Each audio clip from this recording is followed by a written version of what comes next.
Oh, that's a guy? That's a guy? What do you mean? What do you...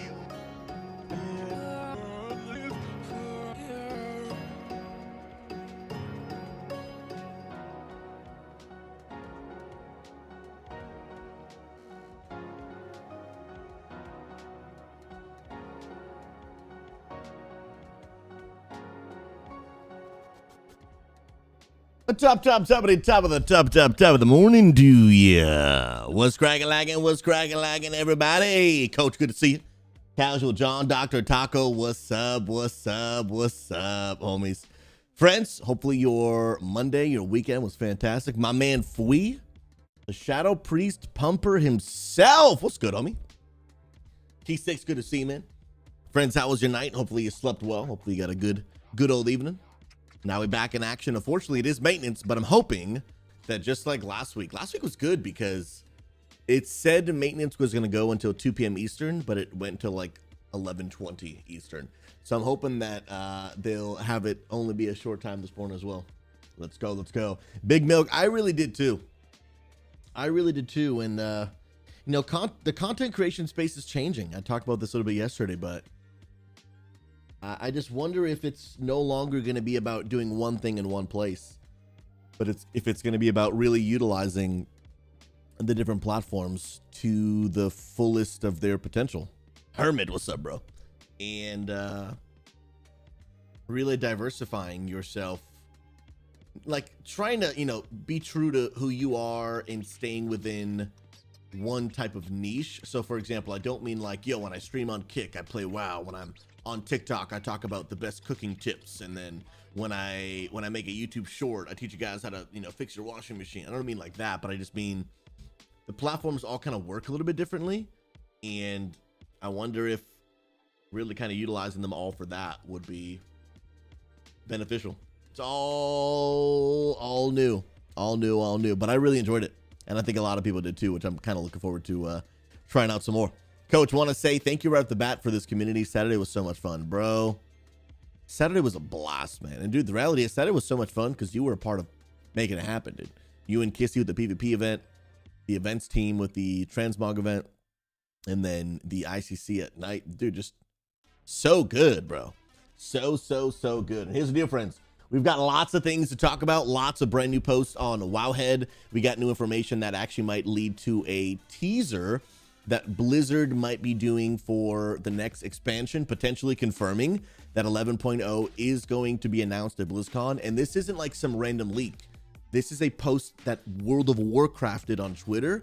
It's almost like they're actually trying to tease a potential announcement. We got new damage outputs for the PTR for 10.2. We got so much to talk about today. But before we do, I want to give you guys a little PSA. Team Liquid posted in their Discord this morning, encouraging people to just be careful when clicking links. There are some people that are going around. They said in multiple World of Warcraft Discords.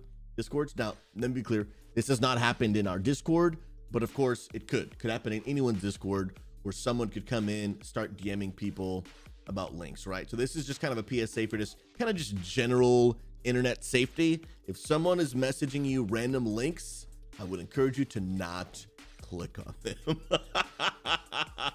Right? This is not happening in our Discord right now, but it could happen in any Discord at any point. So I definitely would encourage y'all to just be careful. If it's from a person you don't know, don't click any links. Just, you know, good internet general safety, but it is beginning to happen in the World of Warcraft community. Team Liquid put out a little PSA, so I figured I would kind of relate that to y'all, as it's always just good for a little reminder. Absolutely. Come on now. What is the OWL for Mythic rating? Oh, eye level? I think most people are looking for about 440 for Mythic rating. I think so. Taco, it's been in many Discord communities, and once an account is affected, it sends to DM to everyone on that friends list. Yeah, it starts spreading like wildfire. Yeah, I've seen people lose their entire Discords. Absolutely, I've seen it happen. And I just caught wind of this, so I'm actually quickly going to I'm going to make an announcement actually in our Discord, just so that people are aware. Friendly PSA for Discord/internet safety. I just caught wind of this, so I want to make sure that people are aware. Team Liquid just put a post in their Discord letting people know someone in their Discord had been posting links, had been DMing people with links that were harmful and led to the loss of people's Discord accounts. Once one person in the server has been affected, it begins to message everyone on their friends list. Dun, dun, dun, dun.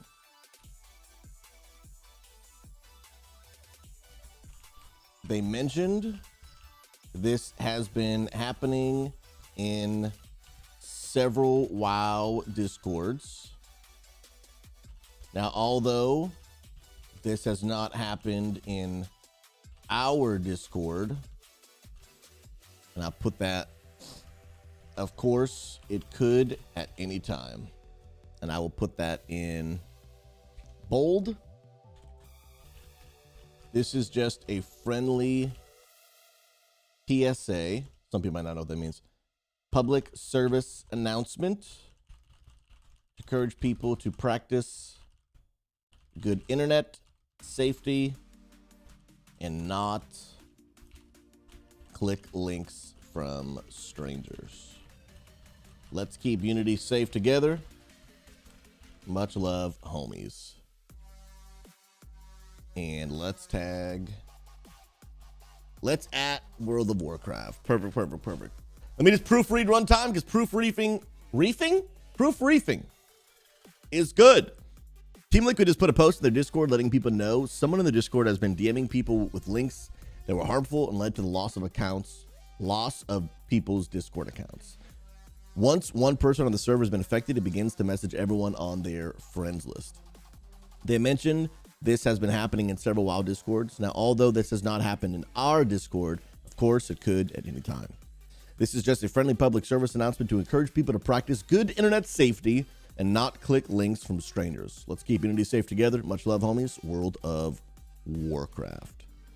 Boom. There it is.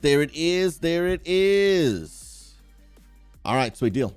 All right, friends, I'm gonna give this button a click in good faith. Has Blizzard debated us once again? Let me see. Come on now. Wait, was there a typo on my... Guys, I'm telling you, I proofread stuff and I still don't even catch typos. Let me see. My wife Amanda is going to be on the panel, one of the panel speakers at Nerd Culture Mini Summit. I'm so proud of this amazing woman. She would do amazing. Dang it. Wait. No, she would do amazing and share so much of her wisdom and experience in this space. But what's the typo? Was it today's tweet about my wife? I don't see the typo. To is? This is my problem. I read my own stuff back and I still can't sometimes catch them. Ah, you're right. And I should be able to still edit this. Yeah, I can. Sweet. Because I pay for the... There we go. Boom. I'm telling you guys, I read them and I still can't catch them. It is crazy, bro. I think it's time to reheat up my coffee too. And then it's time to check out some Wowhead posts, friends. We got some sweet Wowhead news coming out that I definitely want to check out. Because when I saw this morning, I was like, bro, we got to talk about these on stream, dude. We got to do it. Let me turn TikTok on. Big Wowhead news.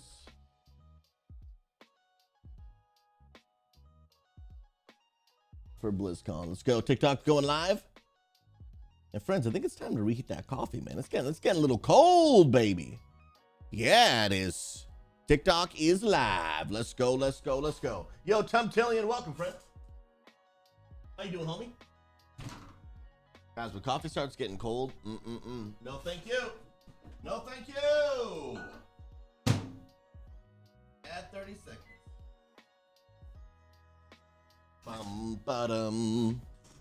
Few things to talk about.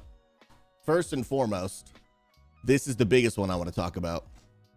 These two right here. Gear upgrade systems for Season 3. The teasing of the new expansion at BlizzCon. And I did want to check out just all of these, because these are pretty sweet, dude.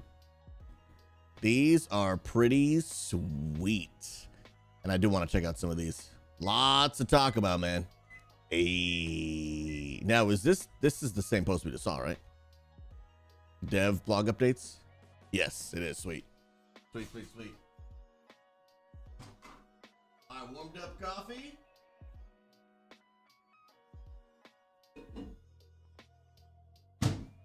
You start drinking your coffee for a while. It gets cold, man.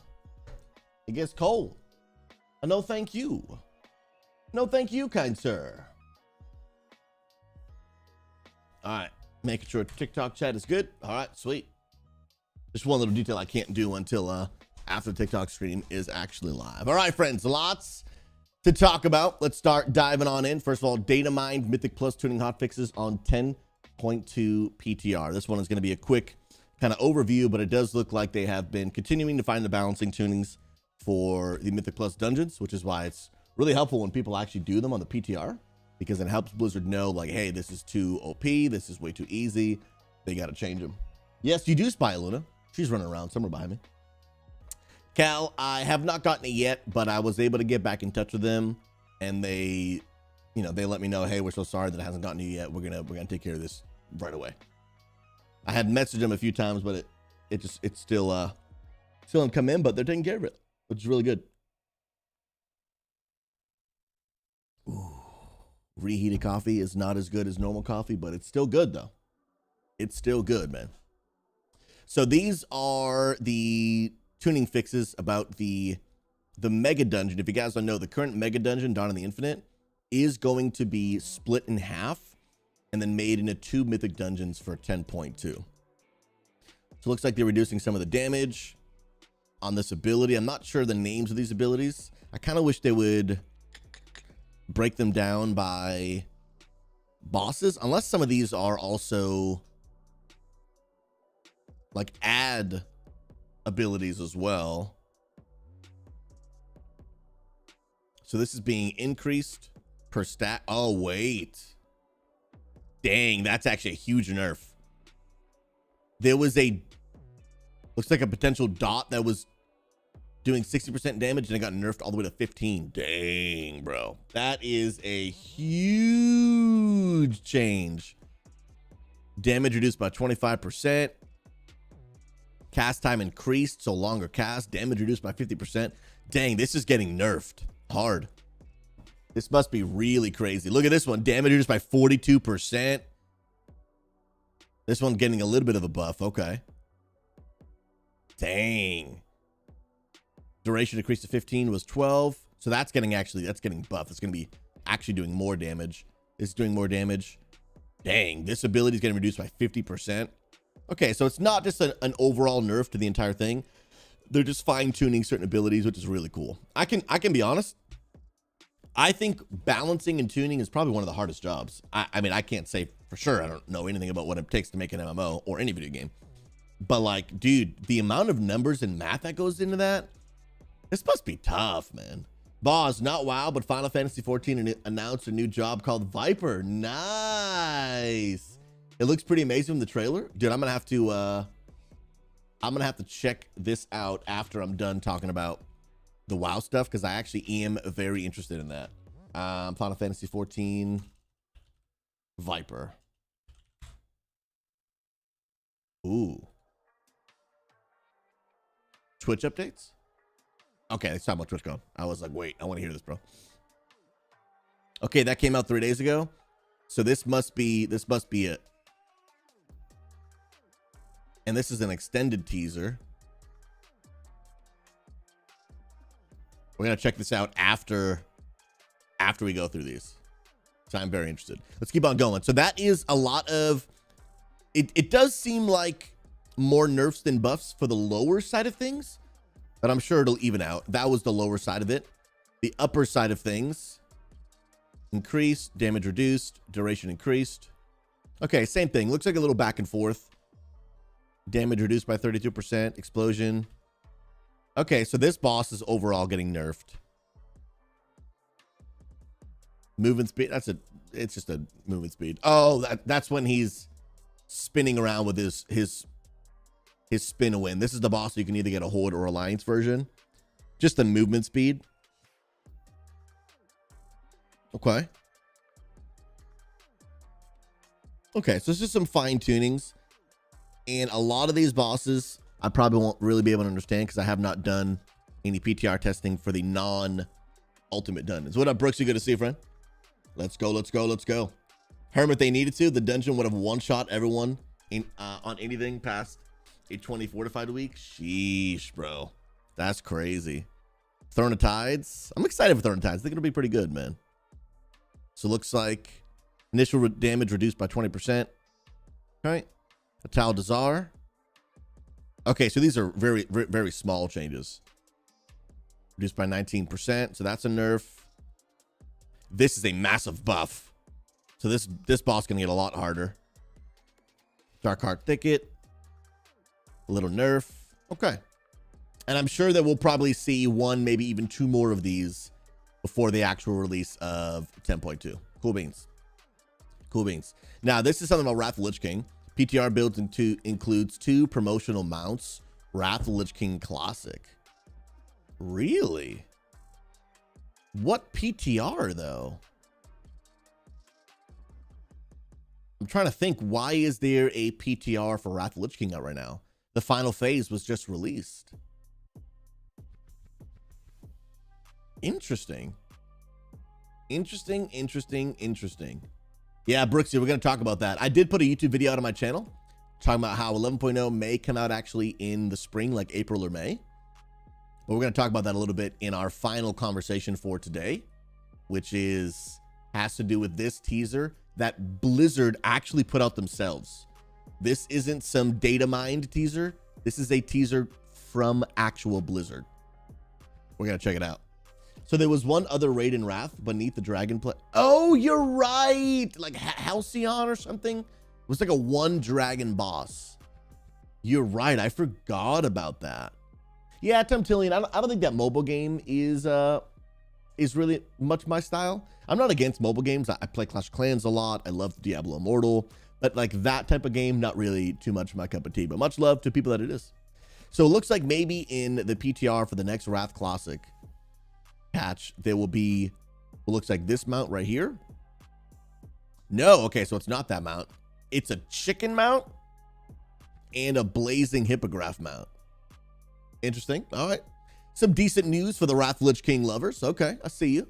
I see you. Let's keep going. Now, this one is interesting. Dragonflight Season 2 DPS rankings, week 24. And this is taken from the data that was tested in the Mythic version of Aberrus, the Shadowed Crucible. Wait. Dragonflight. Interesting. Okay, so this is not the PTR. As soon as I said Aberrus, I was like, wait, this is not PTR. Who's performing the best right now? Unholy DKs? Respect it. Augmentation Evokers? Now, obviously, that's including all their buffs and everything. I didn't know Aug was doing that well right now. Dang. Especially now that we're getting into like parse mode, where people are fully geared. They've got the mechanics on lockdown. Now they're just trying to absolute min-max everything. Is YouTube not working again? Casual. Hey, what's up? We got Brilliant Radio there as well. Let me make sure that that's good. Yeah, the YouTube chat is the one that gives me the biggest problems. When I refresh, it doesn't just automatically add. But now it should be good. Should be good. Casual John, will you type there again? I apologize for that, man. I got to, I'm learning the ins and outs of all these new systems. There we go. What's up, Casual John? Good to see you on YouTube, man. How you doing, bro? Let's go. What up, OG Nubs? Good to see you, man. So Frost Mage is pumping right now. Demonology Warlock, Devastation Evoker. By the way, guys, I will be doing Devastation Evoker in Mythic rating tonight. So if you guys want to check that out, that'll be tonight at 9 p.m. Eastern Standard Time. Bro, Fui, Shadow Priest, way down there, huh? Feels bad, man. Feels bad. Yo, Daniel, what's up, bro? Good to see you on YouTube.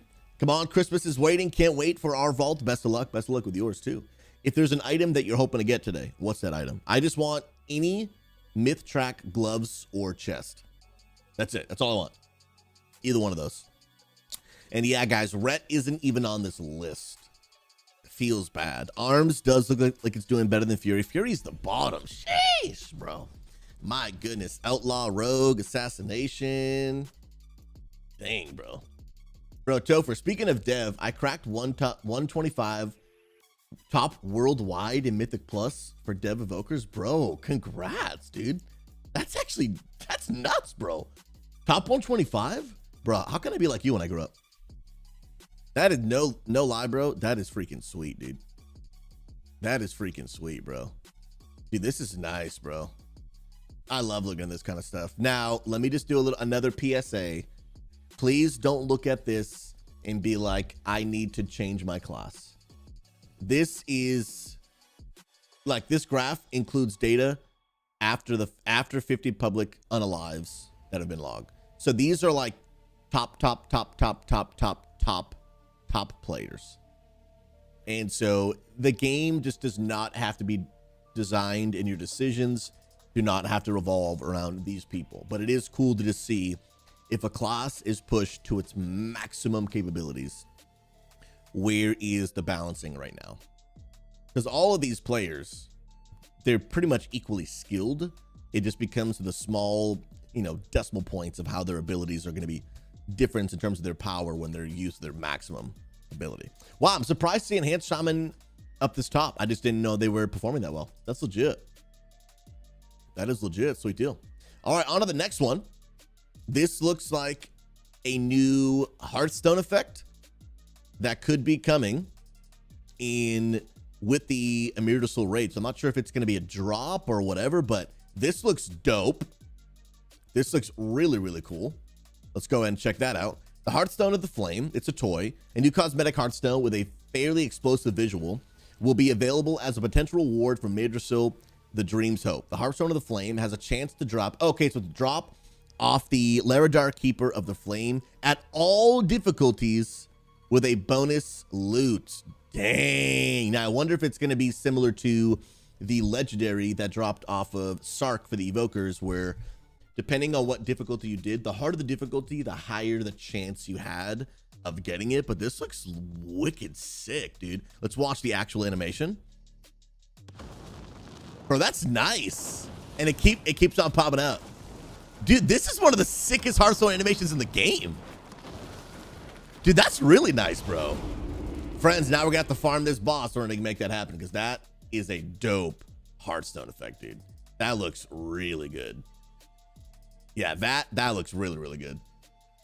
Yeah, and it's not in the shop. Yeah, you can't buy this. It's gonna be a drop off of Laradar Keeper of the Flame. I don't know what boss number he is. Donald Johnson, good to see you on TikTok. Hopefully doing well. I don't know what boss number that is. Let's check it out. Amir Drasul raid boss order. List of the bosses here. Now, are these actually in order? It looks like they are, because we fought this guy. So this is 1, 2, 3.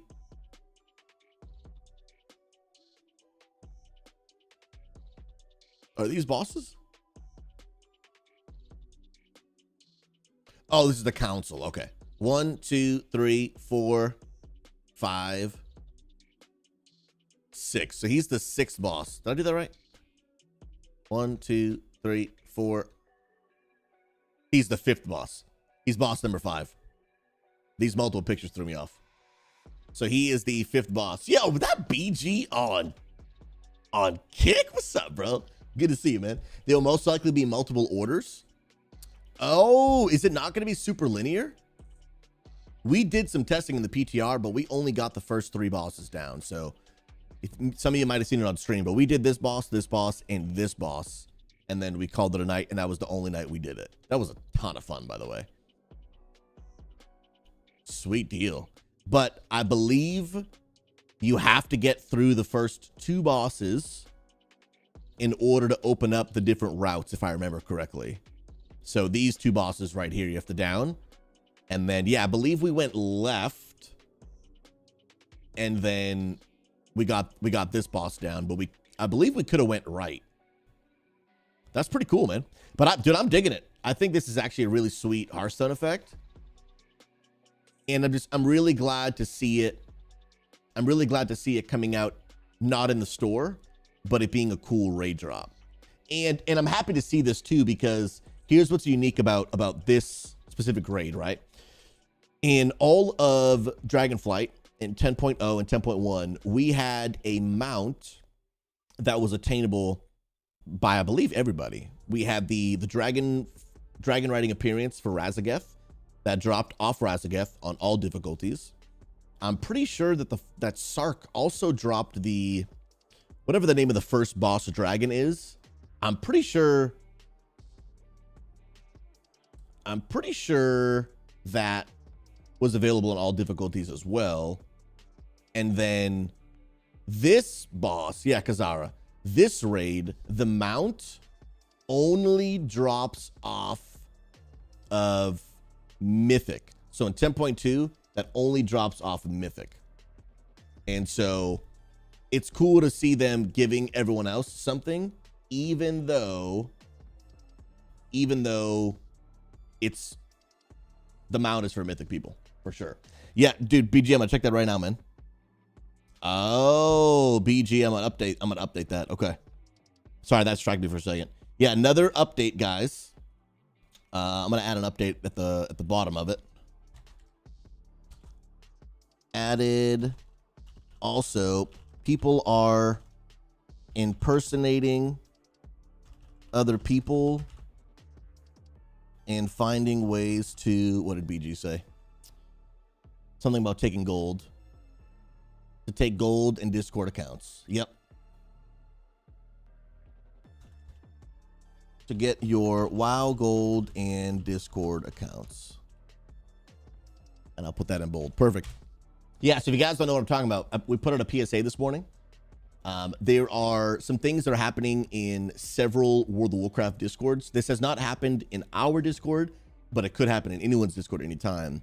It's happening in the WoW communities where people are going in, sharing links. At the end of the day, it is just, basic internet safety. So just kind of a PSA. People are sharing links, impersonating people. They're hacking accounts. And it all starts from someone just accidentally clicking a wrong link. So practice some extra safety. The WoW community is currently kind of being targeted by some people who want to spam some bad links. So don't be clicking on stuff. If you are DMing with someone, make sure you know that it's the real person. And again, thankfully, this hasn't happened in our Discord, but it could happen at any time, right? Happen at any time. So people are happening. It's Team Liquid's being affected by it. So just be careful. Just be careful. Absolutely. Taco, bananas give you instant heartburn? Interesting, bro. I'm not sure. But I dig this. And let me, now that my thought is coherent, I'm glad to see them giving non-mythic raiders something, but still giving the mythic raiders the most prestigious amount. Prestigious amount, which I think is cool. I think it's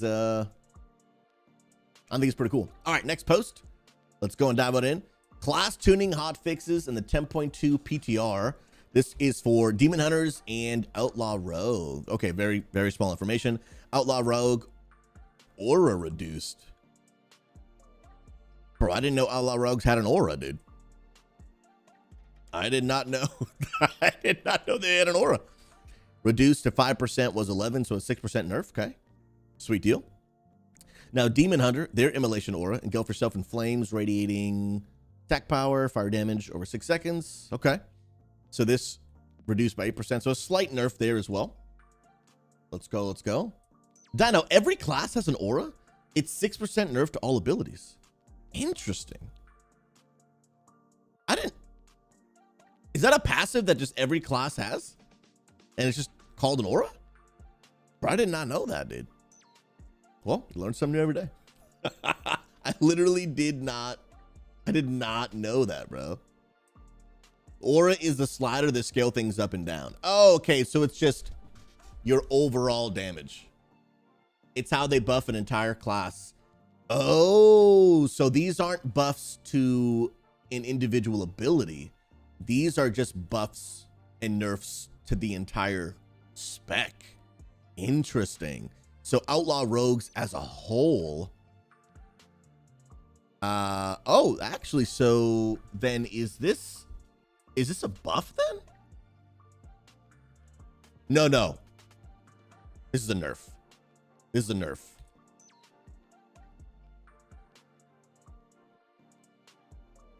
I'm trying to think of how this works now. It went from 11% damage to 5. Okay, so it is a nerf then. It's a 6% nerf. Okay. Okay, that makes sense. Immolation Aura reduced by 8%. That obviously is definitely a nerf. And then for Vengeance, magic bonus reduced by 4% was 5%. So a slight nerf. But this ability's damage increased by 11%. Okay, so this looks relatively minor, but this is pretty significant.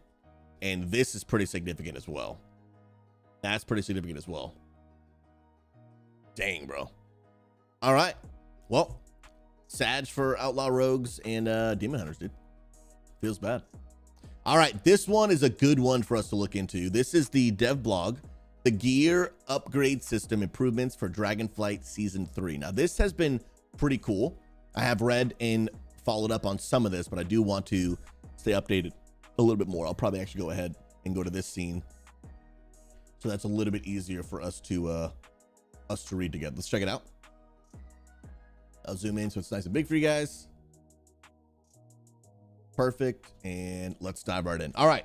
Dragonflight is an expansion that has introduced many changes to the World of Warcraft, and one of the largest of those changes is the introduction of the new universal upgrade system in Embers of Neltharion, which I will say overall, I'm a fan of the current upgrade system. I have definitely been a fan of it. Is it perfect? No, but I've really enjoyed it. We're seeing it have a healthy effect on the game. I would agree so, but there's still room for improvement. Incredible. In Guardians of the Dream, we're keeping the system in place, but we'll be making a suite of changes, many based on player feedback. I will say Blizzard has been doing a lot of listening to the community right now, and I'm a fan, to make this system both more sustainable and more player friendly. Increase the length of the hero and myth tracks. Fractures in Time retroactively added the myth upgrade track, sheesh bro, to gear earned above the hero track, allowing players to upgrade the gear from myth 1 item 441 to myth 3 447. This did a lot of good things for high-end players, but we're making a change to address a concern that many had regarding the disparity between the upgrade tracks. Currently, the hero track is 5 levels long. The myth track is 3 upgrade levels long. We're lengthening each of these tracks by 1 upgrade level. In Dragonflight Season 3, the hero track will have 6 upgrades. Okay. Letting players upgrade their gear to 6 out of 6. And Dragonflight Season 2, item level, this would increase to 444. The myth track will now go to 4, which would be letting people upgrade the gear to 450. Okay. So they're not actually, at least I don't think so, changing the current numbers, but they're giving you an equivalent. So basically right now, when you get a hero track, you can upgrade that 4 times to a max of 441. Okay. They are going to upgrade. They're going to add an additional level to that. So in today's terms, it would be like hero track could be upgraded to 444. They're also going to be giving the myth track, which starts at 441 and can be upgraded to 447. They're going to give that an additional step. So in today's eye level, it would be like being able to upgrade a myth track all the way to 450. Now, that's obviously not going to be how it works this tier. This tier is already locked in, but they're giving us terms to understand of how it's going to work next year. And I'm for that, because I'll be honest, I did feel like it became really easy to get 447 gear, because not only did I only have to do a 16, which you know, once you become experienced with Mythic Plus, 16s they're just not nearly as challenging as a 20, right? They're just not.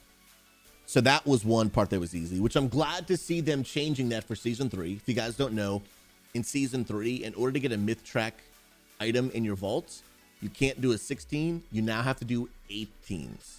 So I think that fits a little bit more. I think the difficulty matches the reward a little bit better. And on top of that, like, there reaches a point where you have so many aspects just sitting in your inventory. Like, I think right now, and I don't even do a ton of Mythic Plus, I think I have 20 aspect crests just in my inventory, just taking up space. But after you got that 441 item, you only had to upgrade it twice, and now you're at 447. It did feel a little easy. So I'm glad to see them not only pushing it to 18s to get the item in your vault, but then giving it an additional upgrade track to make it require more aspect crests, therefore making it more challenging, more of a farm, but also in the end feeling more rewarding. So I like that. The reason for this change is to directly address a concern players have shared around the differences between... Did I read this already? No, I didn't. Between rewards from each tier. That there's no significant benefit to gear from the heroic raid difficulty and equivalent Mythic Keystone levels over normal raid difficulty and equivalent Mythic Keystone levels. After all, when comparing a fully upgraded piece of champion gear and fully upgraded piece of hero gear, the latter is only one upgrade level. I totally agree. I totally agree with that. So if you don't know what they're saying here, when you do normal rating or item levels, let me try to get these right, or not item levels, but mythic levels 11 to 15, okay, I believe that's correct, you get champion gear. Champion gear can be upgraded to a maximum of 437. Yeah, pretty decent. But then you jump up the next rank, which is hero rank, which drops out of heroic rating, which is a big step up from normal rating. And then from the Mythic Plus, remember 11 to 15s, if I'm correct, drop champion gear, Mythic Plus. And then, or is it maybe 16? I think it's 16. And then 17s to infinite drop hero rank. Now, for example, a 20 drops an item in your vault. Well, that's a bad way to say it. A 20 drops from the actual chest an item that is only 4 item levels higher than you defeating the first boss on a normal raid. There is a massive difference between timing a 20 and defeating Kazara on normal. But the only gear difference between the two is 4 item levels. That is a massive skill difference between the two, but it's only a 1 step up item level reward. And so let's put it this way too. Let's say you farmed out the normal raid and you got all champion pieces on your character. You're now all 437. And then you go and clear all of heroic. It only gives you 1 step up above. So it's a very small gap. Very, very small gap. So I think them extending that gap, I think it's really, really good. Dino, best change they made is once you max out your highest crest, you start earning the second highest crests. Oh, I didn't know that. That is actually legit. I think that's a great change. I think that's a great change. So then basically the way it would work now would be like you complete normal raids and champion gear drops 437s from a normal raid, but then heroic raids are dropping 444s. So that feels like quite a step. 437 to 441 didn't really feel like quite a step. So I think I think it's really good. They said, we agree this concern to upgrade levels is more appropriate distinction between rewards from different difficulties of content. So you can look forward to a 6th upgrade on the hero track and a 4th upgrade on myth track. I think that's actually really good. I think that's actually really good because right now it felt like really small difference between normal and heroic, and then big difference between heroic and mythic. When I think it should just feel like a big difference between all of them, right? Big jump from normal to heroic, big jump from heroic to mythic. I think it's more of a fair I guess increment would be probably the best word I'd use. Put PvP gear into the upgrade system. Interesting. For season 2, the upgrade system was a bit of an experiment, and we didn't want to make changes to PvP gearing that was generally working well. However, since results show this went well overall, we're going to move PvP gear onto the same upgrade tracks as other gear in the game. Okay. This change will not only affect PvE item levels on these pieces of gear. The PvP item levels are not changing, nor is the acquisition method for any kind of PvP gear. This also means that players will no longer need honor to upgrade their gear, PvP gear anyway. We'll have the additional ways for players to spend their honor in season 3 instead. Okay. As part of this change, PvP activity will now allow players to get flight stones and crests. Flight stones will come from all activities, and crests will come from all rated activities, with higher level crests coming from rated play at higher rated levels. Interesting. Okay. I dig that. I dig that because it also, yeah, I really dig that. And here's why. Because right now, everyone in PvP can have the same item level despite your rating. So for example, for me, I'm not a very experienced PvP player, right? Like I'm decent, I'm pretty good, but I'm not gladiator, I'm not super cracked. Right now, I can have equal level item level as the best PvPers in the world. And I'll be honest, right? I'm not a participation award kind of guy. If people want to believe that way and whatever, that's your decision. But I'm not a give me things I haven't earned kind of guy, right? And so at least when it comes, except for when it comes to God's grace, hallelujah, thank you. But when it comes to rewards in game, like people that are significantly higher level than me, they should have higher rewards. Like, and that's not true. You need a ranking per week to upgrade with Conquest. Yes, true, but you still 450 is still the highest level gear, right? And even if you, yeah, they can be bought from the vendor because I did it. I've bought multiple 450 gears with like the vault thing.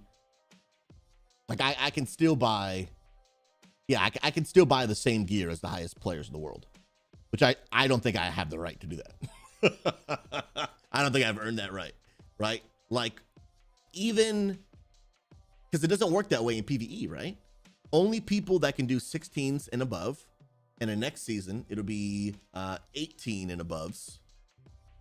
Then those are like that's pretty decently high level gameplay, right? It's not 29s, but it's pretty decently high level gameplay, and so they're being rewarded. But even for people that are doing 20s and getting 447 gear to their vault, they're still not getting like 450s that drop out of like the final 2 bosses of Mythic rating, right?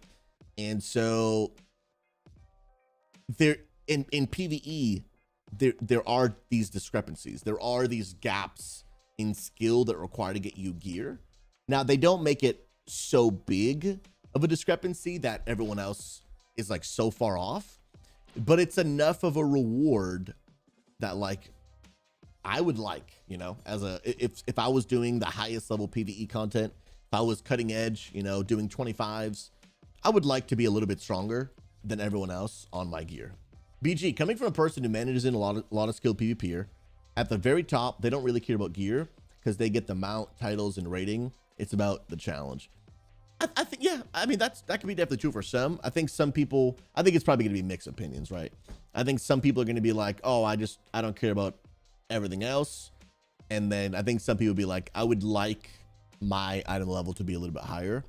I think for me, I would probably fall in the item level higher category. Maybe when I actually get there, maybe I'll have a different opinion. But I've always been a fan of give the highest level players the highest level gear as like a reward, So to see that PvE system and that same philosophy, like you cannot get the highest level gear as the best players if you're not playing at a certain level, that will now be in PvP. I'm a fan of that. Because yeah, Viking. Yeah, exactly, dude. If you're a gladiator, I want to destroy people. Like if I am a, rank 1 glad 3K rating PvPer, I want to go into a BG and delete WoW from your hard drive. You know what I mean? Like I want to destroy you so bad that you don't know what happened. And then I'll smile at you and tell you, great job. But like I want to do so much damage. Like, you know what I mean? Like, because I've earned that gear. You know what I mean? Like that's part of the fun. That's part of the fun. Like I want to go into war mode and run around the world and just delete people. And it's not being toxic. It is just, I have earned this level of gear and now I get to enjoy using this level of gear, right? Like I want to go into a BG and pump, dude. Absolutely pump. Dino, Mythic Plus players have been asking forever for better rewards for high Mythic Plus, like 450 gear in the vault for completing something over a 25. Dino, I would 100% agree. Because, like Dino, for example, dude's doing 29s, right? The dude, like, he's playing at the highest level of the game. But sometimes people that play at that level, they either don't want to raid because they just don't prefer it, or they don't have the group to play with, right? But, and again, I can't speak from experience. And maybe BG, maybe Dino, maybe some super high-end players in the chat, maybe you guys can give me your opinion because I can't speak on it. What do you think is harder to do? Get cutting edge or time 29s in Mythics? I have no experience to say. But I would probably lean more towards timing 29s. I have no data to back that up. I have no experience to back that up. That's probably what I would guess. I'd probably guess timing 29s is probably harder than getting cutting edge. That would be my guess. But the way that the current gear system is that cutting edge raiders can get higher level gear than people who time 29s, right? And so I'm not even saying that maybe they need to increase give them a different level because one's harder. Let's just say they're both the same, right? I think they should get the same level gear. And I don't know if it works this way, but maybe they do something like if you time above a certain key level, right? So let me backtrack. In Mythic rating, the final 2 bosses of Mythic Abyss drop 450 item level gear. Okay. Now, I don't believe, unless I'm wrong, from doing Mythic Plus, can you get those 450 item level pieces out of your vault? I don't know. I actually have no idea if that's possible. I'm not sure. By the way, One Leg Bandit, welcome, my friend. Hope you know you're loved and valued. Appreciate you popping in. Okay, so you cannot. Okay, so I think that would be great, right? I think that would be great. Like if you do, for example, plus 25s and above, then you should get access to the 450 item levels that drop from the raid, or make Mythic Plus gear, but just at 450. Like you got to give them something, right? Like look at Dino, right? At the present gear reward system, most of the highest keys in the world aren't achievable until, until you get cutting edge gear so you can squeeze out that extra bit of damage. Bro, yeah, that's a problem, dude. Because then now you're forcing the highest level Mythic Plus players to raid, but maybe they don't want to do that. Or maybe they don't have a group to do that with. Or maybe they're just, their schedules don't allow, like whatever, right? But when you force people, that's a tricky topic actually. When you force people to do content they don't want to do, that can suck the fun out of it. But you know, that's kind of also true for Like if you want to be a Mythic Raider, you better be doing Mythic Plus, even if you don't like it. So I mean, so it's tough. It's tough. It's tough. Yeah, Viking. Yeah, on the flip side, you have to do Mythic Plus to prog your Mythic rating. Yeah, absolutely, absolutely. Yeah, that's tough, dude. It's a tough system, man. It's a tough system. But I do think just giving those super high-end Mythic Plus players a little bit of a better reward, I think that's pretty good. I think it's pretty good. BG heals. The thing is, what will unalive you in a 24 will unalive you in a 29. Yeah, you probably just go down either way. Bro, I can't even imagine the level of perfection you have to play at that level. It's pretty crazy, man. Susie, I sent you a good example of how good gear doesn't matter so much in PvP. This guy got Gladder in his fresh mage and only using blue gear. Oh yeah, skill absolutely is king. Skill is absolutely king, really across all of the game. But if I am if I'm just a super high PvPer, what up, D-Bobby? Good to see you. It just would be fun to have better gear than everyone else. So you just go in and just absolutely demolish. They give a mount for high PvP rating, a mount for cutting edge raids, but only a title for high Mythic Plus. That's a great point, dude. Dude, the more we talk about this, the more I think I'm realizing Mythic Plus players are getting robbed. They don't get any better gear, but Mythic rating does. They don't get a mount, but Mythic rating does, and PvP does. Interesting. Will you get the mount at 2,000? Yeah, but I mean, dude, the difference between 2,000 rating and 3,500 rating is like so exponential. It's nuts, dude. Like it's nuts, bro. Like those two people they're not even playing the same video game. You know what I mean? Like it is crazy, bro. It's insane, man. So I would just like to see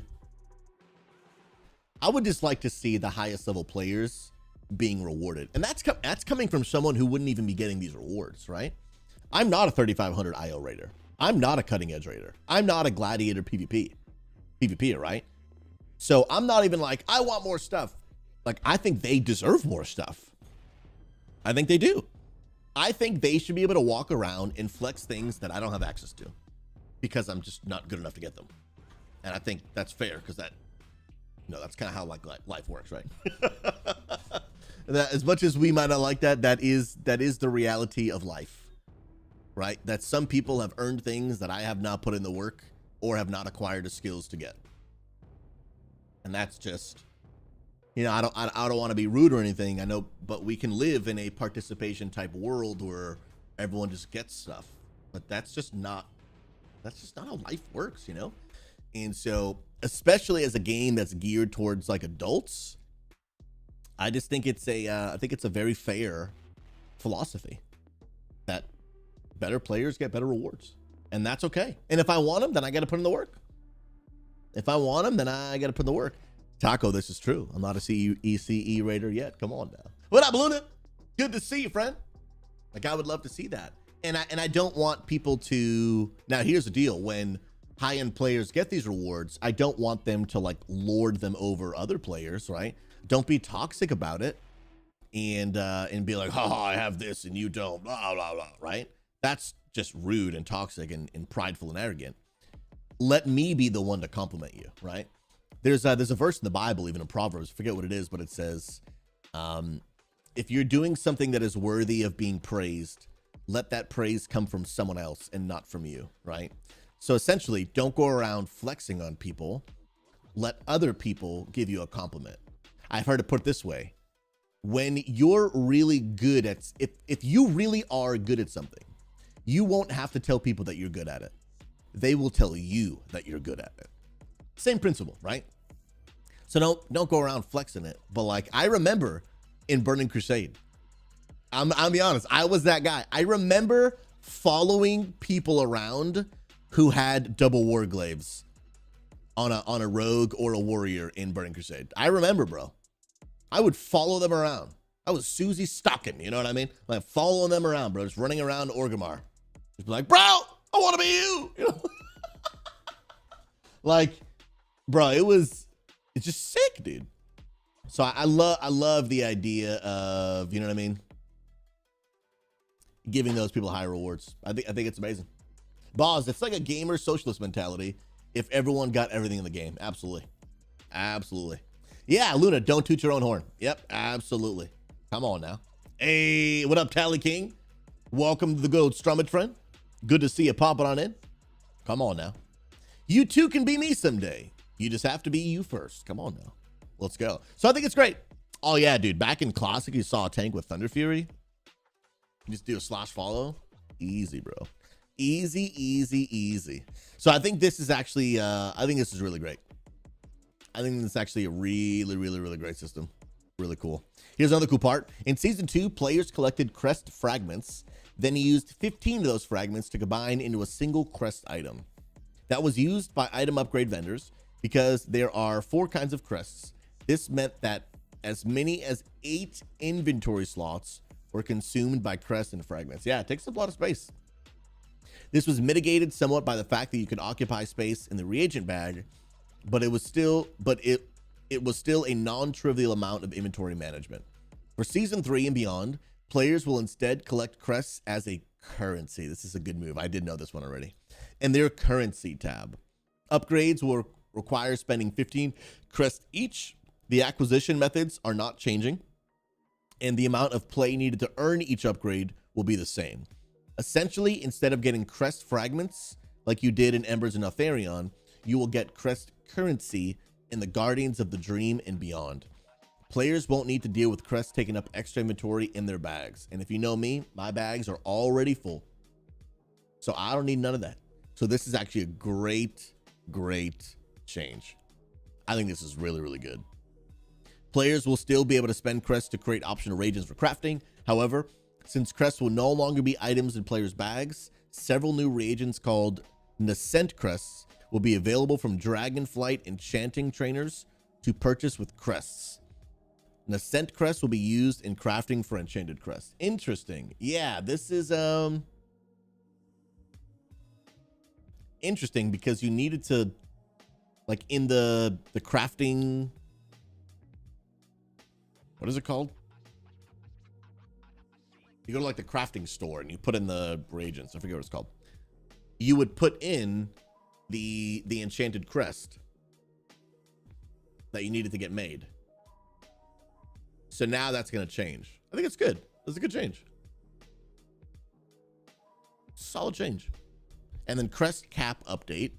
In Dragonflight Season 3, players will be able to earn 90 crests per week of each type. This means that players will be able to purchase 6 upgrades per tier per week at most, down from 10 in Dragonflight Season 2. Oh, okay.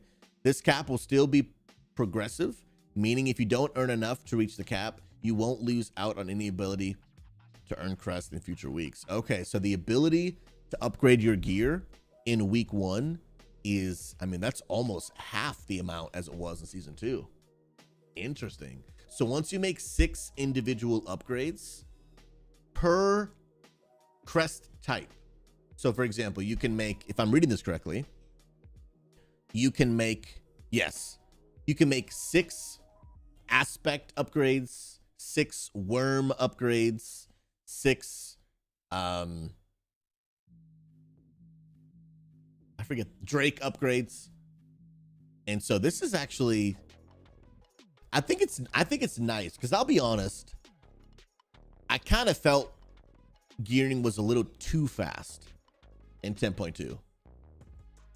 Did you guys feel that way? Dino says that's a good change. Gear upgrades were too generous and plentiful in Season 2. I agree, man. I felt like it was too fast. Too fast. And I think some of that was the fact that there was barely any difference between getting maxed out champion and maxed out hero. So I think this makes a lot of sense. I think this is a solid change. I think it's a solid change. Yo, J Mash, what's up on TikTok, man? Finally got the boomkin to 440 eye level. Bro, you're a beast, man. Keep it up, man. Uga, except you have to use some of those crests for crafted gear, so you don't really get that many upgrades per week if you're crafting. And I think that's what they're trying to do. I think they're trying to slow down the upgrade system. And dude, I think that's going to be good, man.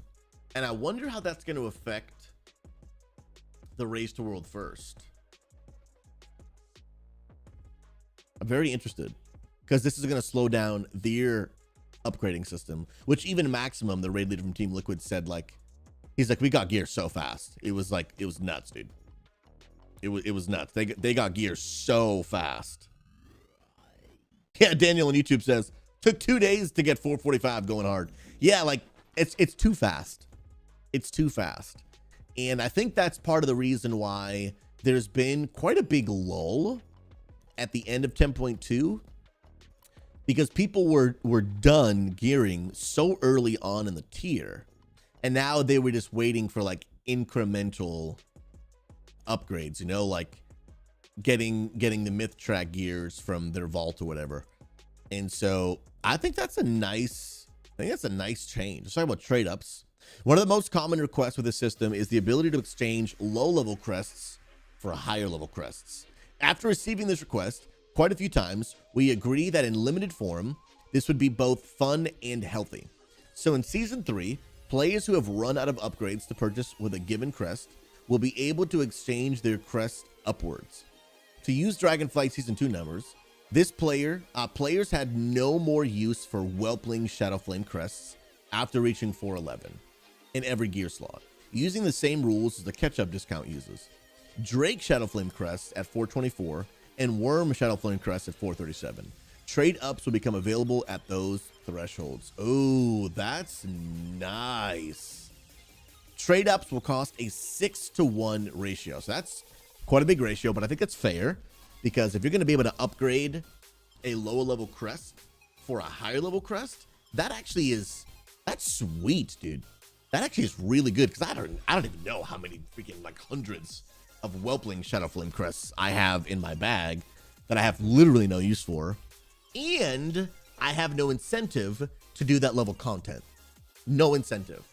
Therefore, for you as a higher level player with high level gear, there is no incentive outside of friendship for you to play with people that are not at the same eye level as you are.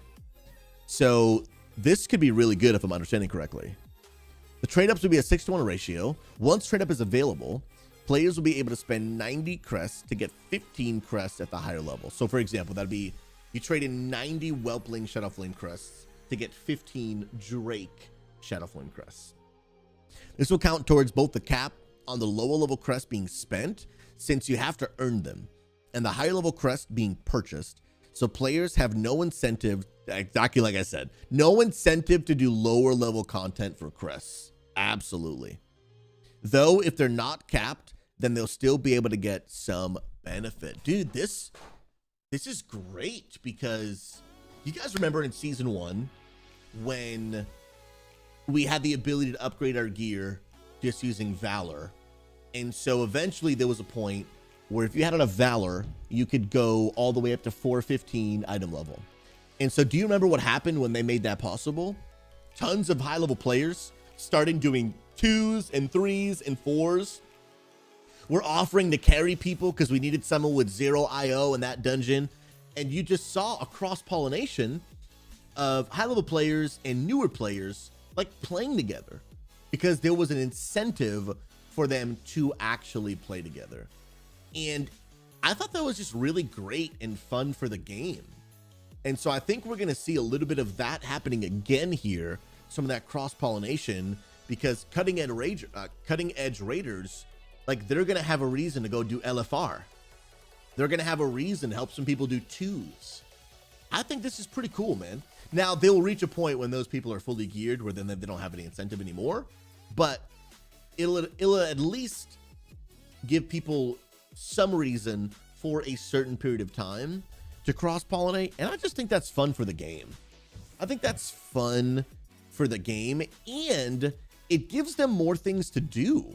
Because, for example, if you can only upgrade gear with the highest level pieces that you need, then like let's say for example, I need to do 10 mythics every week. The math could be wrong here, but bear with me. Let's say I need to do 10 mythic 16s or whatever to get the amount of crests that I need for the week.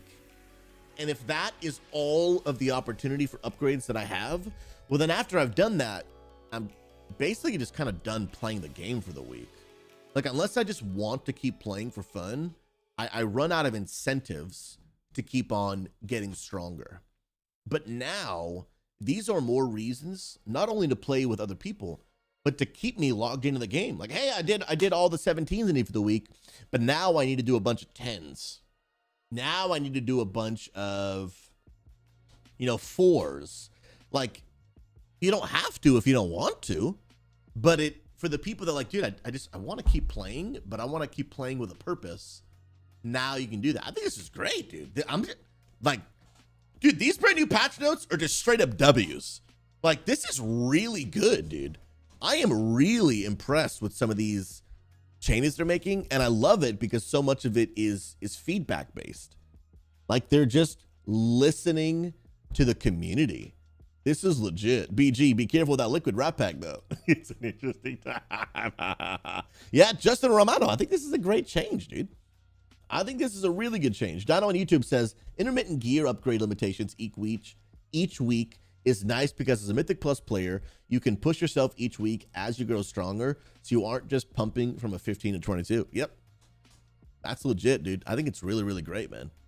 For example, Tamsin regularly runs heroics and mythic raids, while her sister, Cariel, mostly only logs in to play some medium to low keys and do normal raids with her friends. Tasman has a long since gone past the ability to benefit from Drake Crest upgrades, so she's eligible to trade Drake Crests in for Worm Crest. As long as Tasman isn't already capped on Worm Crest, if she helps Cariel out with a normal raid night and earns some Drake Crests in the process, she'll be able to trade them in eventually for the Worm Crest she's looking for. Here's why this is one of the best changes for Unity Gaming. We really love to build a culture where people are looking to help each other out, right? We believe in coaching. We believe in community. We believe in people just being kind, offering some help, offering some assistance. But you can't help people 24/7, right? You do have to progress your own player. Like, here's the healthy balance that I want our community to have. I want people to, every now and then, just be someone that offers some help, right? Don't just live our lives for ourselves, but live our lives to also benefit other people. But there's got to be a balance, right? You got to also take care of yourself. You got to also upgrade your own character. You got to also have fun playing the game and getting stronger. But every now and then, just squeeze in some time helping out somebody. But you got to do that within reason. This gives people even more of a reason to help each other out. You know what I mean? Like, this gives people just even more of a reason to help each other out. And, like, you'll get rewarded for helping people. Like, this is a great system. Like, let me tell you what this is. This gives players more reason to come to Mythic Plus Night and help other people out. This gives reasons for people to want to do more carries, right, Luna? This gives people reason to be like, hey, I'm already pretty high eye level, but you know what? I'm going to show up to the Chaos Raid, not only have a ton of laughs, not only help clear some bosses, but I'm actually going to be rewarded from it too. Like, this is a W. This is a massive W. The reason for this change is that we want to let players continue to progress their characters even if they can't or aren't interested in high-level content. Though at a rate that doesn't encourage that activity among players who are able and interested in doing more challenging activities, players who regularly get high-level crests will not benefit from this exchange to get around the weekly cap, as purchasing the higher-level crests will still count towards that cap. Additionally, players who help out their friends with lower-level content will now benefit more by making some small progress towards a reward meaningful to their progression level. This is a W, bro. This is a W. Now, let me put on my tinfoil hat, okay? We're going to do some conspiracy talking right now. They are trying... Oh, we're going to go somewhere. They are adding systems. Track with me. They are adding systems that incentivize high-level players to help out new or less experienced level players. At the same time that Microsoft acquires Blizzard, meaning there is a chance we could see World of Warcraft come to Game Pass and console, meaning a ginormous influx of new players. So if we are going to receive a ginormous influx of new players, why not add systems in the game that incentivize our current player base to help out all this new player base? I'm just saying, chat. This is some tinfoil conspiracy level convos. But I'm just saying it makes sense to me. It just makes sense to me. Luna agrees. Luna agrees. I'm just saying it could be a thing. I'm just saying this is all leading. This information could lead us to believe that World of Warcraft is coming to Game Pass and Xbox. Maybe. We'll see. Just saying, chat. Just saying, chat. You know what? Maybe you are 100% right. I'm changing that right now. Boom. There's the kick one right there. Bro, I'm getting pretty freaking pumped for the future, dude.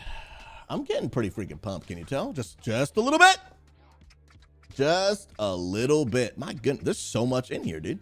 Let's keep on reading. In Dragonflight Season 3, players who earn crests from an activity, but they cannot because of the cap, will instead be awarded the next highest crest they could earn. Oh, Dino, that's what you said. That's what you said earlier. For example, if a player is 10 crests away from their worms cap and completes a +12 mythic, the keystone dungeon within the timer, they'll earn 10 worm crests to reach the cap, then get 2 Drake crests instead of earning nothing as they would have gotten in Dragonflight Season 2. Interesting. If they're capped on Drake quests, they'll earn Whelpling crests. So, once you cap out on earning the amount of crests you can for the week, you'll then start earning the one right below it. That's pretty nice. That is pretty nice, man. That is pretty nice, bro. Our thought for this change is simply that players who have earned crests should get them. The caps are meant to pace progression, not make players feel like they come away from playing the game with nothing. While the player may not have use for the low level crest immediately, in some scenarios, they may be able to trade them in for more relevant to them crest in a later week when they're not capped anymore. I think it's legit. 39 item levels. For Season 3, we're increasing item levels by 39 item levels over Season 2. I have heard about this. Usually the jump is 26 item levels, but with the new upgrade system in place, players have been using it to achieve more and higher item levels relative to the maximum seasonal value than in most previous seasons. This was intended, but a secondary effect is that keeping to the same seasonal item level jump would prevent players from earning rewards from the Emergency, the Dreams Hope raid during raid dungeon or other Season 3 sources that are upgrades of their Season 2 gear. So by making a bigger gap, I think it's going to make the jump from the current gear to the next gear bigger and feel more rewarding, which I think is nice. Generally speaking, when you get a piece of gear from the new raid, it should be a useful upgrade over the previous season's gear immediately. This change ensures that will happen. Yeah, let's look at some numbers. I might actually have this in our Discord under the guides and resources tab, but upgrade system, right? I think this is here.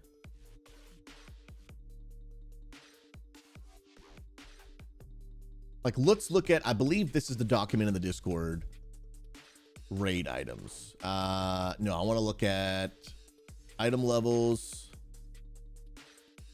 Where is this? It's in here somewhere. But that's Mythic Plus. Here's Raid.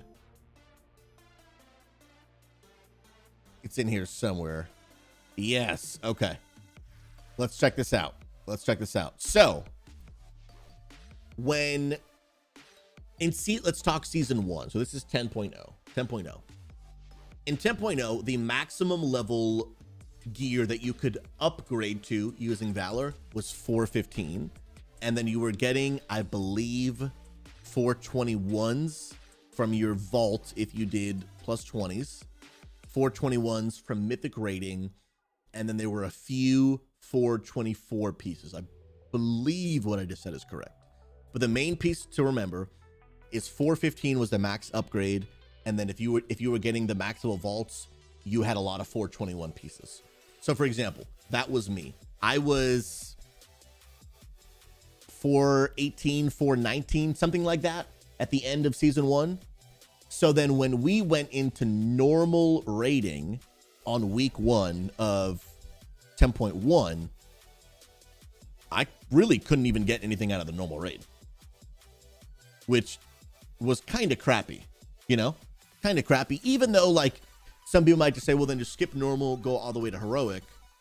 But like, I don't know, I kind of enjoy being able to go into new content regardless of its skill level requirement and getting an upgrade, you know? Yeah, we just, on week 1, we only ran normal so for another chance at tier pieces. That was the only point. And if I didn't get good RNG, then it almost felt like it was a waste of time. It wasn't a great feeling. Now you only experience that if you're playing at like the highest level gear. And there are people that even had way higher level gear than I did. So that their experience must have been even worse, right? But I would like to see that change in this next tier, where for me, I'm probably going to end up being a full 447 by the time 10.2 comes out. I probably will be, I'm 446.25 right now, whatever. I just need 447 gloves and chest, hopefully to get one a day in the vault. And so I want to go into normal and get a piece of gear and put it on. You know what I mean? Like I don't want to be like, to put it in really, really layman's terms, we were disenchanting normal gear. Like we were vendoring raid gear on week 1. That's a crappy feeling. Brand new raid, first loot drops. I guess we'll just vendor it. You know what I mean? I guess we'll just vendor this. Just throw it in the trash. You know, it's a bummer. Dino, our guild enjoys a challenge and learning simultaneously. So we go to heroic first to play harder content with less gear, then go back to normal. Yeah, I mean, that makes sense, right? That makes sense. But it would be really, really cool if you could just go into normal and still get gear. But then you might choose not to do that because you might want to give yourself a harder challenge when stepping into heroic. But then at least you'd have that choice. You'd have that choice. X-Ray. 10.2 comes out November 7th. And then season 3, which is the new raid and the new PvP season and the new Mythic Plus rotation, is the following week on the 14th. So the way they're doing it now is the patch date might have some new campaign, new quest lines, a new zone, but then you have to wait 1 week to do the actual dungeons and raids and stuff. Dashius, going into the new raid on normal over going into heroic, help you learn the new abilities and stuff too. Absolutely, yeah. It's not a waste of time because one, hopefully you're still like someone said, like you're still enjoying your time with your community, having fun, learning the new abilities, which is practice for the new tier. But I would argue this, right?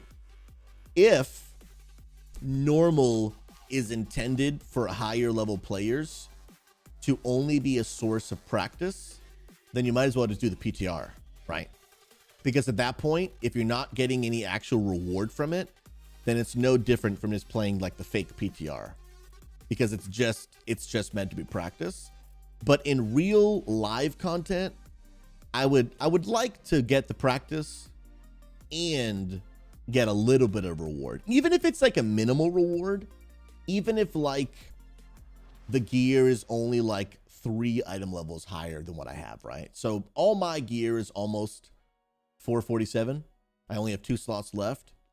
Would be cool to walk away with like a 450, like a 450. Now I don't know what the actual item levels are. Do you guys know, is that information available yet? Like, do we know the item levels that are dropping from raids yet? Maybe I just haven't seen. Let me look it up. What eye levels are dropping from a Myrtlesoul raid? Oh, there's a pick in community resources. Ah, no, that's season 1. That's 10.1. Let me see. Well, I might be able to just find one here. This might just literally be it right here. Oh, yeah, here it is right here. Perfect. This is amazing. Okay, this is great. This is exactly what I wanted. This is exactly what I wanted. Okay. So in LFR, that is going to drop 441 to 450.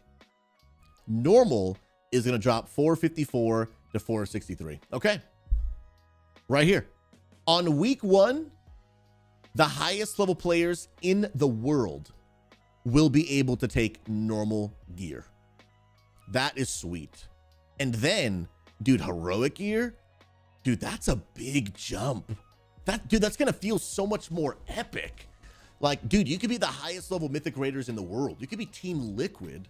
You're wearing some 450 pieces. And then the first boss of heroic drops you a 467. It don't even matter the stats, you're taking that. You know what I mean? Like, that's such a big eye level increase that, like, of course you're taking that. And here is, I mean, maybe with the exception of trinkets, right? Because if the on use of a trinket is like super broken, then maybe you still wouldn't take it. But like, here's why this might actually be good for the Race to World first, is because if the eye level jump is big enough, then in my opinion, it reduces your chances of getting bad RNG. Because if it's only like a 4 item level upgrade, but the stats are horrible, then you still might maybe not take it.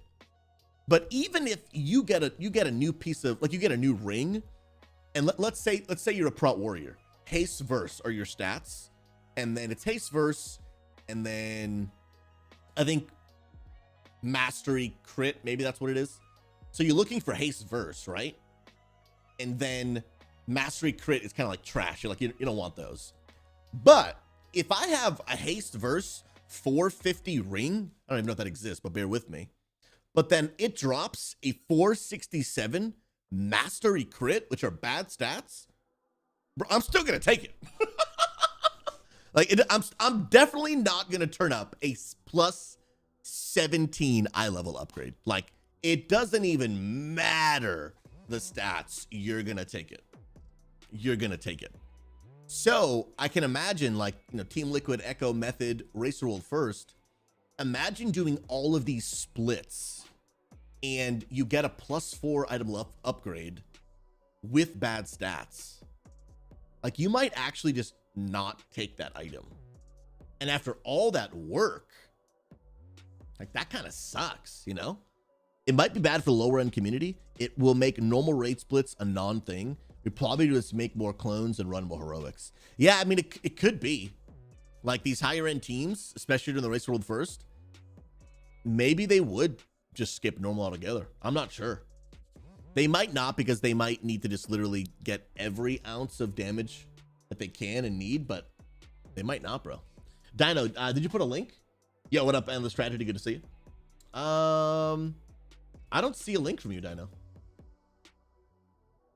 You said you put a link somewhere. Where'd you put it? Hey, what up, Kissy? Good to see you, friend. Because I do want to see this more in-depth breakdown. I think that could be legit.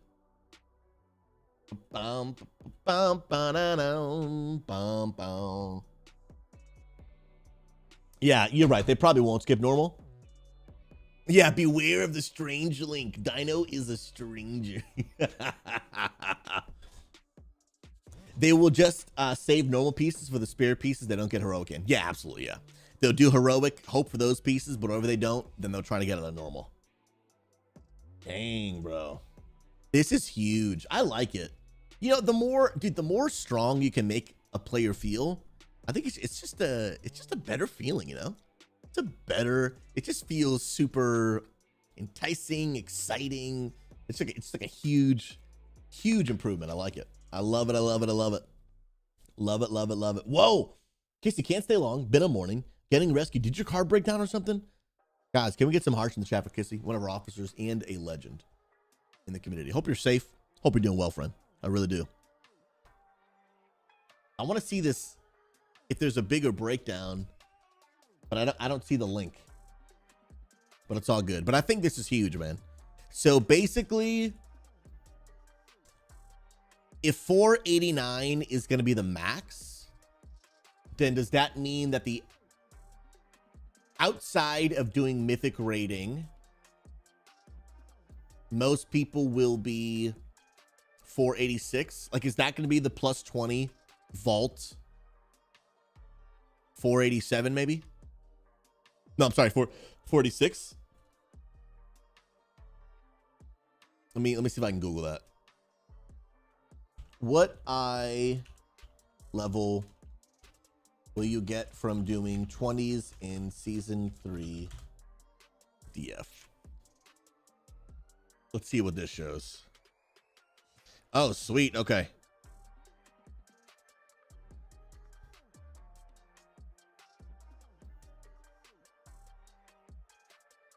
Oh, great vault. Okay, here we go.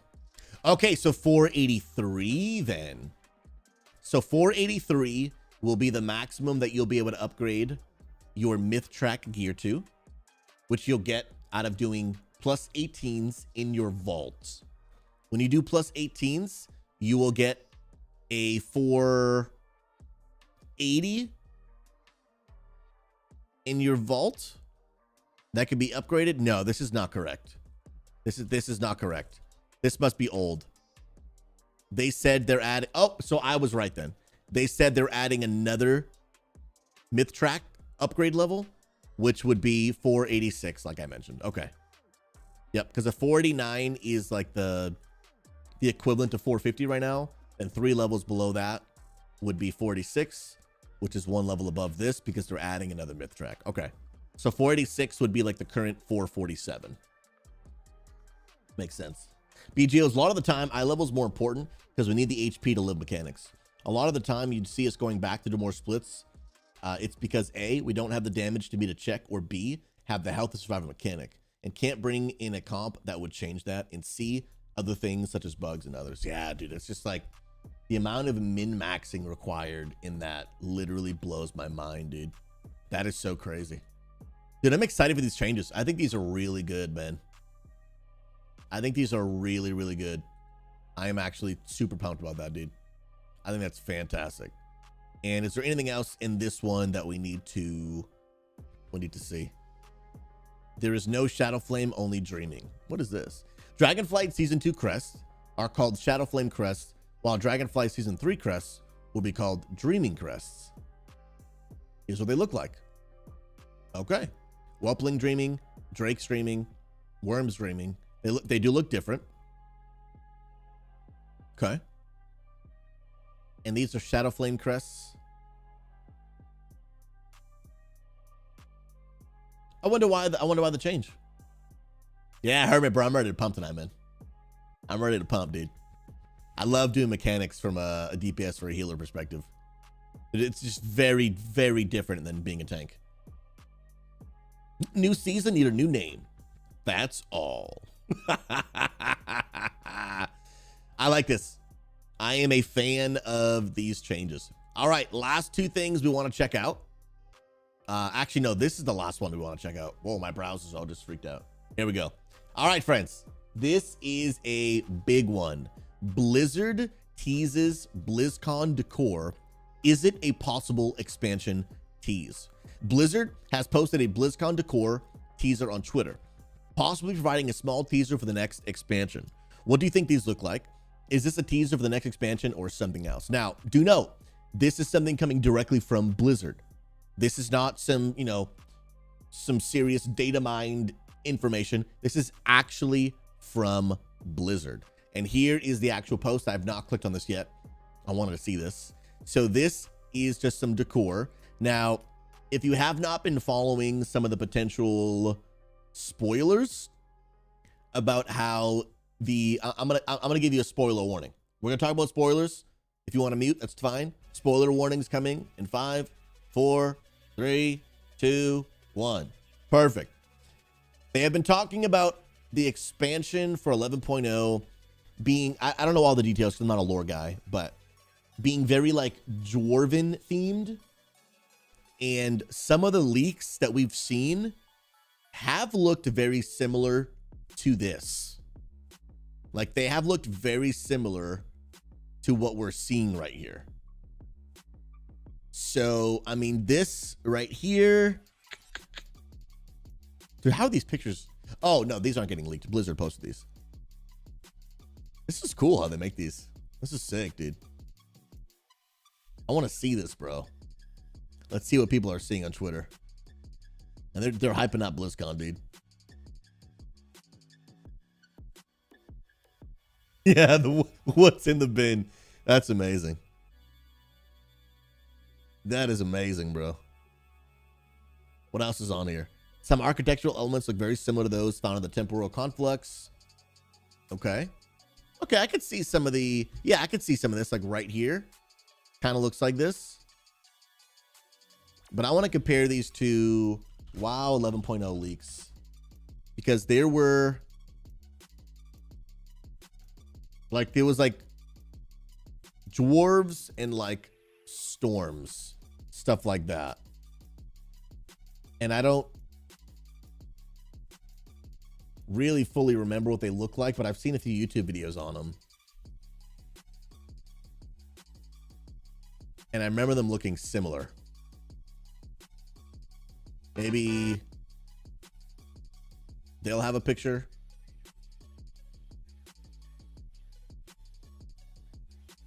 No, maybe I won't be able to find it in a short period of time. Okay, so yeah, here is the data mined. I think it was the free in-game loot you get at the shop by going, like, it's the digital gift by going to BlizzCon or something like that. Is that dude right there? So he was leading to be some storming and then the whole dwarven thing. And so, I mean, these images do kind of fit within what the leaks have been. And again, this is not like some data mine link. This is officially from Blizzard. So doesn't mean much, but could be leading us to believe two things. That one, some of the leaks are accurate, but two, most likely leads us to believe that we are going to get a 11.0 announcement, which I don't think is really a secret. I mean, we have to get one because no matter when 11.0 comes out next year, it pretty much, it has to come out next year. Even if they stick within their normal 24-month cycle, by the end of next year, we'll have hit that cycle. And they normally announce the expansions a year in advance at BlizzCon. So I don't think there's really any secret that we're getting an 11.0 announcement. I think people are wondering, like, when is it coming out? Is season 3 the final season of Dragonflight? The augment rune leads us to believe that. The mythic mount dropping off of Myrdrisel leads us to believe that. So I think that's really more what people are wondering. I don't think anyone is questioning if 11.0 is getting announced. It is. It just is getting announced. It has to. There's no way it doesn't. Now, I did hear there was a new Wowhead post. I want to go check that out. Dude, right now is such a good time to be a WoW player, bro. It just really is. Now, yeah, someone mentioned there was a new post. Fire-Wreck Encounter Arena. This just came out an hour ago. Okay, this literally just came out. Oh, shoot, bro. What is this? So we've data mined the following effect for the Fire-Wreck Encounter Arena. What up, Pal and Grim? Good to see you guys. How you guys doing? Bruh. Bro, I am here for that, dude.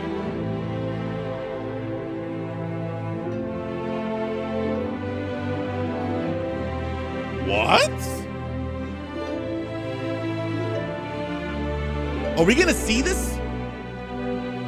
Are we gonna see this in the arena of the Fire-Wreck fight? In the new raid of Myrdrisel? What the heck? That looks epic, dude. Especially with that music. Bro, that looks sick, dude. It's unclear if this is the wipe condition, a medicinal burns, or part of the encounter on his phase transition, but either way, it's super cool. That's crazy, bro. So this is something that may be happening periodically throughout the fight. Maybe it's a DPS check that if you don't defeat the boss by the time this goes out, then you wipe. Or maybe when this changes, it leads to the next transition. They still don't know. But either way, this coupled with the music happening in 11.0 in the final boss of Mythic, this is a great addition to the game. Honestly, it kind of gives me Final Fantasy 14 vibes, which is a good thing because they do boss animations right. Yes, they do. They absolutely do boss animations right.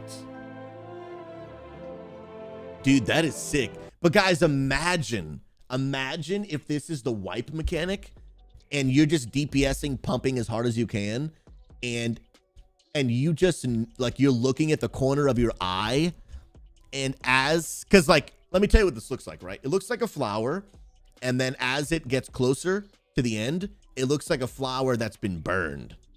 You know what I mean? So, like, imagine looking at the corner of your eye, and as darkness is coming towards you, if you don't defeat the boss in time, you all wipe. Bro, that would be insane. And Hermit, I agree. Final Fantasy 14 has the best raid bosses and mechanics I've ever seen in any MMO. I agree. I think World of Warcraft could learn a lot from the beautiful visual animations from Final Fantasy 14. I'm not talking about combat. I'm not talking about pace. I'm just talking about the animation. And what I really love about Final Fantasy 14 is you can know what mechanic is coming by animations in the game. So, like, it, you know, because you don't use boss timers in Final Fantasy 14. They're actually against the rules. So everybody is aware of what mechanic is coming, excuse me, because the boss does something visually that signifies this is what's going to happen next. And so it not only is informative, it's beautiful. It is so beautiful. It just looks so good. I want to watch this full thing one more time because I want to watch this through the lens of, imagine this thing slowly going down and you are, I mean, dude, imagine the stress of the race to world first.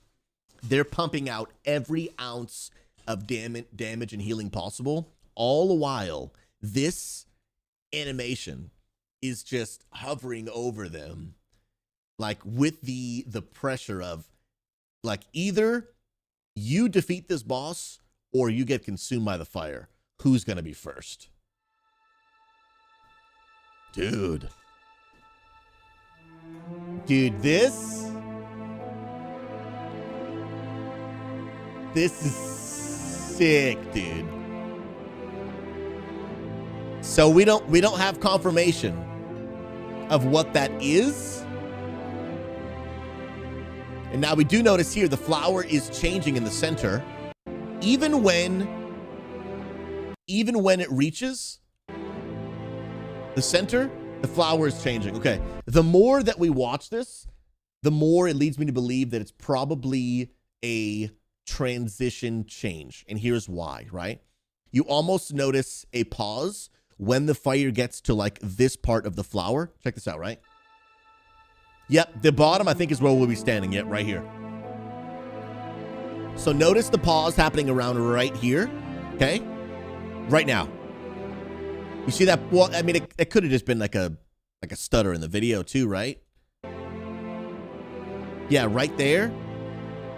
And then it almost seems like another phase when it gets to right here, right? And then notice, now this starts changing. That starts changing. Does it happen again? Wait. Okay. I think this is more transition phases than it is a wipe mechanic, because the video was continuing for so long while the rest of the fire is consumed, and this keeps changing.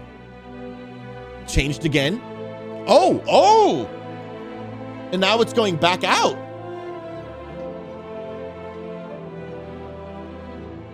Okay. Let me give my thoughts on what I believe the animation of this video changing probably more so is. Rather than it being a white mechanic, I think that these animations signify a few things. One being the transition into additional phases. So it starts off fully lit up, beautiful colors, and then fire that almost looks like the animation style of Fyrak is slowly invading the flower. It's getting closer to the center. Then when the flower is fully consumed, we notice that this part of the center of the flower then begins to change colors. Now, this could be a few things. This could be taking inspiration from the Final Fantasy XIV style of boss mechanics, where they don't rely on boss timers. They rely on visual animations from the boss. Now, what these color changes could mean is a new mechanic is about to come out. Like once it goes from being, you know, this reddish color to blue, that could mean either another phase or boom, watch out, this mechanic is about to happen. Goes from blue to red, boom, this mechanic is about to happen. And as we then see it continue on, it stays here for a while, which means we could be in a phase 2, right? So this could be phase 1 while the fire is coming down. Then the transition, maybe sort of like an intermission, right? One mechanic change, boom, another mechanic change, almost an intermission type feel. And then now, boom, we are then stepping into after intermission, more of a phase 2. And in a phase 2, you are, you know, obviously maybe DPSing the boss down. Maybe it is a DPS race. And as you are bringing the boss closer and closer to 0% health, it's almost like you are eliminating the darkness, right? Almost eliminating the darkness, a pre-Fyrak Emerald Dream or whatever this would be. And then boom, all of the fire is gone. The boss has been defeated. You have successfully defeated the darkness. And now you've defeated the raid. Obviously, all speculation, but you let me know in the comments below. What do you think? Could this be what this means? You let me know. We'll see you in the next one. There's a clip right there. Perfect, perfect, perfect. Bro, I think that's what it could mean, guys. I think that's what it could mean. How epic would that be? And then the fight goes from, oh my goodness, guys, we got to do something. Fire is taking over the fight. And then as we get closer to the end, like, guys, we're almost there. Keep pumping. The fire is almost gone. Dude, this is sick, bro. Obviously, it's all speculation. We could be completely wrong. And this could just be a little this whole thing could be a little flower in the corner of the room. You know what I mean? Like, this could literally be a flower in the corner of the room that just looks pretty and has nothing to do with anything. And everything we just talked about means nothing. But I think it's sick. I think it is sweet. Because let me use this as a transition into Final Fantasy XIV. If you guys have not seen Final Fantasy XIV raids, you guys you're missing out. Final Fantasy XIV Ultimate raids are literally from a different universe. I'll show you just a sneak preview of this Final Fantasy XIV raid. And the music in the background is literally insane. Insane, right? I haven't seen this ultimate fight. But the animations of the fight are normally so good.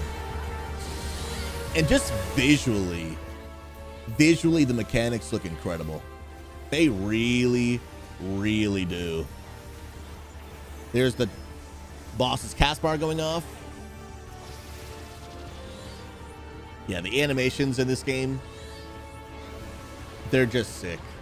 I do like WoW better than Final Fantasy XIV, but this game is so good. Yeah, story.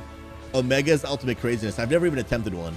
I did do Savage rating when I played this, and there's a lot of, there's a lot of controversy around, which game is harder.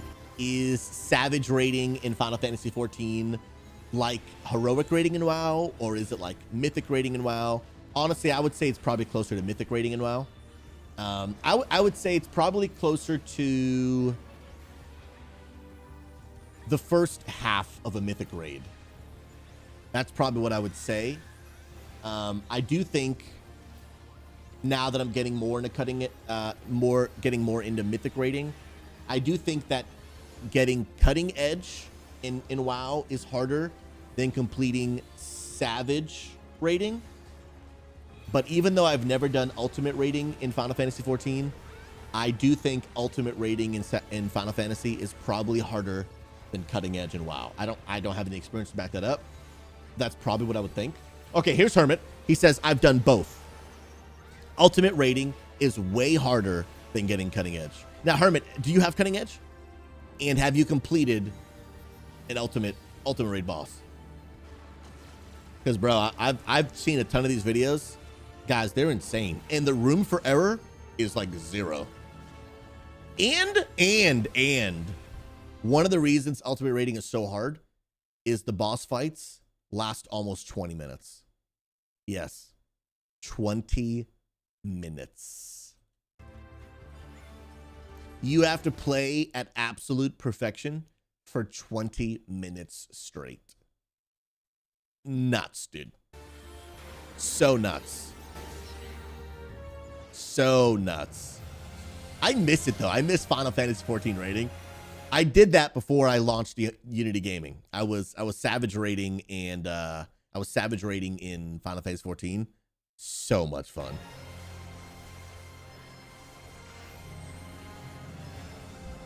Such a good game. It's just so good. I do miss playing it. Yeah, how many people in here, if we had a full-blown Unity Final Fantasy 14, how many of y'all would be interested in playing? I would love that to happen one day.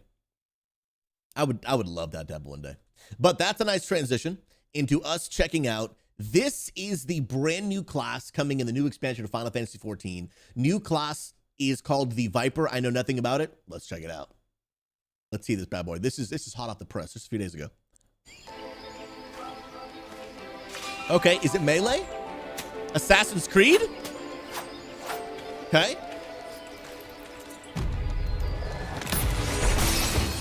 Okay, definitely. Oh! Goes from 2 one-handers to then 1 big one-hander?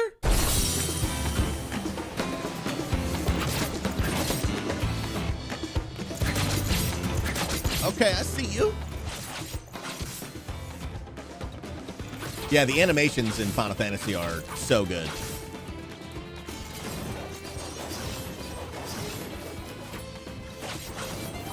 I respect it.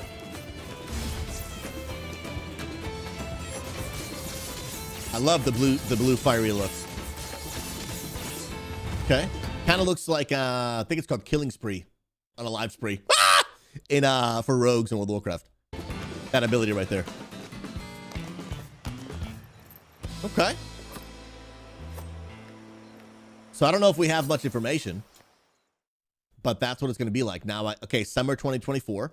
That's with the new expansion coming out called Dawn Trail, which I believe. What expansion is that? Is that going to be 10.0? I don't remember. But I think it might be 10.0. But there's an extended teaser trailer that I want to watch too. Let's go.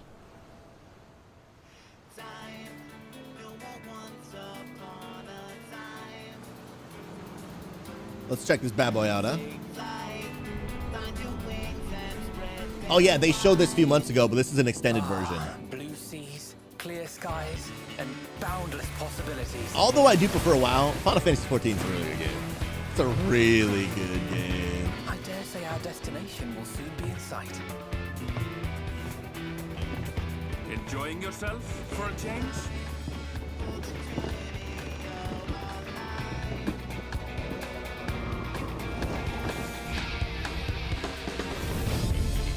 So now we know that guy's probably a Viper. Yes, Temptillion. Mythic raid tonight, 9 p.m. Eastern Standard Time.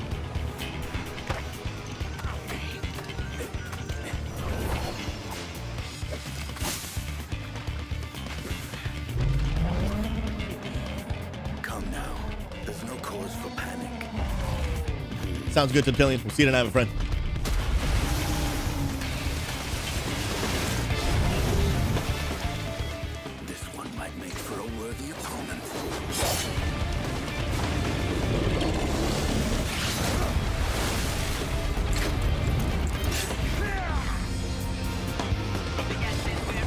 I will say one of my favorite parts about playing Final Fantasy 14, I think, was because the animations are so epic.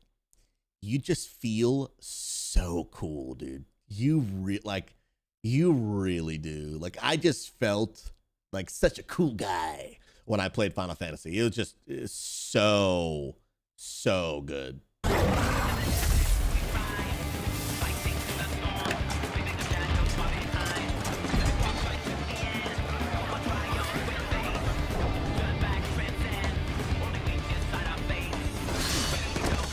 Oh yeah, Little Lumos. Some of the graphics are insane. The graphics do have to grow on you a little bit depending on your preference. It had to grow on me because I actually didn't like the graphics at first, and then they grew on me and I fell in love with them. It does feel more modern, you know.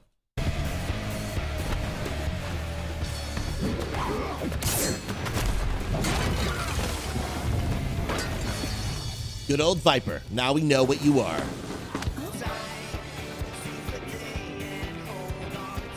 OG Nubs, I believe right now Viper's the only class. That's all we know anyway. I haven't heard anything different.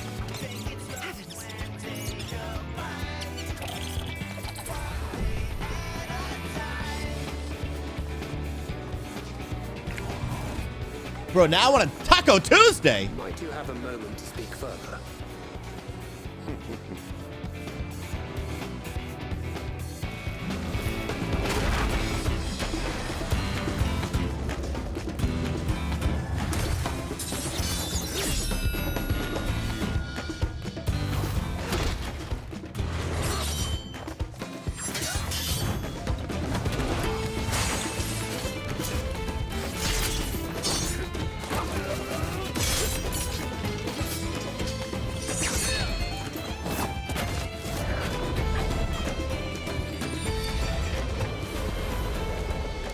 It just looks sick.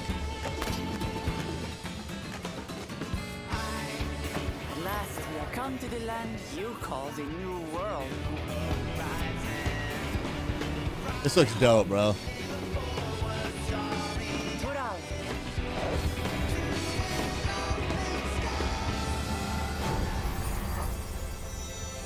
Wait. This is missing one thing. Wait for it. Soon. Wait, no, not that one. No. Dang it. Hold on. Wait. Hit the wrong button. Where you at? Where you at? Where you at?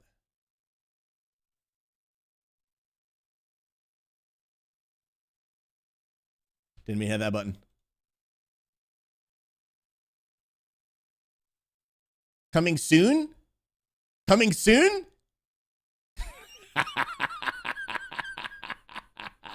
Who wants to lead it? Who volunteers as tribute? Who will lead Unity Gaming Final Fantasy 14?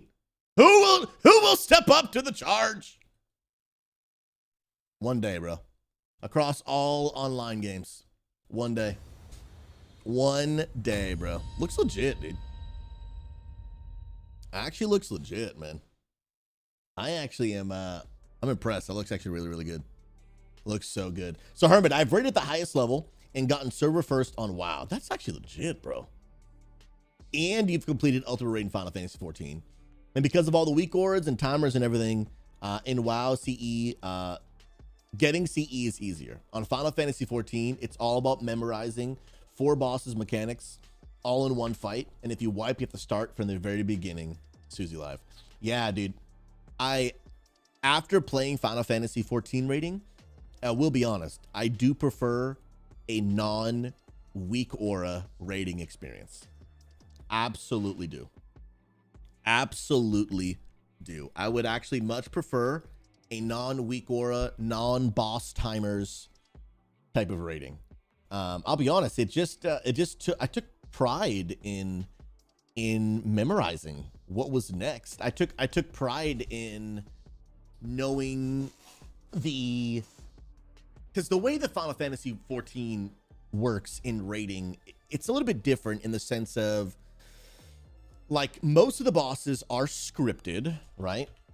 And I'll show you some of the raids that I did. Savage rating, what was it? 6.3. So I did 6.2. No, it was 6.2, I think.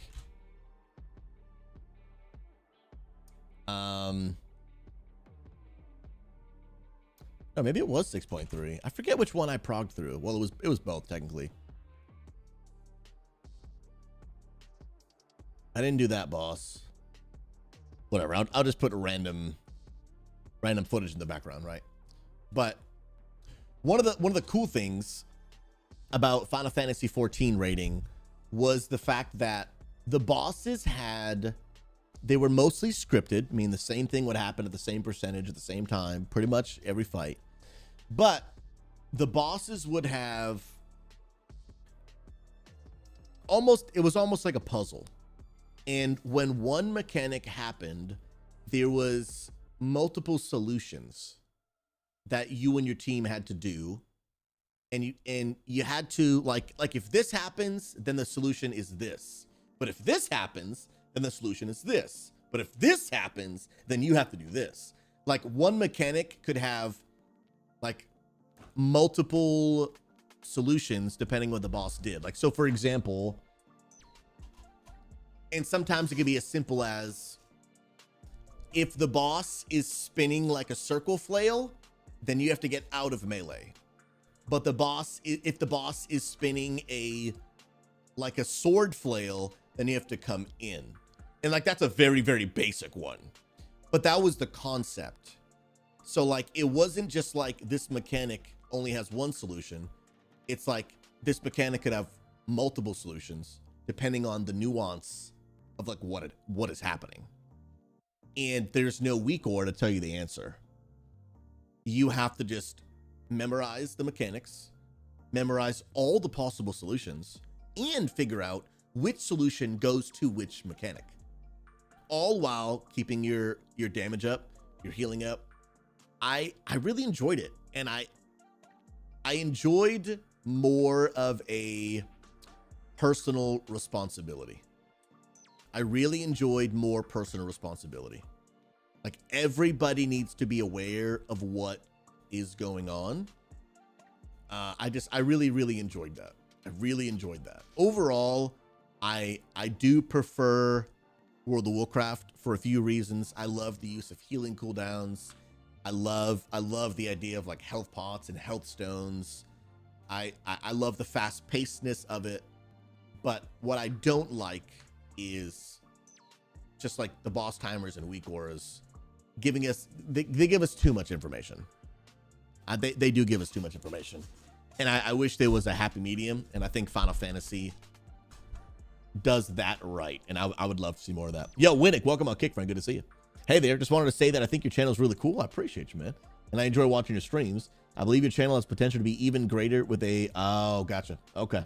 Gotcha. Hey, Winnick, God bless you. Glad to have you popping in the stream. Hope you're doing absolutely amazing.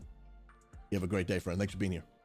Pyrrhic, so then playing without timers or weak orders like Classic? Yes. Well, no, because Classic has weak orders in timers these days. But also, Classic mechanics are super simple, right? They're pretty basic mechanics. Picture, yeah, just picture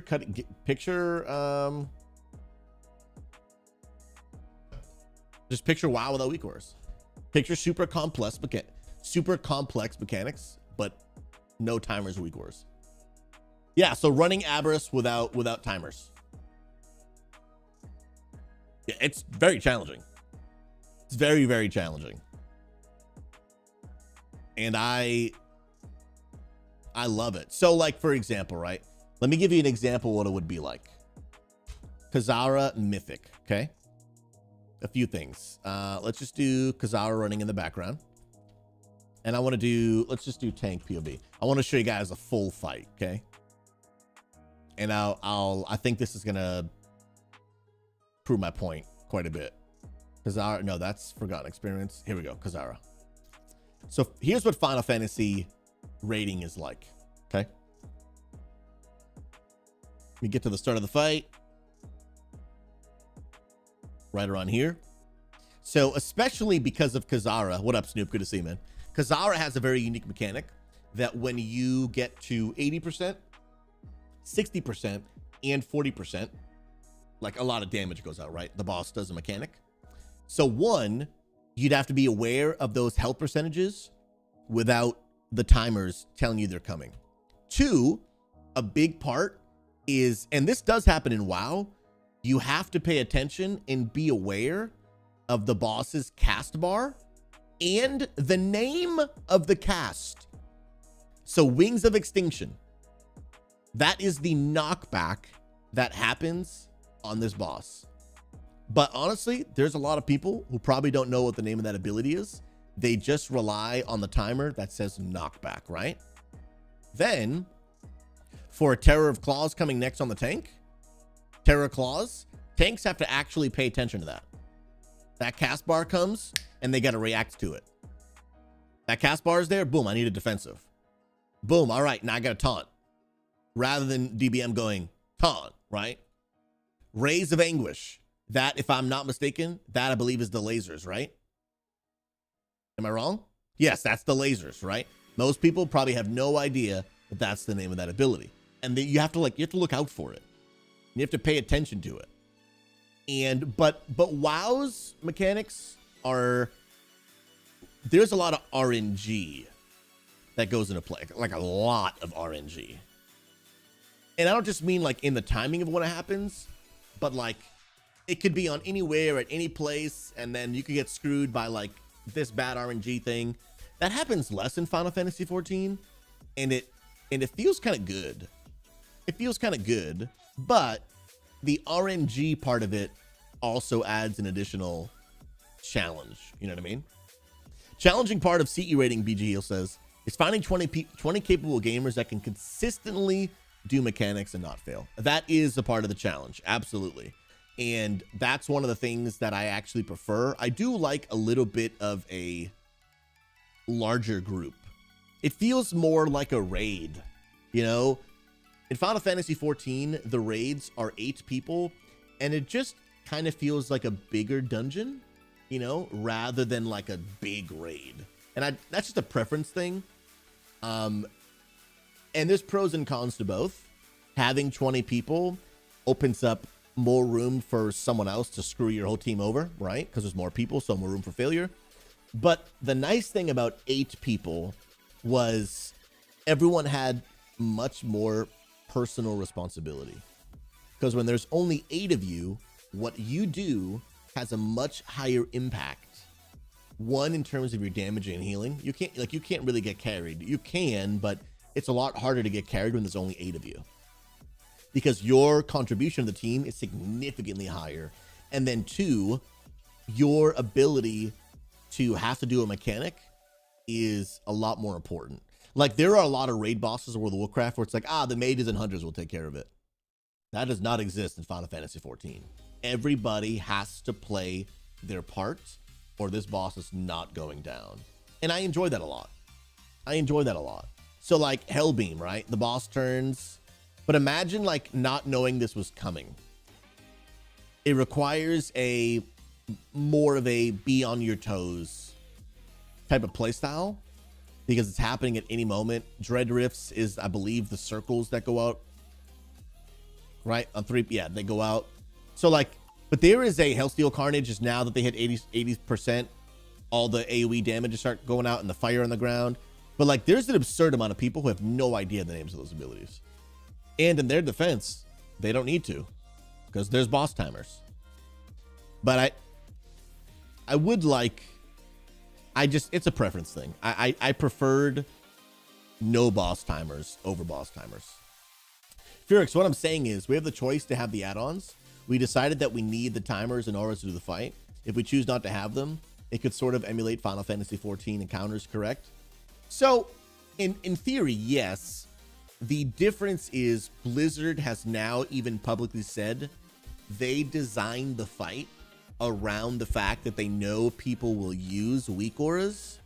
So because of that, raiding in World of Warcraft with no weak auras and timers would probably actually be super hard, because now the game isn't designed to be played that way, which some people might even have their own issues with that as well, you know? BG Heals, the nerfs in gearing outscale the boss, and what helps Guild get cutting edge later in the expansions allow for you to recover easier from mistakes. It becomes more forgiving. Very, very true. Very, very true. Where if you don't do content on the progression, imagine running a Mythic raid where you extended your lockout every week. Yeah, very, very true, bro. Absolutely. Justin explains why I go down so much. Cassatelli says, we need to go back to classic WoW rating. This new handicap rating makes the game so boring and almost zombie-like, just my opinion. I wouldn't say it makes the game boring. I really love rating. I think even with the timers, I think it's a ton of fun because there's so much room for error, right?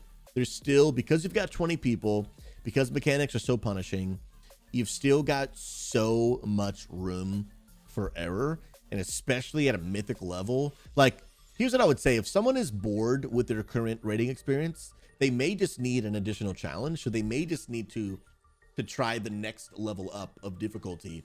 And that might bring back some of the fun for you because you're not zombie-like. Like when I do normal, I just literally I go in autopilot mode. But I'm not in autopilot mode when I'm doing mythic rating. I'm focused, I'm zoned in. And so if someone's finding themselves feeling zombie-like, autopilot, bored, they might just be feeling unchallenged, and maybe just potentially taking it to the next level might be something they need to do. I think it might be helpful for sure. Dr. Taco says, I'd prefer rating with no timers and weak auras. Yeah, I think I would too. I think I would too. Now that is with the mindset that it would actually work well, because if the game really is designed around weak auras, then just not playing with weak auras might not actually be a fun experience, because it might not be like the game's not designed to play that way. You know what I mean? Dashes, you feel like that can relate more to high Mythic Plus? Well, even in Mythic Plus, we have timers. We have little wigs. It tells us what mechanics are coming. There's weak auras you could put next to the nameplates of mobs to see the cooldown of their even individual abilities. We just have a lot of things that tell us how to play the game, which we, at this point, like, we need them. That's just what the community has become like. And if you don't use them, nobody will invite you. You know what I mean? Like, if you want to go into a plus 27 and you don't have the right tools, no one's probably going to invite you, like I can imagine. Dr. Sacco, I think the style of rating with add-ons leads people zoning out while focusing on their rotation and playing more reactively to mechanics rather than being focused and preparing. Here's what I really find. I think in World of Warcraft, people rely almost too much on their raid leader and not enough on personal responsibility. Now, I'm a big advocate for the raid leader being as informative as possible to help his team be as successful as possible. But I do think, if not careful, it can become a handicap as well. I have seen a theme in World of Warcraft where a lot of players are not being mindful of where everyone is around them. Most World of Warcraft players are not aware of what healing cooldowns are available at that moment because they don't even have method raid tools on. I think every player should have method raid tools on. Not everyone might agree, but I think everyone should have that on, especially in pugs. Especially in pugs. Because the more information you have, the better decisions you can make. Most people need, like, they need to be told to use their health stone or use their health pot. They just don't have, a lot of people don't have that high level individual personal responsibility. They're not paying enough attention. And that happens because the weak auras, the boss timers, and the raid leading can do the thinking for you. And that can be good. But again, when taken to an extreme, it becomes a handicap. Yeah, BG says, I often tell the raid leader it's good to call things out, but if you start calling everything out, it actually hurts the speed in which you progress. Yeah, your players don't really need to learn to think better because you will think for them. And to an extent, that's really good, especially for race to world first raiders, because like they have to play the game perfectly. But the reality is, especially this late into a tier, we don't have to play the game perfectly. Like I'm gonna be honest. My Mythic raid team, we don't have to play the game perfectly. We have so much gear. We just do not need to play the game perfectly. We do not need our raid leader Hermit to make perfect calls. We just don't. We have enough gear that if we just play the game semi well, we can defeat bosses, right? But what happens in World of Warcraft is we've just grown so accustomed to looking at the timers, looking at our weak auras, and listening to our raid leader, that is kind of the extent at which we do. The more game awareness you can develop as a player, the better of a raider and a Mythic Plus player you will be. If you can learn to navigate your rotation, navigate the boss's health percentage, navigate your timers, navigate you and your teammates' overall health, navigate the positioning of your teammates all at the same time, you will make better decisions.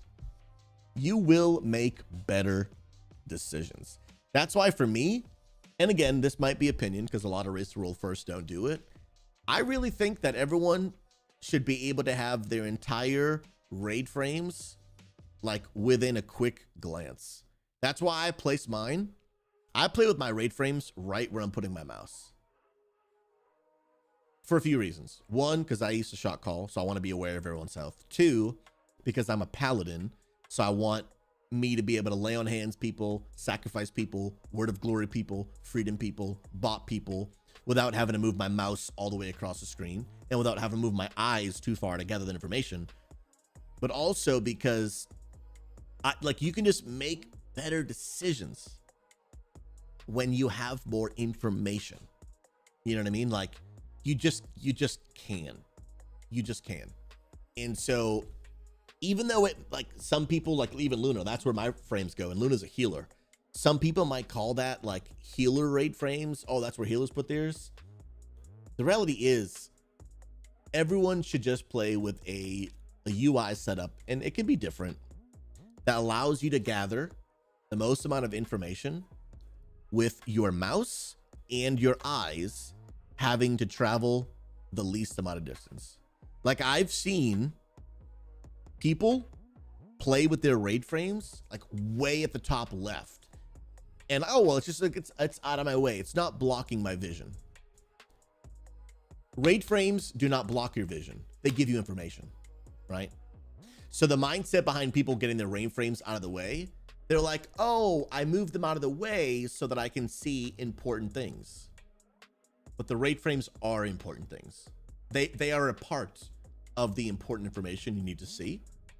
And like there are ways to get around that. You can play with a little bit of opacity so they're kind of see-through. You can put them, like I put them below my character so they're not blocking what's under my feet. There's so many ways to do it, but there are so many players that just, they have no idea what's happening to their team. They're just in their own world doing their thing. But the thing is, raiding is about a team effort. It's about team information. It's about team knowledge. Even if you play a mage and you have really nothing to help somebody else out, right? You don't have, you're not a paladin, so you don't have off heals, you don't have blessing of sacrifice, but there's just so much you can do by being aware of people's health, so much you can do by especially being aware of people's positioning. So I talked about this last week. One thing that I do, and you'll see me do it tonight in Mythic Raid, as an evoker, I'm always looking to help my team with uptime. So literally, you will see me do this on Mythic Kazara tonight, right? So for example, if I see a person, let's say there's an out of position. This shouldn't happen if everyone's doing it correctly, but let's see there's an out of position circle, right? Way out of left field. The boss is right here, and I see a Ret Paladin. No, let's say I see a DK, one of the slowest moving melees and classes in the game. Okay, melee character, he gets the laser beam on him, which means in Mythic, you have to avoid everything on the ground and run all the way behind one of these like lava pool circles, and that's how you get rid of it. Now, in a perfect world, you should not have to run that far if everyone's placed everything correctly, but let's say things happen and that's what has to happen. And let's say that dude is that DK that has to run all the way over here and then run all the way back, right? That dude is going to lose a lot of damage. And let's say that dude is normally top of the meters, right? Let's say he's blue marbles, DK, pumper. My entire team is losing when my number one DPS has to run, and he's melee, which means he's not fighting at a distance. He has to run all the way over here and then run all the way back, right? That is a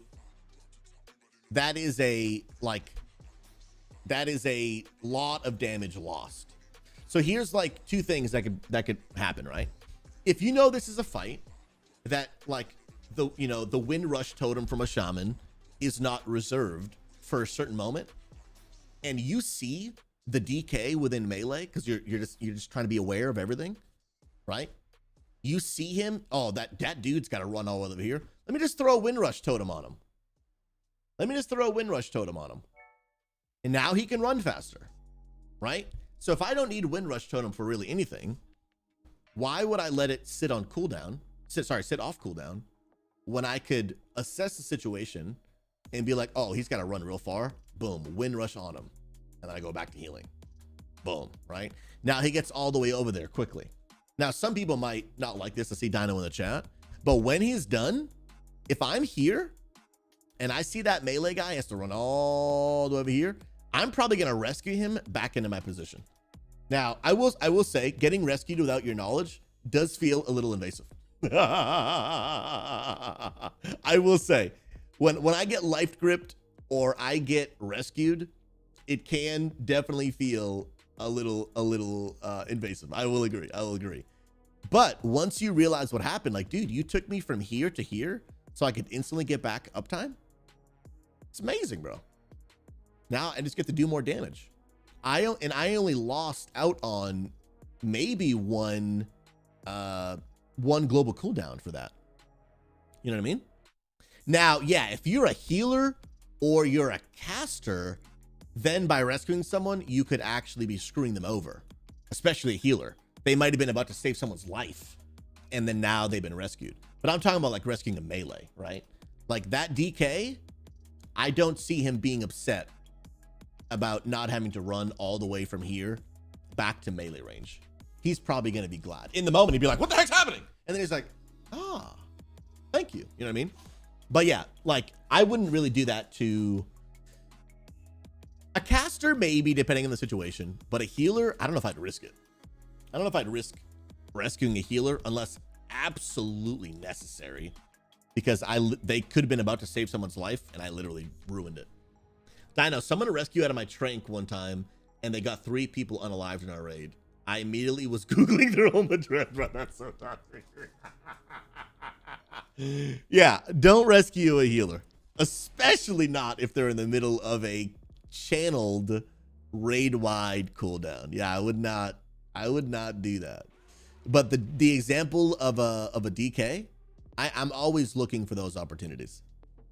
Always looking for those opportunities. BG, a lot of mid-tier guilds, especially melee, they just zug because the healers have a lot more to heal. They run out of mana earlier on prog, means you see less of the fight. Absolutely. Edoris, someone rescued me during the experiments charge and put me in danger. Maybe they thought I had the mark or misclicked. Yeah, I mean, if you're gonna try to pull a move off like that, you gotta make sure to do it like correctly, right? And it is easy to mess that up. But my point is, like, it's just the awareness, right? Whether you actually do a rescue or do anything, my point isn't even you should do that. My point is everyone should be at least aware enough to make that decision if they wanted to or not. But most people aren't doing those kind of things, not because they've assessed the situation and they've decided it's best for me to not do it. They didn't do it because they have no idea what's going on. They're not aware of the situation enough to even make a decision. And that is kind of the point of the conversation. Increasing your awareness, I think, is a massive thing that every WoW player should do. I think it'll literally take your gameplay to the next level. Absolutely. Absolutely. Dino, the best rescue move as AUG is to rescue someone to the same place they are standing for an absorb shield. Oh, I didn't even know that worked. That's huge brain. Then they don't even move, especially if they're melee. Then they literally don't lose anything. That's sweet, bro. That is sweet. Shamrock, whatever the priest's rescue is, got me unalive this week because I had the laser and they rescued me back into it. Yeah, it's called I think Leap of Faith is yeah. That's what Luna said. Is the actual name. What up, Spice? Good to see you on TikTok. But I think Life Grip is kind of like the community nickname kind of thing. But yeah, those things are risky. But and maybe the rescue was like a confusing, maybe a complicated example. But there's so many other examples, right? So monks with your whatever speed boost you give people, right? I can almost guarantee you so many monks probably never use that on other people. Ever. Especially in a moment where, because like here's the thing, right? If for the next minute, you as a melee, you know, let's say it's a minute cooldown, I have no idea. But if you as a melee know that for the next minute, you're not going to need it, you should be looking for opportunities to give it away, right? You should be looking for opportunities. If you're a shaman that has no use for your Tiger's Loss is what it is. If you have no use and your Windrush totem has not been reserved for a specific moment by your raid leader, you should always be looking for moments to use it. If you as an enhancement shaman, well, let's say Ellie, because I'm not sure if Enhance has this. You as an Ellie shaman should always be aware of your team's health, because you can put down an Ancestral Guardian or Guidance, whatever it's called, AG, I don't remember what the words are, or a healing totem. You should always be aware. If you are a, for example, if you are a mage, this example might not be fully thought through, but if you're a mage and you're spec'd in a Ring of Frost and there is an ad chasing your teammate and you can Ring of Frost it, why wouldn't you, right? If you are a warlock and again your warlock gate has not been reserved for a specific moment, and you see that you're similar to the rescue thing, that your DK has to run across the raid, why wouldn't you throw a quick warlock gate on them for them to use? If you are a, let's see what the class. Obviously, if you're a paladin, you should always be looking for opportunities to sacrifice. You should always be looking for opportunities to bop people. Not necessarily throw off heals if you're ret, because that you should be really focusing on your damage. But a lay on hands, maybe. Like even when I play ret, I'm always looking for an opportunity to lay on hands. Because I can bubble myself, but I can't bubble someone else, right? But I can lay on hands them. Like ret paladins, especially if you are, like for example, we're in experiments right now, right? And someone can get that debuff to stack super high. If their stacks are super high, but it's a bad time to dispel, why aren't I throwing sacrifices on them? I could be reducing their damage by 30%. And sure, I start taking that damage, but it'd be better for me to take some of the damage from you that would have prevented you from going down. And now we're both taking damage, but we're both alive, rather than one person taking all the damage, but then they go down, right? So I should be looking for opportunities to use that. If you're a druid and your roar has not been reserved for a certain part of the fight, and you notice, hey, these lasers are coming out and that DK, they placed them and now they're gonna go back.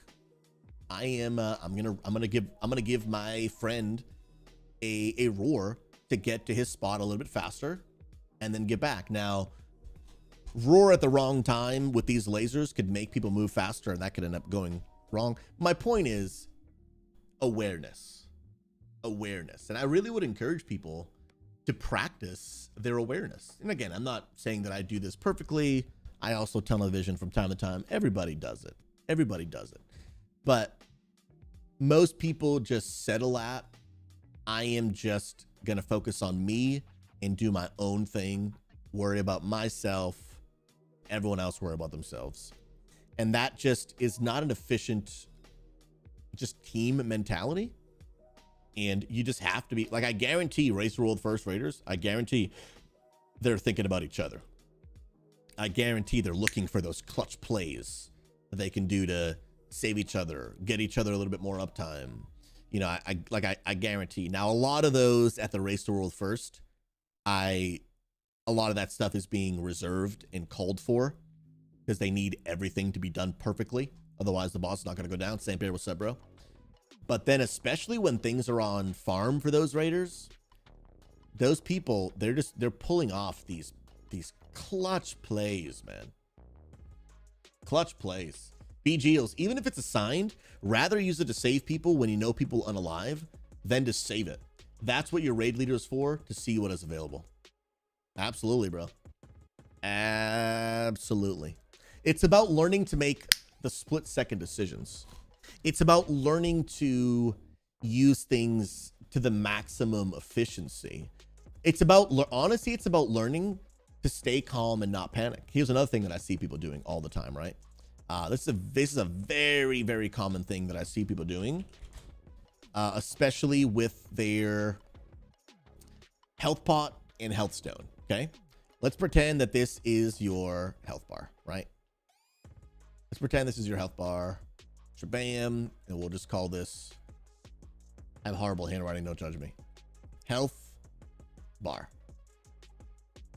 Biggest mistake that I see, obviously, raiders doing is first just not using their health bar, right? That's one of the biggest mistakes I see people doing. Not using their health pots, not using their health stones, not having them on a cooldown, I mean on a keybind. But then another thing people will do is, for example, right? Let's say that a boss mechanic comes out and it's like massive damage over the course of 3 seconds. So it's not just one big hit, but like over these 3 seconds, you're gonna start, your health is gonna like incrementally get trucked. So like one tick is gonna take out that amount of health. The next tick is gonna take out this amount of health, and then the next tick is gonna bring you down to 0 and you're gonna go down, right? What I see a lot of people do, and some of this comes from a lack of awareness of what the mechanic is and what it does, right? But a lot of people, what they'll do is they will get chunked for their health bar, right? Get chunked. And what happens is they'll panic. They will defensive, health pot, and health, like they just freak out and press all the buttons, right? The reality is, if you want to live that kind of moment, you can't panic. You have to have a plan. So here's the plan. Before the mechanic even goes off, I'm going to pop my defensive, which is going to reduce the damage done by 20%. So I'm not just going to, you know, try to repair my health bar in the moment. I am going to have a plan in advance. I'm going to pop a cooldown. And then when my health gets trucked for this amount, and then the next one is going to take this amount, I'm not just going to panic. I am going to say, hey, you know what? I'm going to let myself tick for that health. And then I'm actually going to let it tick again. And like, let me give you a perfect example. Let's say that your health stone, I forget what a health stone even does in terms of percentage, right? How much health does a health stone restore in Dragonflight? It's 50% health, right? Is it 30? No, that's not right. Let me see. Is it 30%? I forget, to be honest. Okay, it's 30%. So, for example, let's say there is a mechanic that's coming out, and the first tick of damage is going to remove 20% health. That's the first tick.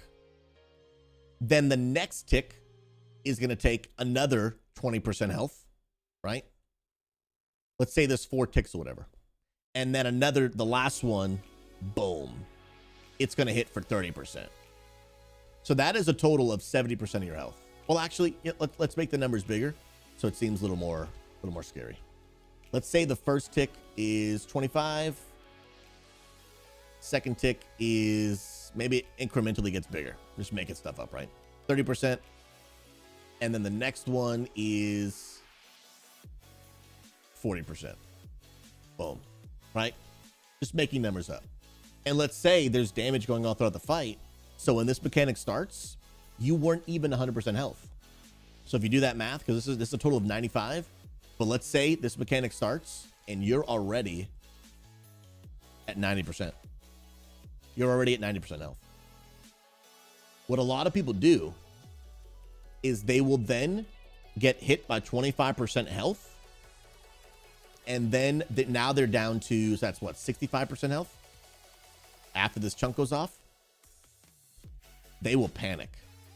And they'll start health potting, they'll start health stoning, and all that good stuff, right? But the reality is you want to be patient enough to maximize the use of the health stone. So if you got hit for a mechanic and you're now down to 80% health, but you want to use your health stone to heal up higher so that when the next hit happens, like you just feel like you're healthier and ready for it. But the reality is if you're at 80% health and you pop a health stone, which heals 30% health, you lost 10% healing. You wasted it. And so it actually would have been better if you're at 100% health. It would have been better for you to wait and get hit again until you're, say, 60% health.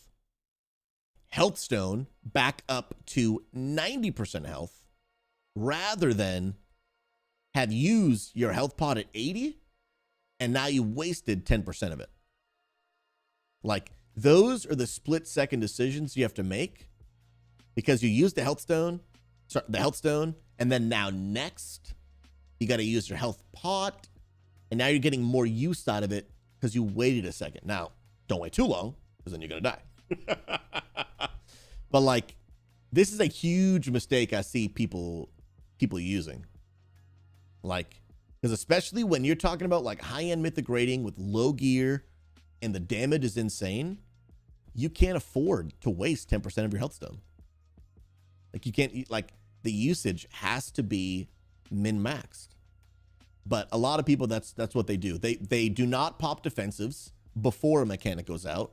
They will wait until they are low health, then they'll panic. But by being aware, defensives should be used before a mechanic even goes out. Then you wait till you're the appropriate health. You pop your health stone, which gives you 30% health back. You wait till the appropriate health, pop your health pot, which whatever, I forget how much off the top of my head, how much health that is. And some of it is just knowledge of your own abilities. Like, how much health, if I pop this ability, does it actually give me? How much damage does this defensive actually protect versus my other defensive? Like, Red Paladins have 2 defensives. Something Vengeance, and then I forget the name. But they do different things. They do different things, and they do different percentages. You know what I mean? Another thing is I see a lot of people using a health pot when they didn't need to. If you get hit hard and are low, but there won't be any damage coming out for a bit, then let the healers heal you. Absolutely. And that comes with awareness and knowledge. So like what he means is people freak out if they're 30%. But if you're aware of what's happening and you're at 30%, but there's no more damage, like the mechanic is over, like you're not going to get hit again, then it really doesn't matter that you're at 30% health, because you're not going to go any lower until the next mechanic, which is not for 30 seconds. That's plenty of time for the healers to have healed you. But if you use your health pot on what I believe is a 5-minute cooldown, like you don't have another one.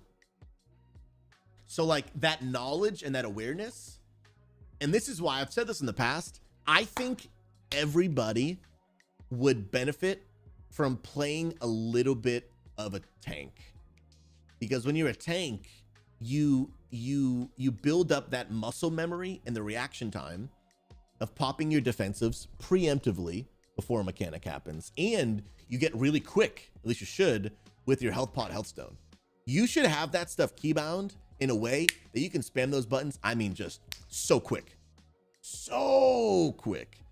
And in my opinion, you learn that, especially like it becomes very normalized when you are a tank, because you're getting used to being smacked. And as a tank, you almost become desensitized to my health bar is low, and you learn how to navigate that situation, right? So as a tank, like for me, I play a tank as my main. I'm very comfortable with having a huge chunk of my health being gone, because I'm like, it happens all the time, right? I get used to it. But as a DPS, people are like, I got no health, I'm going down. Like they panic, right? They panic. When in reality, if you have the awareness of what abilities do I have available and defensives, are my health pots available, and what sources of damage are about to come out next. Because if you're not about to get chunked by another mechanic and you're at 15% health, you really got nothing to worry about. You're chilling. And absolutely BG heals. Tanks learn how to rotate their defensives properly, which I think is another thing every WoW player would benefit from. I really do think that if every WoW player at least played a little bit of tank on the side, it would probably make them just a better WoW player as a whole. You learn really important positioning. You learn to think, how does everything that I'm doing affect my team? Which I think everybody should learn. How do my actions affect my team? Most people don't think about that. Tanks always have to think about that. How does my positioning affect everyone? Like, if you learn how to play that as a DPS or a healer, I mean, healers are also thinking that too, but they're not necessarily thinking about their positioning. Like, it's not first nature. But DPS people are just like, not all, but a lot of DPS players are just like, big damage, right? But there's so much more to think about than just big damage. And so I will stand by it. I think everybody would get a little bit better at WoW if they spent a little bit of time playing a tank. And that's why, like, I have seen a lot of really high-end players that have never played tank before pick up playing a tank very quickly, because all these principles that I'm talking about, learning how to use the defenses properly, being mindful of mechanics, being very mindful of your positioning, being very mindful of how your decisions affect your team, they're already doing those, but just as a DPS player. So then when they pick up a tank, they're just like, so I'm doing a very similar thing. I just need to hold aggro and keep my mitigation up. Gotcha. BG heals. Also, I'll say this. If you're a tank main and only a tank, you're hurting yourself, bro. Actually, you're the one who told me that, and I learned that the hard way, bro. Most people who only tank and never DPS or heal are naturally worse players due to the way tanks are built. They eat more mechanics. They don't interrupt always. And again, I'm generalizing, but it's pretty common. Absolutely. Tanks can get away with failing mechanics because they'll survive them. So they don't have to be as intentional about their positioning. And they can just get away with things. And dude, it was BG, it was you and me playing together. And I think you invited me into a plus 22 It was a Mythic. We were playing with your Holy Paladin friend. I forget what dungeon we were doing. But it was that night that I realized, bro, I'm really bad at playing DPS. Not just from a stance of doing damage, but I was like, bro, I'm getting hit by mechanics I wasn't aware of. My positioning is not on point. And especially now that I play Devastation Evoker, which cannot get away with the same things as a Paladin because we don't wear plate and we don't have a bubble, and our defensive cooldowns are a lot weaker. It has forced me to just be a better player. Like, I can't get away with getting hit by the mechanic. I can't get away with taking one tick of a fire thing on the ground, because that one tick did 30% of my tank's health. It does 100% of my evoker's health. I can't get away. I can't get away with, oh, I popped the defensive too late. Too late, I'm on the ground. I'm licking the floor, bro. Like, it actually has made me such a better player by learning to play a DPS role from range that is very squishy. It's actually made me, and playing a channel caster, because when you play a caster, you have to be very aware of your positioning if you want to maximize your uptime. If you're not aware if you're not aware of your positioning as a caster, you're going to be interrupting your own casts all the time. So now, like on my evoker, I'm always thinking through opportunities during this global cooldown. Where can I move now while I can't do anything during the global cooldown, so that I don't have to move 5 seconds from now while I'm in the middle of a cast? So I'm always thinking that through. Like, where can I move right now while I got nothing else to do, so I can not move later when I am trying to do something? And that, dude, that has helped me a ton, bro. That has helped me a ton. And then now that I play that perspective, I have learned so much about when I'm tanking. How can I tank in a way that is beneficial for my other players? Like, so for example, this is something a lot of tanks do not think through. A lot of tanks do not think this through. Let me give you guys an example, right? Where's my thing? Okay. This right here, some tanks will think through. Let me tell you the difference between a new tank, an intermediate tank, and an advanced tank. New tank views this stairs on the LOS as nothing, right? So healer is up here and tank runs down here. New tank thinks nothing of this situation. Oh, you guys can't see that, my bad. New tank thinks nothing of this situation, right? He runs down the stairs and thinks nothing of it. Does not even care that he's LOS the tank. He's learning, he's new. So a new tank thinks nothing of this. An intermediate tank, I'll do enter. An intermediate thinks of this situation as, I gotta make sure that if I am gonna do this, I either tell my healer to come with me, or I'm just very careful about my decisions here. That is how an intermediate tank views this situation when running down the stairs. Now, an advanced tank thinks about everything I just told you, but he also is looking at his teammates' cast bars, their animations, to see, okay, where is my healer? Is my healer way back here? Because if he's way back here, then I'm less likely to go down those stairs. If my healer is right here, well, then when I go down, it'll take my healer only a second to get to me. But he's also thinking about their cast bars, and he's looking at their cast bars because hopefully he can see them somewhere on their raid frames. And he's thinking, hey, you know what? My warlock is right here casting Chaos Bolt, a really long cast. As a tank, what I do not want to do to my warlock is I'm standing here and he is about to finish that really long Chaos Bolt cast, and at the last second, oh, it drives people crazy.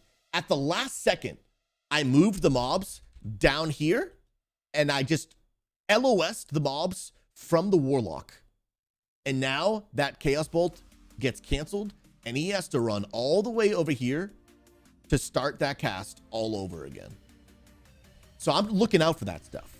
I'm looking out for my healer that is right here casting a big heal on me or on a melee. It's another thing, right? Because you gotta remember, where I go, the melee follows. So I'm looking at my party frames to see, oh crap, my rogue is pretty low health. My healer is about to finish his cast to save his life while he has a dot, because I can see dots on the party frames due to Omni cooldown. So at the last second, I am not going to bring the mobs here, making my rogue follow me while the healer is casting, and it's going to get LOS'd. And now that rogue has the dot, and boom, and now he's going to go down. Now he's going to go down. That's what the advanced tanks are thinking through. All of those scenarios when it comes to moving 7 inches to the right. LOS and thinking through all of that is so massively important to help take your tank tips to the next level. Like, just absolutely massive. Those are important. Yeah, moving at an earthquake shaman, for example. And sometimes I can have that habit too. If there is like an animation on the ground that your team is doing, like tanks, don't move them out of it. You know what I mean? Don't move out of that. But here is a good DPS thing to think through, right? For example, if there's a staircase coming up right here, right? There's a staircase here. Here's one thing that I try to do on my evoker. So here's a staircase, and the tank is fighting right here. But I know that eventually he's going to have to go down these stairs, right? And if you're doing Mythic Plus, he's probably not going to wait until everything is down. He's going to wait till maybe things are low, maybe raging kicks in so that now he can kite. So what I'm going to do as an evoker, right? I'm back here casting. But if I am back here and the tank starts moving, now I need to not only get to where he was, but now I need to keep on moving. But what I'm doing as an evoker back here is I'm doing all of my hard casts, and I'm waiting for my procs of my living flame, which give me instant casts. So for example, let's say as an evoker, I get 2 of those living flame casts. I'm going to wait till I get them.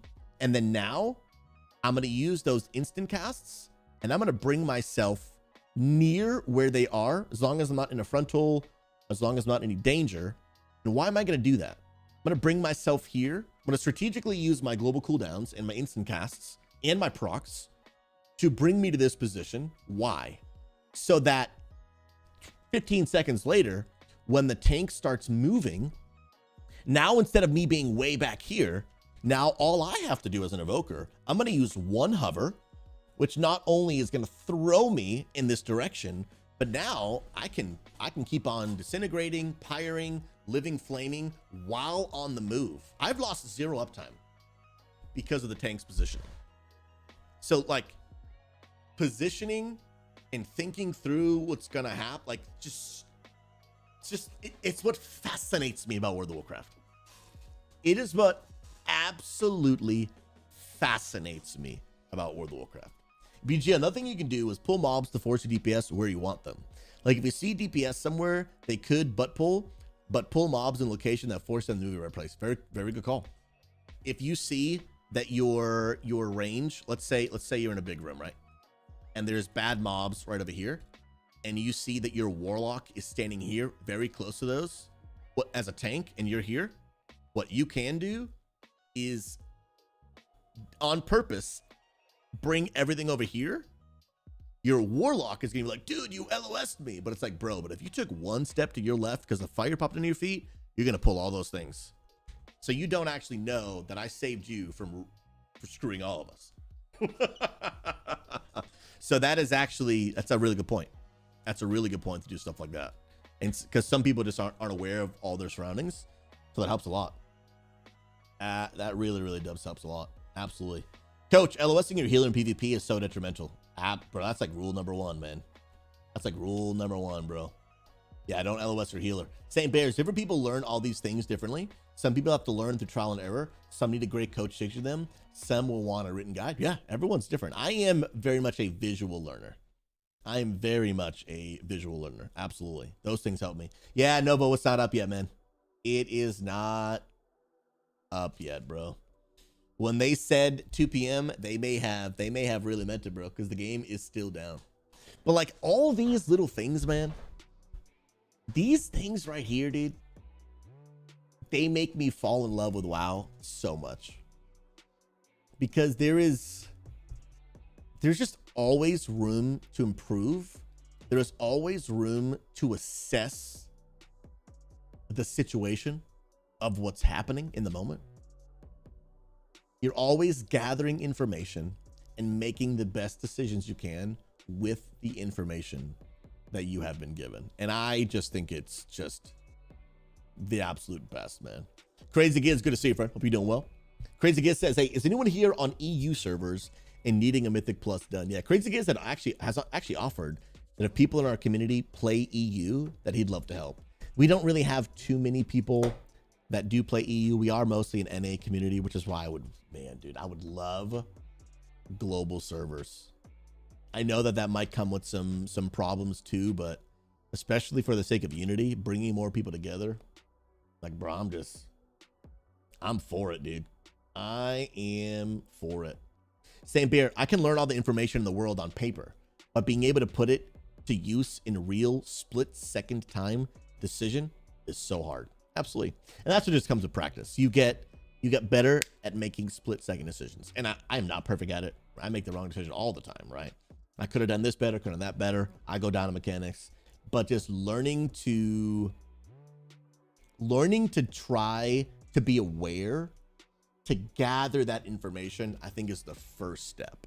I think that's the first step, because I think there's just a lot of people who they're just not aware. They're not aware of just all the things that are happening. So therefore, if you're not aware of the information, you're not even aware that you need to make a decision, you know? And so I think that's mega, mega important. And I think increasing your awareness and increasing your knowledge is one step that'll really, really, really help you go to the next level as a WoW player. Big time, man. Uga, Susie, off topic, but I put an Iceland travel video and Susie reacts. Oh, shoot, bro. Guys, you know I'm down to look at some freaking beautiful pictures, bro. Always, dude. Always, always, always. Let me see this. What is this, bro? Oh, it's TikTok. Oh, my goodness, bro. Hold on, dude. Guys, I've never been to Iceland, but I want to go. Never been to Iceland, but I want to go, dude. Bro, do you see that water? Bro, this is legit. Dude, that dirt is like straight black, bro. It's like not brown. It's like just straight black. It's sick. That's a gorgeous waterfall, dude. You see that rainbow right there? Bro. BG, that's a great point, man. If you want an easy way to improve, remove information you don't need. It's super easy to get information overload as well. Absolutely. Sometimes you can have just too much on your screen going on. Too much going on. Sampier, I've got my rotation on lockdown until one mechanic messes it up and then I'm ruined. Yeah, dude. And that's the hard part. You have to just, you have to find a way to just restart or pick up where you left off. Like all these things on the fly, change it up. Dude, this is beautiful, man. Oh, dude. This is so beautiful, bro. I love every second of what I'm looking at. That water must be freezing, bro. Must be so cold. Oh, bro. Wait, is that black dirt? Volcanic ash? For real?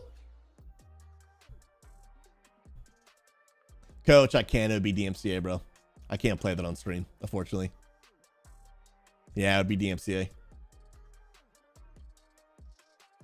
Dude, this is legit. This is beautiful, bro. Casual John, this sounds like Destiny raid on steroids. Heck yeah, dude. WoW rating can be super complex, but Destiny can be too. Destiny can be too. But it's just all of those split-second decisions that I just love about WoW. I love about WoW, bro. This is gorgeous, man. And, you know, in Luna, I never got a chance to look up the Michigan place you were talking about yesterday. Remind me of those two names. I want to check them out. Dennis, I find Destiny rating super complex because of first-person POV. Yeah, you have to be really aware, and you have to physically look around in Destiny because you can't see everything around you. You only see what's right in front of you. So you have to be more intentional to actually look around. In World of Warcraft, you can just zoom away out and you just see like everything. Sampierre, I think endgame PvE, PVM, which in RuneScape they call PVM, but most games PvE, in any MMO is way more complex than people realize. Way more complex. Like it's insanely complex. Gamers, if you've been sitting for too long, go ahead and stand up. Get a stretch in. Sitting down for too long, super bad for you. Super bad for you. Get yourself standing. Let's get it going. Come on now. Yeah, Dennis, we saw the new Final Fantasy video a little bit earlier. It was pretty cool. We've been catching up on a lot of good stuff today. Unfortunately, WoW's been down. Guys, I've been streaming for 3 hours and we haven't even played WoW. We have not even been able to play WoW. Feels bad. At this point, we're probably not even... My stream's over in an hour. We're going to do WoW Chapel at 2:45. We'll see. I mean, Blizzard did say that WoW's back up at 2, and it is going to be 2 in 1 minute. So we'll see. But we'll see. But we're ready to pivot, man. We are ready to pivot, man. Okay, so Luna says, so Boyne Mountains in the fall and winter, resort and skiing, and then Frankenmuth, Michigan, Winter Village. Oh, year-round Christmas store.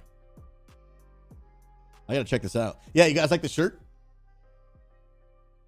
I'm actually gonna show you a little bit more. The shirt's gonna get even cooler. So check it out. This is what the shirt says. Let me give you guys actually a full zoom in. So the shirt says Protection Paladin, unflinchingly unbreakable, protector of righteousness, a bastion with a backbone. Be strong, brave, smile and wave, shielded by light. I will defend the final blow. When in final light I go, I shield them all. Now here's the best part.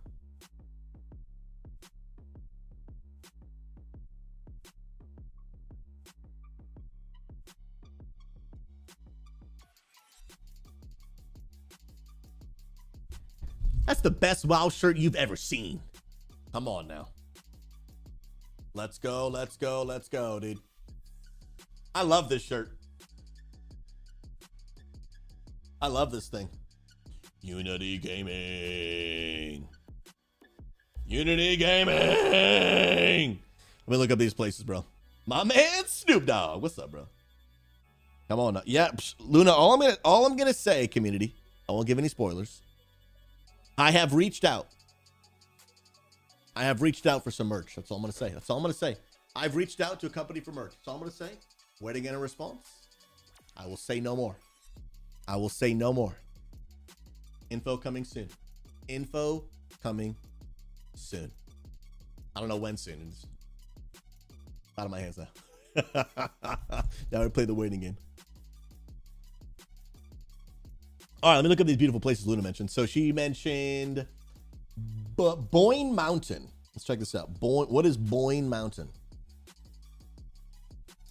Boyne Mountain. It's in Michigan. Let's check it out. Okay, so this is, oh shoot. Oh shoot, bruh. This is a beautiful snowy resort. You guys have mountains in Michigan?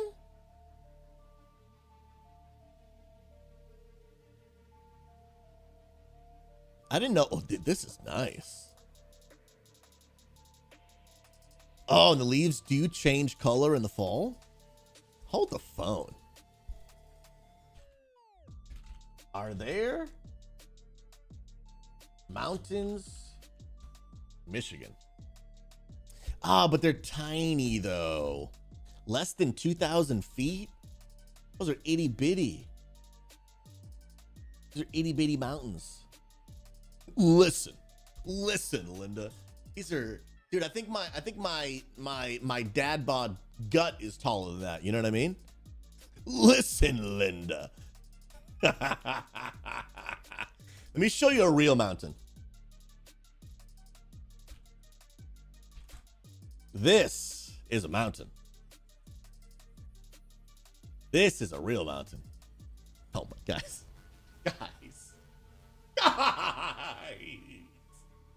Oh, you see Mount Rainier is the sickest. Ah, dude. It's a volcano, dude. It's a volcano, dude. Like, do y'all see that? Bro, you just gotta. Come on now. But why do you like the mountain? You're gonna climb it? Bro, I can't climb that. I just want to look at it, dude. I just want this mountain to make me feel like when I look at Magnificor. You know what I mean? I'm just freaking like, how you so big? You know what I mean? Like that's what I want to experience every day of my life. When my wife and I were in Washington, there's a highway that you just drive where you just see the mountain. We just kept driving up and down that street over and over again. We'd literally go down the highway, take the little loop, go back the other way, and just keep looking at it over and over and over again. Bro, Dashes, I'm telling you, this is sick. Shamrock, that's 20 minutes from your house. You're banned. You're banned. Okay? If I can't beat you, you can't be here. Banned, bro. You're done. It's just the most fascinating, beautiful place I've ever seen in my entire existence. Like, and you guys would be blown away at the amount of time I spend every week researching cool parts of the United States. I've just become obsessed with seeing nature and having cool experiences. And I've been looking up a lot all over the country, East Coast, Midwest, South. None of it is nearly as epic. At least, obviously, it's all a matter of preference and opinion. But the West Coast, you know, they say West is best. Maybe not the prices or the taxes, but the mountains, though, come on. Mountains are built different, people. The mountains are built different. My goodness. Bro, Dashes, you live here? Gotta love it. Bro, what I wouldn't give to be you, bro. What I wouldn't give to be you. My entire life is on the East Coast, though. My entire family, so it's not as easy as just up and moving. Well, one, it's very expensive in the West Coast. I don't think I can afford to live there, but even if I could, you know, it's one thing to move. It's another thing to move several states. It's another thing to move across the entire country. It's a lot, you know. Yeah, Casual John says on YouTube. So, man, how'd you find yourself getting banned, dude? Well, you know, you see, I live somewhere awesome, and yeah, that's pretty much it. Shamrock, you can usually see that from your front door. Bro, let me tell you, if I could wake up every morning and sit outside with a cup of advanced GG, pray and read my Bible with Mount Rainier in the distance, like what else do you need? Like, if you know what I mean? Like, it's just, what else, bro? So, St. Bear, have you seen Big Sur? Can be in the mountains looking down through the clouds at the ocean, then drive 15 minutes down to the mountain and be on the beach. St. Bear, where is this magical place you described to me? I must know. Where are the things, dude? It's called Big Sur. Is it Colorado? I have no idea. I'm just going to Google Big Sur. Bruh. What are we witnessing, dude?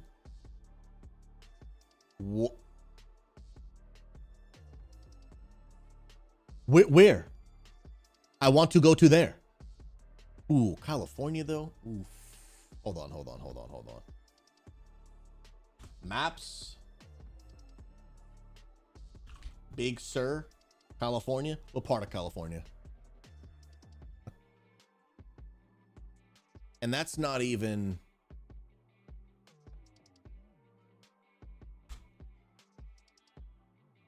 tier? I don't know, bro. I really don't want to live in. I really wouldn't want to live in Cali. But let's look it up because now I'm too intrigued. I'm too intrigued. Big Sur, California. We gotta see this. Give me like a beautiful overview. I don't want to see like a road trip vlog. Okay, some B-roll. That I could be down for. We won't watch the whole 60-minute video, but I do want to check this out. Let's see. Places in California with stunning coastal views and many great adventures. Bruh. My dad and I spent one whole day driving the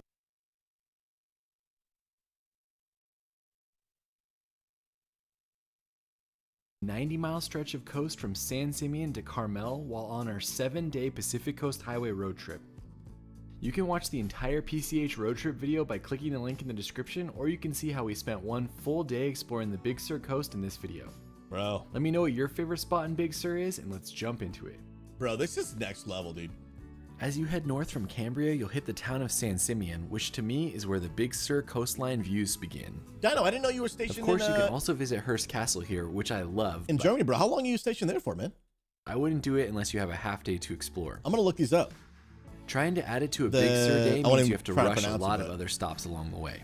Bro, that's nice, dude. If you're interested in visiting the castle, though, I have two This is the Penguin Palace, by the way, in real life. videos on my channels of Yeah, different for sure. tours I've taken, and it's a great place to explore. Yeah, Penguin Palace, dude. That's the 5-year subs right there. From Hearst Castle, it's about a 7-minute drive to one of my favorite stops on PCH, the Elephant Seal Overlook. If you've ever wanted to see these animals, this is one of the best places to see them. Whoa, that's legit, bro. According to their website, at some points during the year, they could have up to 17,000 elephant seals on the shore. Bro, that's nutty, dude. The peak times are January, April, and October. There's an elevated half-mile trail from the parking area that you can walk. The big drive. You can technically get down to the coast from here, but Dude. it looks pretty steep. Bro. That's gorgeous, dude. Pops can't remember if he's ever been to Big Sur, so I'm excited to show it to him today. One of the highlights at Ragged Point is the art installation known as the Portal to Big Sur. It's a large wooden circle that perfectly frames the coastline. Dude. Also, how do you not remember whether you've been to Big Sur? When you're at Ragged Point, be sure to walk all the way out to the end because you get this cool forest. Bro, look at this right You here. normally walk right here. Sheesh, bro. Luna scared the crap out of me. Bro, that is beautiful, dude. But not today. Still pretty awesome though. McWave Falls is an 80-foot waterfall, also known as a tidal fall as it falls directly into the ocean. It's one of 2 tidal falls in California, with the other one being Alamir Falls in Point Reyes. Guys, yeah, Angry, it's still down, bro. What do you think, Pops? Yeah, dude, Saber, this is nutty, dude. He had never seen McWave This Falls is before. so nutty. It's pretty hard to beat that California sight right there. It's one of the most recognizable views on Pacific Coast Highway, and ever since it became popular with social media, it's been drawing people from all over the world to visit. Dang, bro. I want to look up this castle that Dino's mentioning on YouTube. What is this? What is this we're looking at? Dang, bro. This place is real?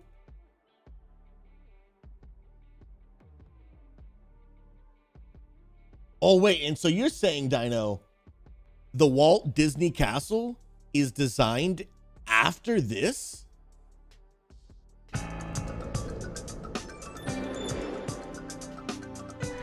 Bro.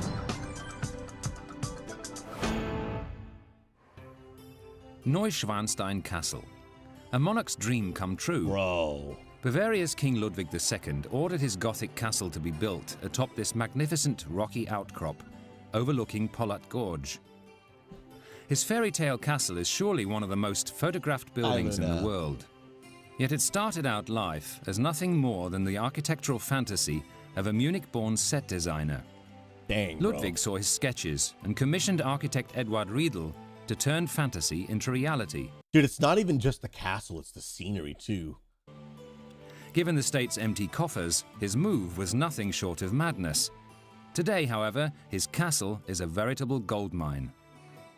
Neuschwanstein That's is particularly crazy. popular with Asian tourists who travel thousands of miles just to catch a Oh, they extended maintenance another hour? Oh, feels bad, dude. glimpse of this romantic fairy tale castle. That feels really bad, bro. That's the end of my stream. Neuschwanstein is just as opulent inside as it is outside. Ornate, melancholic, overwhelming, just like Richard Wagner's music, the king's favorite composer.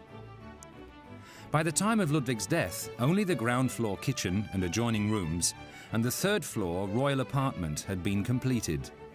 The throne room on the third and the magnificent singers' hall on the fourth floor were also finished shortly before his death. Some visitors are so overwhelmed by the castle's grandeur that they can hardly believe their eyes. Illustrations from It's crazy, bro. It's crazy. All right, that Michigan thing. Is that Frankenmuth? We gotta see that, man. It's probably not gonna. I wonder if it'll compare to some of these things we're looking at. Oh, okay. So this is one of those like Christmas. What do they call it? Bavarian, like the German theme. This is cute though. Rooster, I'm not sure, man, but extended maintenance, dude. They did it last week and this week. Just crazy. This is cute. Now, what part of Michigan is this? Let me look at some maps. So this is Franken.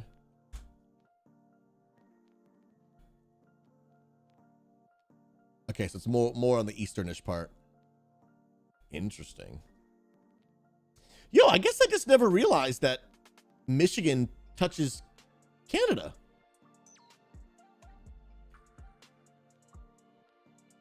Yeah, I guess I never really like noticed that. Yo, Detroit is like right on the edge. Yeah, that must be kind of trippy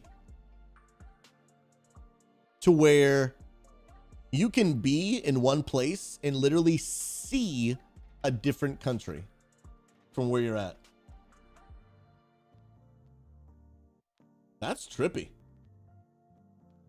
I did not know that. Dino, were all servers down or only some of them? I'm assuming it's all of them. Let me go check. St. Pierre, you can stay at a castle, which is also a Christian retreat in Colorado Springs, bro. I'd be down at staying in a castle, dude. Just to say that I did it. Yeah, no, it looks like they're all done. All of them are down. Feels bad. Now, Coach, you mentioned something. Let me see. No, I'm not waiting for tomorrow for my vault. I got Mythic raid tonight. I'll check it before that. Yeah, Coach, you mentioned something like in Minnesota or something? I'm trying to find your comment. Oh, Ellie, Minnesota. What's that? Ellie, Minnesota. Ooh, bro, this looks nice too. I love water, dude. I love water, dude. I just want to be somewhere surrounded by nature. My wife loves to kayak.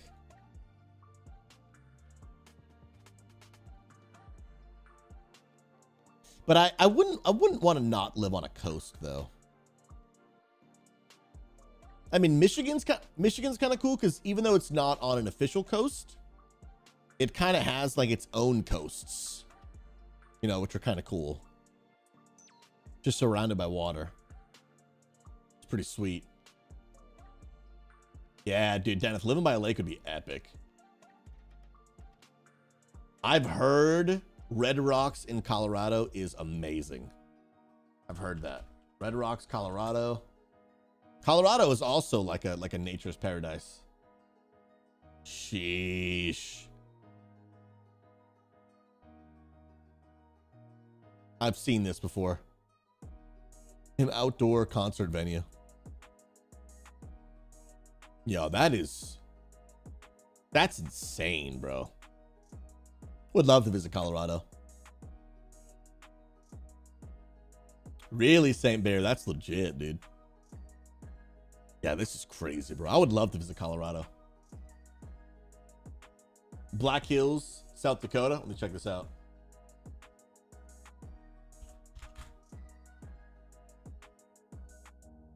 Oh, is that where Mount Rushmore is? Dude, seeing this would actually be epic. There's so many cool parts of the country, man.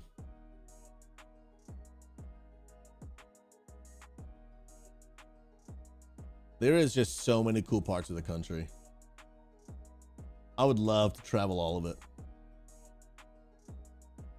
Crazy. Casual John, your sister lives in Colorado Springs, moved from Canada, and she regrets nothing, bro. Amen to that, dude. Amen to that. Shamrock, this might actually get me banned after the Mount Rainier incident, but I grew up in Colorado, right at the base of the mountains. Man, you forgot, get him out of here. No, I'm kidding. Yeah, Colorado's cool, but the West Coast, in my opinion, is just has everything that I think is just the best. Especially because like Western Washington doesn't really get much snow, but if you want snow, you just literally drive like an hour and a half east and now you've got tons of snow. So it's insane. Now Black Hills, oh, this is South Dakota, bro. You got some friends here, dude? Same beer, you're trying to hook me up, dude? This man knows some people, bro. This man knows some people, bro. But dude, guys, the Olympic National Forest and Park in Washington, bro, it's, guys, let me tell you, these pictures, they look fake. Bonesy, good to see you, man. I have been here. I've seen it with my own eyeballs. It's real, bro. It's real, bro. I've been here. This year, my wife and I have been here, bro. My goodness. Fluffy Gamer, dude. Welcome, my friend. Hope you know you're loved and valued. You're an S-tier human being. I appreciate you popping in. If you're looking for a positive World of Warcraft community, search no more. We would absolutely love to have you join Unity Gaming. We're on a mission to bring an end to toxicity and loneliness in World of Warcraft. We got raid teams ranging from Normal to Mythic, Mythic Plus nights, transmog events with cash prizes, Corsair giveaways, so much more. And honestly, we just want to give people a place to belong, to clear content, and enjoy life and gaming together. Click that Discord link. Get yourself plugged in. We'd love to have you. What are you playing with, Warcraft, friend? Thanks for stopping by. Love it. Fluffy just made a character on Illidan just to join the guild. Even if you're not on Illidan, you're more than welcome to attend our raid teams, our events. With the exception of Mythic raiding, there are some stipulations where beginning of the tier, you're going to be in the same server. But pretty much, except for that, everything we do is open to everyone as long as you play on NA servers, right? Like, literally, as long as people can abide by the code of conduct and our behavioral values, be kind, be respectful, be mature, avoid gossip and drama, and you play NA, you can literally be a part of anything that we do in our community. Again, except for that small caveat for the Mythic raid teams, because you got to be on the same server. But it is just, it's just a great place to be if you want to be connected. Yeah, dude, this place we went here, bro. Bro. It's just absolutely the best. A new cool place I've been looking into, because I've basically been trying to find something like the Pacific Northwest, but on the East Coast. Now, there isn't anything like it, right? There isn't anything like it. But the closest thing that I could find is, I think, Asheville, North Carolina. It would be a cool place to visit. There are beautiful trees. Now, they're not going to be as like deeply rich green like the Pacific Northwest, because it gets all the rain. That's what makes everything so green. You're obviously not going to get like the rainforesty vibe with like the moss and everything. My wife fell in love with all that moss. I know that's a weird thing, but she loved it. And like the crystal blue water. It's different, dude. It is just different. Fluffy, question, what class should I play in raid next patch? Honestly, Fluffy, if you're not trying to be like a first, racer or first raider, or like super early on cutting edge, honestly, people really can, for the most part, just play whatever they find fun, and then just become the best that they can be at whatever class that they find most enjoyable. I really encourage people to play that way. There are some exceptions where some specs might just be like super inferior to others at certain times, but honestly, for the most part, people just play whatever they want and it'll work out for sure. For sure. Rooster, Asheville's like an hour away. It's amazing. Looking at the Blue Ridge Parkway while you're there. Yeah, so we went to the Blue Ridge Parkway. It's called Skyline Drive here in Virginia the other day. And on Sunday. Bro, it was beautiful. I went to the top of the mountain with my wife and just sat at the edge, dude. And it was beautiful.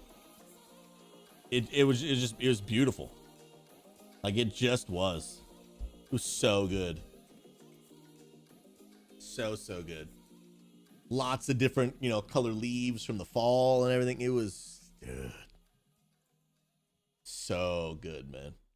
So good. Let's go. Bonesy, my nephew is just back. Just came back to WoW. I want to see if it's okay if he joins the Discord. I would just say it depends on how old your nephew is. If he's under 13, then he wouldn't be allowed because Discord does not allow people under 13 to use their software, to use their program. And obviously, like if he's a teenager, like he can join. The only thing I would just say is like, just encourage your, okay, he's 22. Oh, okay. Yeah. Get him in there. Get him in there, homie. Absolutely. He's a grown man. Yeah. Unity Gaming isn't necessarily like an 18 plus community rule, but you know, it's the internet, right? So we have mostly adults, people in their 20s, 30s, 40s, some in their 50s and even older. So like, this is what, when people ask me like, hey, can I bring my teenage son in here? Or, well, if people are trying to bring their son, they know better that that's probably not a place for them. But when people ask about like, hey, I'm not in the Discord, but can I bring my son in there? I normally just tell people like, just understand it is a place full of adults, meaning I can't promise that, you know, there's going to be, again, conversations or words that maybe you want your 14 hearing. We don't have a toxic community, but people cuss. People make comments that maybe are totally cool for adults to talk about, but not cool maybe for a 14-year-old to hear, right? And then, but even honestly, my biggest concern isn't even you hearing something you wouldn't want them to hear. It's just, I'm going to be honest, I just don't know if they would really connect. 30-year-olds and 15-year-olds just really just don't have much in common. So like, there's just, you know, it's just not much really, I think, that they'll be able to connect with and vibe with. And I just don't know if they would really feel like they belong. Children and adults just don't really have much to talk about. They don't really just have much in common, you know? And even if they both like World of Warcraft, it's just such a difference in life experience, you know? And then, you know, there's a certain level of maturity that we're looking for in our community that I wouldn't blame a 14-year-old for not having. But I would remove a 14-year-old if he didn't live up to the maturity standards. I wouldn't blame him. I'd be like, I didn't live up to the maturity standards we have when I was 14. But I'm not going to compromise the community's maturity standards in order to be more open and welcoming to people of a younger age. For sure. What up, Dino? What's up, bro? At the end of the day, Unity Gaming really is it's a place for adults, for sure. Go look at the PTR patch notes. They just dropped on Wildhead. Bro, I gotta see this, dude. Wildhead leaks. What's that? I don't want to see that. Wildhead. Ooh, healing tuning. Bro, we gotta see this. Where we at? Ooh, posted 11 minutes ago. Okay, let's check it out, shall we? Let's check this out, shall we? Upcoming patch notes. Patch 10.2 PTR class tuning, healer tuning, and Shadow Priest buffs. Yo, where's Fui at, dude? Here we go. Hello, everyone. The below changes will be applied to Guardians of the Dream PTR as hotfixes over the course of this week.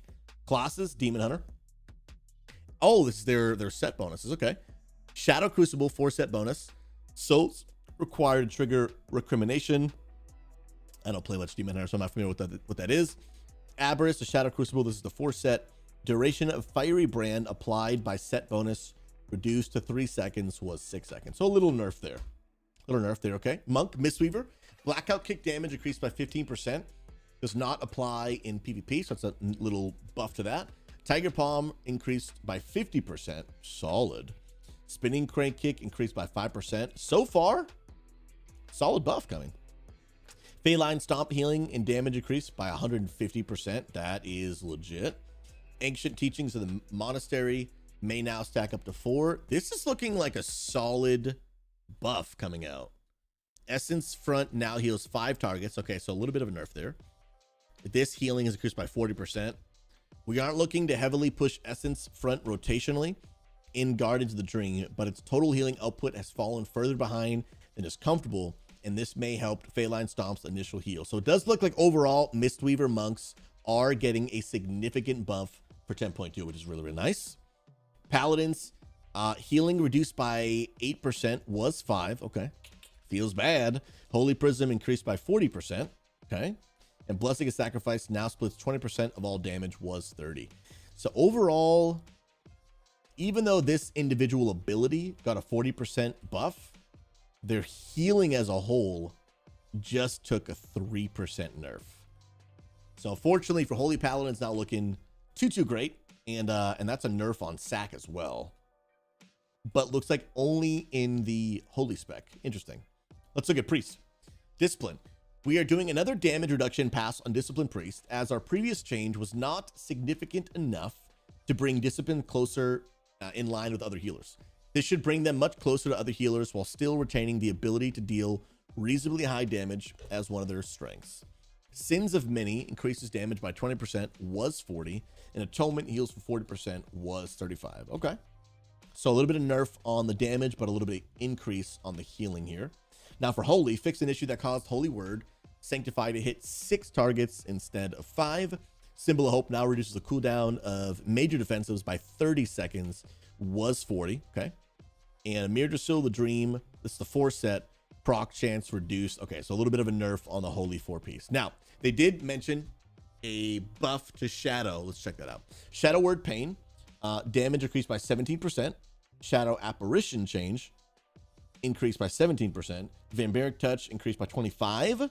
And their 4 set bonus now increases the initial damage of your next cast of Shadow Word by 225%. Overall, Shadow Priests are getting a pretty decent buff here. Not ginormous, but significant enough that we could see some of their damage and their kind of ranking in the tier list go up, which is pretty nice.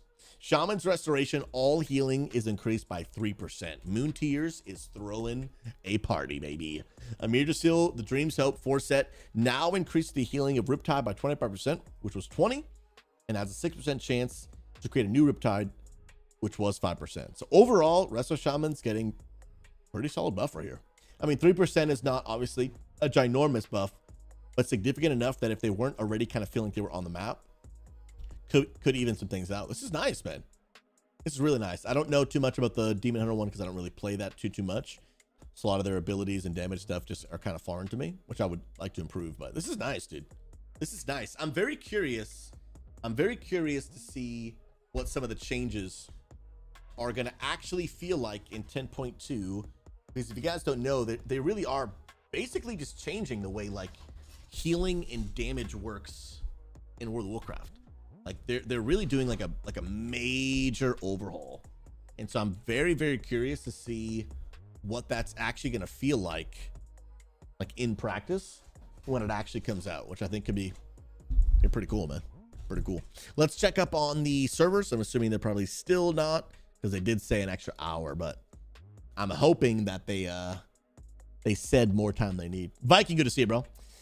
Fortunately, the game is still down, dude. Yep, game is indeed still down, man. What are you gonna do, bro? What are you gonna do, bro? Taco, they got a monk class dev that actually knows what the class is. Hey, let's go, man. Let's go, let's go. BG, I designed the HVAC system in the state APTs or affordable suites in Greenville. Really? That's legit, bro. And BG, but you're actually in Texas, I believe, right? That's legit.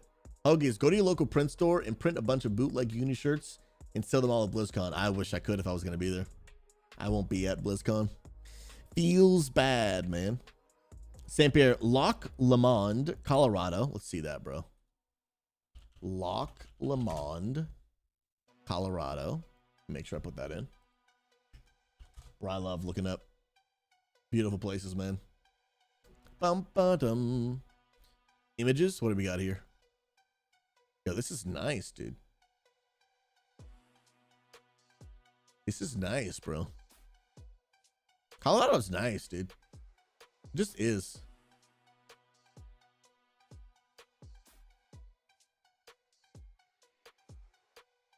I need to be near water, bro.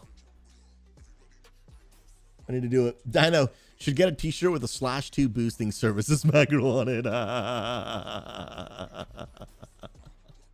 BG, I read your comment about you making the apartments or whatever the thing was in Greenville, South Carolina. But you mentioned, I asked, but you did that, but you actually live in Texas, right? And Angry, if I visit Asheville outside of my anniversary, I will absolutely stop by Greenville. If I go to Asheville for my anniversary, chances are probably unlikely that I will make a stop by Greenville. I'm not one to include friend time on romantic 10-year wedding anniversary time. You know, I wouldn't be one to do it. Like, hey babe, I know it's our 10-year anniversary, but why don't I go hang out with my friend? I probably wouldn't do that. I know we're on this romantic getaway, but yeah, I probably won't do that. But I will have to make a trip down there, bro. I really want to see you again. Absolutely. What if you're... Bro, time to get out of here, dude. I won't even finish reading that statement. Oh, man. Oh, BG, you're in North Dakota? Why did I think you were in Texas? Interesting. I don't know why, bro. But yeah, Asheville is the next, like, cool place that I'm looking into. I may take my wife there for our 10-year wedding anniversary. It's beautiful, man. I'm very curious to see what it looks like in the winter. The bummer about parts of the South, that if they don't get snow, like if it gets cold enough that the trees unalive, but there's no snow, then you get the ugly but without the pretty. So for example, I grew up in New England, where when it snows, beautiful, right? All the trees, they all, you know, unalive. So they don't look pretty, but they look beautiful covered in snow, right? But if it's cold enough for the trees to go down, but no snow, then like you get the ugly without the pretty, right? Ugly without the pretty. Bum, bum, bum, bum. Now, Dino, what is Ashenvale? Is that in Virginia? Oh, you talking about the place in WoW, dude? You just trolled me so hard and I fell for it, dude. I was like, Asheville sounds... That's why I thought it was Virginia. I was like, that sounds familiar, bro. Is that in Virginia? I realized it's in freaking WoW, dude. It's in freaking WoW, dude. Oh, man. Oh, okay, BG. So a lot of the guys from Limerick, gotcha. They were in Texas. I actually didn't even know that. I just for some reason thought you were there, bro. Any good beautiful spots in North Dakota? I know one streamer from North Dakota. His name is Mr. Mammal. He is a RuneScape streamer. Bro, this looks nice, dude. The heck, bro? Bro, this looks real nice. It looks real nice. Oh, snap. Yeah, that's pretty snazzy, bro. Dun, dun, dun, dun. Bum, bum, bum, bum, ba, da, da, da.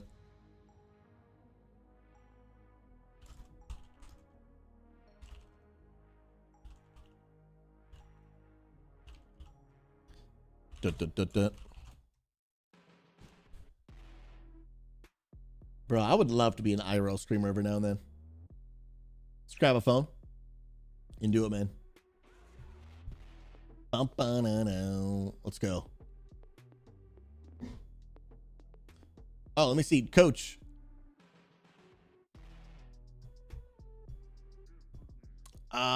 Yeah, dude, we don't.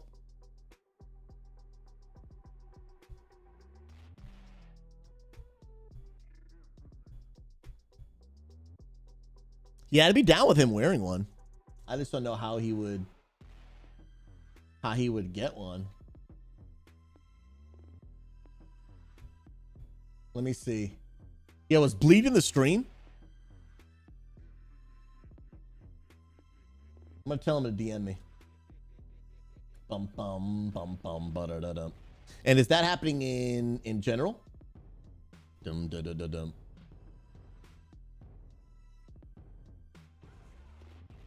Because maybe.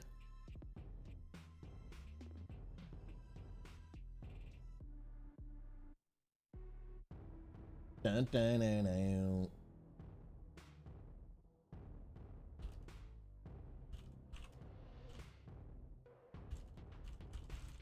Yeah, if he's for reals, I can see if we can get one made. Legend. By AJ. We can see if we can make it. All right, I'll have him DM me. See if we can make one happen. That'd be legit, bro. Yo, it's Tricky8. Welcome, my friend. Hope you know you loved and valued. I appreciate you popping in. Good to see you in the channel today. Let us know, what are you playing with Warcraft? We are hanging out. We've been talking about WoW all day. We're waiting for the infamous WoW to come back up because maintenance is a little bit longer than normal. But if you're looking for a positive place to come play WoW, if you're tired of toxicity, tired of playing WoW by yourself, hey, come get connected. I mean it. We would love to just give you a place to belong. We got raid teams ranging from normal to mythic, community nights, cash prizes, Corsair giveaways, transmog events. Just a place for people to make friends, have some fun, play WoW together. And if you want in, !point Discord in the chat. Would love to get you plugged in. All right, there's a new Wowhead post. Let me see this. Oh, armored Bloodwing mount. Oh, and this is with new Twitch Prime, dude. Oh, snap, bro. So we're going to get a new mount just from Twitch Prime. Dude, that's kind of litty, bro. Let me actually, let's talk about this. This is clip worthy. This is clip worthy. This is a brand new mount you can get in World of Warcraft just by having Twitch Prime. This is the new mount. We're teaming up with Amazon Prime Gaming for a special offer from October 24th, from 9:30 a.m. Pacific all the way to November 28th. So about a month from the recording of this video. Prime Gaming subscribers can claim the armored Bloodwing mount. Add the armored Bloodwing to your collection and rule the skies of Azeroth with this monstrous mount. If you guys are looking for a stream to watch that and to use your Twitch Prime on, you can use it over at twitch.tv/SuzyLive and watch me across all the platforms. But many people are going to be grabbing this mount right here. Let's go. Bro, that's legit, dude. And we will absolutely be multi-streaming at that point. We will absolutely be multi-streaming at that point. That is so good, bro. This is sweet. Oh, Tricky, you're coming over from TikTok. Let's go, man. Bro, Tricky, you play WoW a lot. Just don't ever want to play with? Tricky, here's the deal. Here's the deal. Get into our community. Tricky, what kind of content do you do? You do PvP, Mythic Plus, raiding? What do you do, man? Let us know, bro. Bum, bum, bum, bum, ba-dum. I can visually watch you trying to shut off your TikTok voice. I gotta do it, bro. I gotta turn it on and off, man. Yeah, turn it on and off. Kiki, if you're in Minnesota, dude, bro, I just want to do a Unity tour and meet up with everybody, bro. That'd be sick, man. I just want to literally do a Unity tour and meet up with everyone. Are you telling me WoW is up? WoW is up, ladies and gentlemen.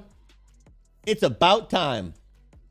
We're gonna open our vaults, and then it's time to end the stream because I got other work to do. Feels bad, dude.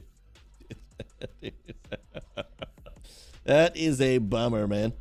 But it's all good. We're gonna make it work. We gonna make it work. We gonna make it work. Now, do I have any vaults on my Evoker? Let's start with the Evoker. I don't actually think I'll have one. That's what I want to see. Meet and greet US tour incoming soon. Dude, I have wanted to do something like that for a long time, bro. Long time, bro. Long time, bro. Imagine a Unity tour, bro. crazy, bro. So Tricky, you play PvE a lot. Want to start some PvP as well? Used to PvP a lot in Legion. Well, here's the deal, man.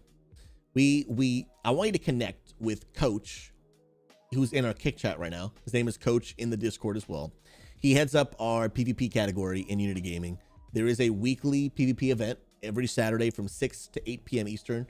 You can find out all the PvP events that we do right here at the top of the Discord. Link is in my bio. And you click on that and it'll show you all of our PvP events. All of our community events. And you'll see the next PvP event is this Saturday from 6 to 8 p.m. Connect with Coach, get plugged in. And if you want to do PvE, check out our Mythic Plus Monday event that happens every single Monday night. We have multiple raid teams in the Discord. I believe we have 6 teams. You just go into the Discord, scroll down till you see, here's the Mythic Plus category. Look for the sign up, click there. It's also in our events tab. Check out our PvP category right here, class guides, all that good stuff. And then look at our raid teams. All of our raid teams have a raid info telling you who the raid leader is, what time they raid, what are their goals, what level content, normal, heroic, mythic. And then depending on the team, some of them will have a raid sign up, right? Some of them are like full locked in teams, not looking for new people. Some of them are looking for new people. And so I just want to encourage you, take advantage of the Discord, utilize it, check it all out, and get yourself in there, friend. Let's go. All right. I do have a vault on my Evoker. The game is finally up, man. The game is finally up. And let's go check it out, baby. And make sure I'm in the right spec. Devastation, correct. Let's go. Vault on the Evoker, baby. Let's see what we get.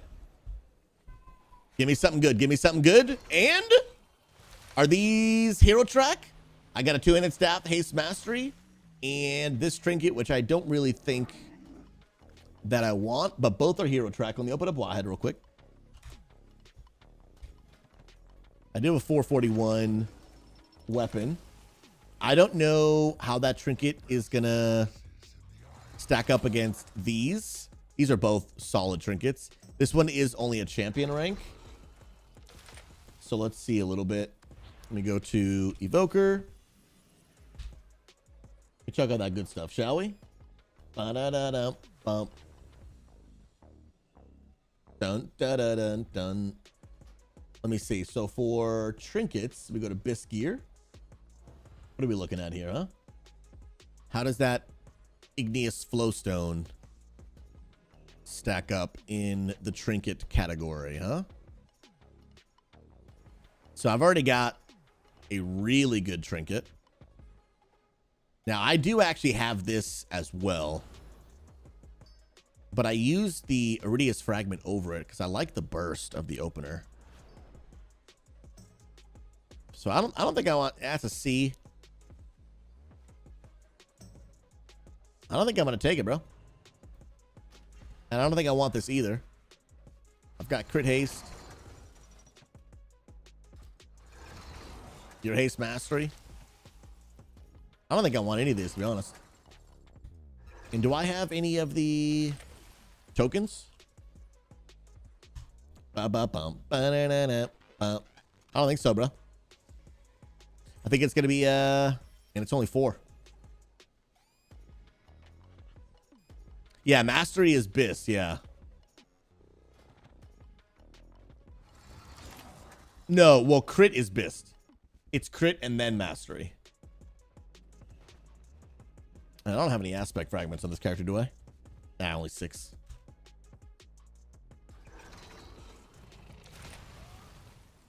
My weapon has crit haste. Haste mastery. No, I'd rather keep the crit. And then I do just have to upgrade this. And do I have any worm? How much worms do I have? 2. If I had 4, I could upgrade it at least to 437. Because this is really holding my level back a lot. Ba-bum. Yeah, I think unfortunately I'm going to take a socket, man. It's not even enough to fully get the socket. But I don't play too much of the Evoker.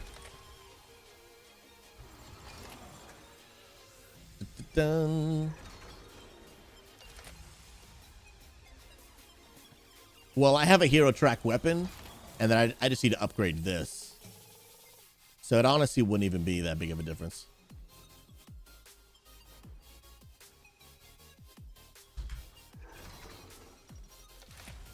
And it's only hero track. I need myth upgrades at this point. Except for some of these rings. I need a hero or a myth track of that. Yeah, you know what? I'll take the tokens. I won't take transmog over tokens. I'll take that. Let's go. Dun dun dun dun. And I only really care about this evoker just for fun, unless for some reason my mythic team wanted me to play more of it than I would. All right, now to my tanks. First, I've been disconnected. First, the warrior. Let's go, let's go, let's go. Now, I had a pretty busy week last week, so I wasn't able to do as many keys as I normally like to. I wasn't able to get all 8 on my paladin. I think actually I was only able to do 1 on my paladin. Because I'm trying to get this warrior ready before 10.2 drops. Dun dun dun dun. Let's go. Viking, Susie, I can't post links here, but I think it's really important for everyone, Warlock or not, to see the new Kalamazi video in 4 to 11 minutes. Time dilation is broken and has been. We just didn't know it. What is time dilation? Is that a Warlock ability?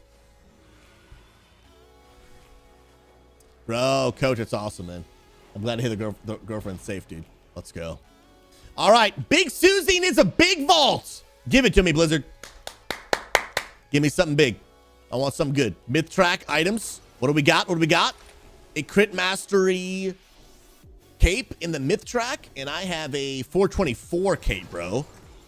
So this would be hero track legs. Got that. This would be hero track waist. Ooh, and that avoidance, though, dude. That avoidance is nice, bro. Haste mastery, haste verse are my bis. And this is a hero track gloves. Don't want that. This would be an eye level upgrade for the waist, and the avoidance is nice. But to go from a 424 to a myth track cape, I don't think I can pass that up, bro. Even though it's crit mastery, that's one of my worst stats ever, though. But at this point, I just need the eye level for survivability. I think I'm gonna go cape, bro. I think I'm gonna go cape, bro. Cape over the waist. Haste mastery. Oh, that's true. I can change it to the raid cape. Cape it is, baby.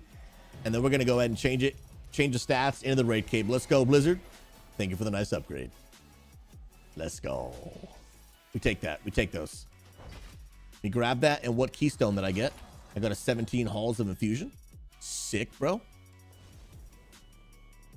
And now let's go turn that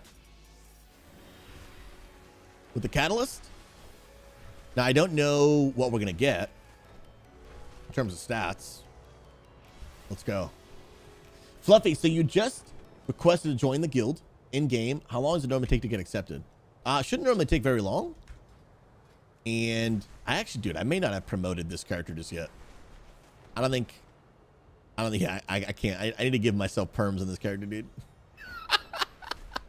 I will, when I get out of my paladin here in a second, I will accept you, friend. For sure. Let me just see this real quick. Let's go. Let's go. And you know, I got to ask you which guild you turned into as well. Oh, I have a hero track waist. I just need to actually upgrade it. Oh, sweet. Well, that's legit. All right, let's put this bad boy in. And the stats it gives me are, dude, verse mastery. Let's go, dude. That is much better. Haste verse are the best stats, but verse mastery is much better, dude. That is legit. If I put crit haste in here, that turns into haste mastery. It's probably better, to be honest. I don't really care about crit. That's crit haste, but it's lower haste. So I'd actually rather keep that. Boots.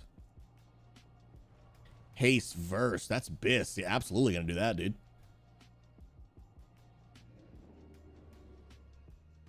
Sweet deal. Now my chest is crit haste. That's haste verse. Also bis. Absolutely gonna do that.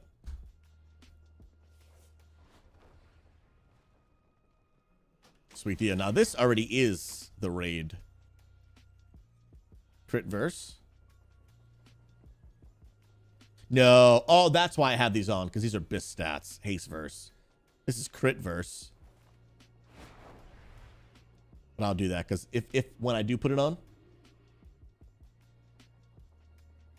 it'll have better stats than I got now. Yeah, and if you want, Fluffy, Cash BM can invite you as well. Absolutely. All right, let me fly back to Veldraken. I'm gonna log out, and then onto the main. And let me see just quickly if I can actually upgrade that waste. But I won't put it on until I can actually turn it into a 441. And do I have any more worm fragments? No, I have to run another heroic raid in this character to keep making upgrades. I can upgrade shoulders.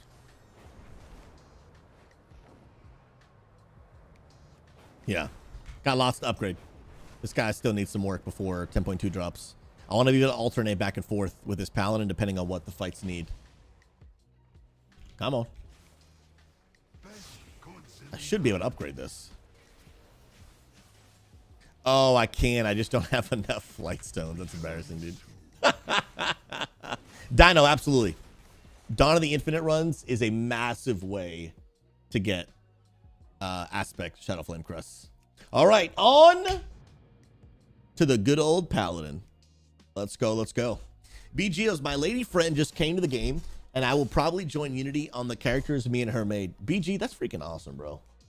And obviously, you are well equipped to help her as well, but even if she's just looking for some more people to help out, she can reach out to our mentors.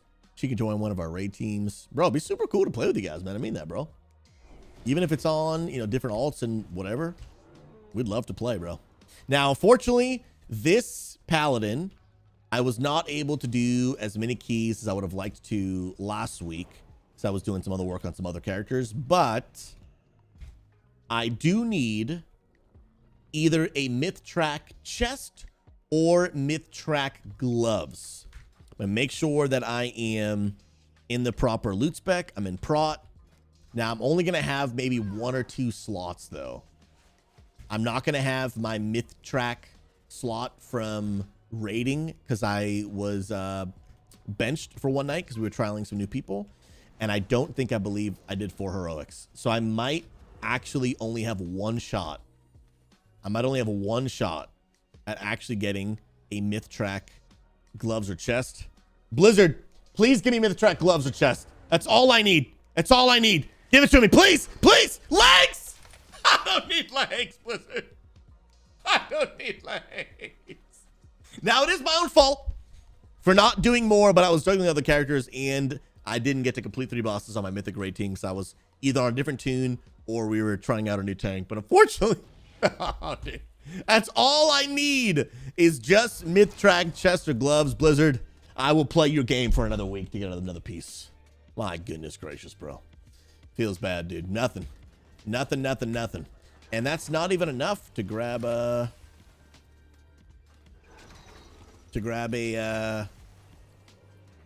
gem slot, dude. I've got 2 here. I'll add 2 more to that.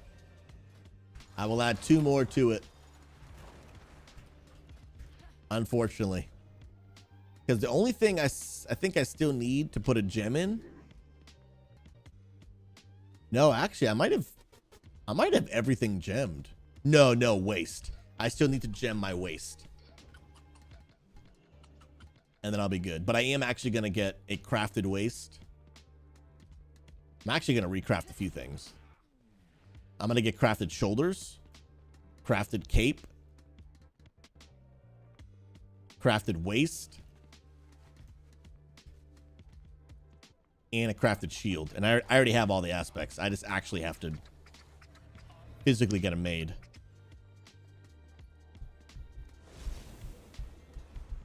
Gem a crafted item so it carries to the next tier. Yes, I'm gonna gem my waist, which is gonna be my next crafted item, and my wrists are already crafted, and those are gemmed as well. Those are gemmed as well. So let me actually, I might be able to start the making of those process right now before I end stream. And I got some other work to do. But I need, is anyone able to make me, what are they called? Enchanted aspect, shadow flame crest, whatever they're called. The enchanting thing. Otherwise, I'm going to do a public order. Oh, yeah, dude. And what are the affixes? Ah, okay. Volcanic, sanguine, tyrannical, tank weak. Good old tank week. Ba-bum-bum. I'm going to pump some keys, dude. I'm going to pump some keys, man. I do need to get my portals as well. Lots left to do, bro. Lots left to do. Well, if no one is available to make them, then I'll just go ahead and put them in here. They're called Enchanted Aspect. Yep, Shadow Flame Crest. So I need to actually make... How many of these? I want shoulders, cape. Might as well get the weapon. And shield. And waist. So 6. All right, so I don't actually have enough for 6 then. I think I'm going to do everything except the weapon, maybe. Might try that. Dun, dun, dun, dun. Let's go.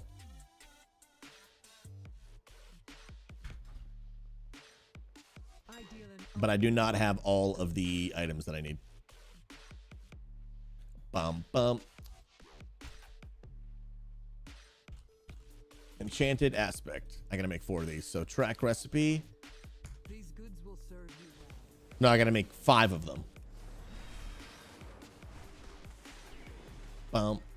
What are these? What are you crafting all these pieces for? Basically, just to make my stats bis. So I have a lot of 447 items, but like, for example, my shoulder's not bis stats. My cape is not bis stats. My shield's not bis stats. My waist is not bis stats. My weapon isn't either. I just have a lot of non-bis items that I can just, at this point, I can just replace with crafting gear. That can also be up to 447. Bum, bum. So, all right. So I need, and everything here is times 4. So I need chromatic dust. So I need 80 times 4, which would be what, 400? Times 5, which is 400. So buy 400 of those. Bum, bum. Just gonna buy these real quick. Vibrant shard.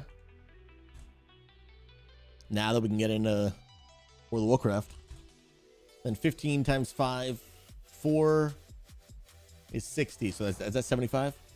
Let me just double check calculator. Yes, 75. Okay.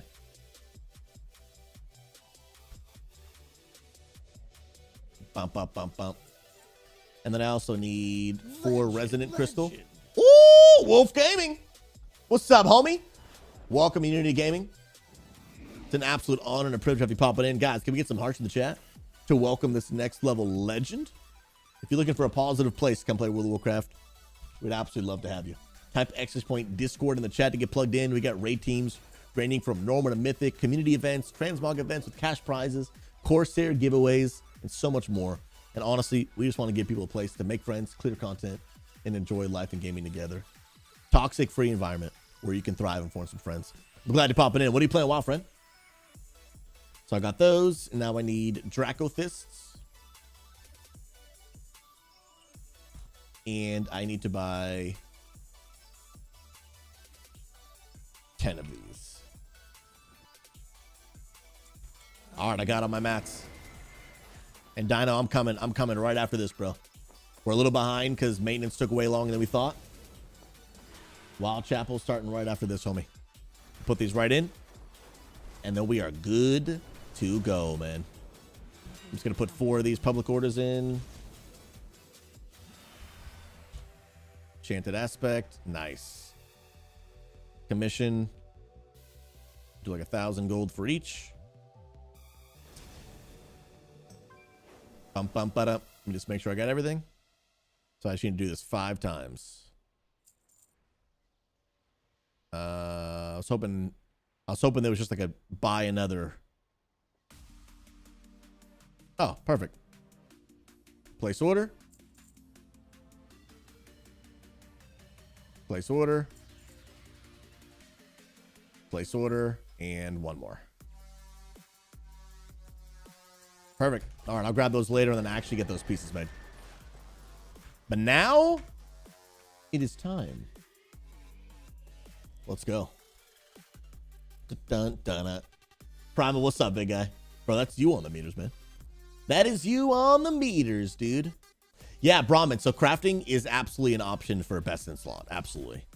Because you get to make it at the highest level and you get to pick what stats go on it.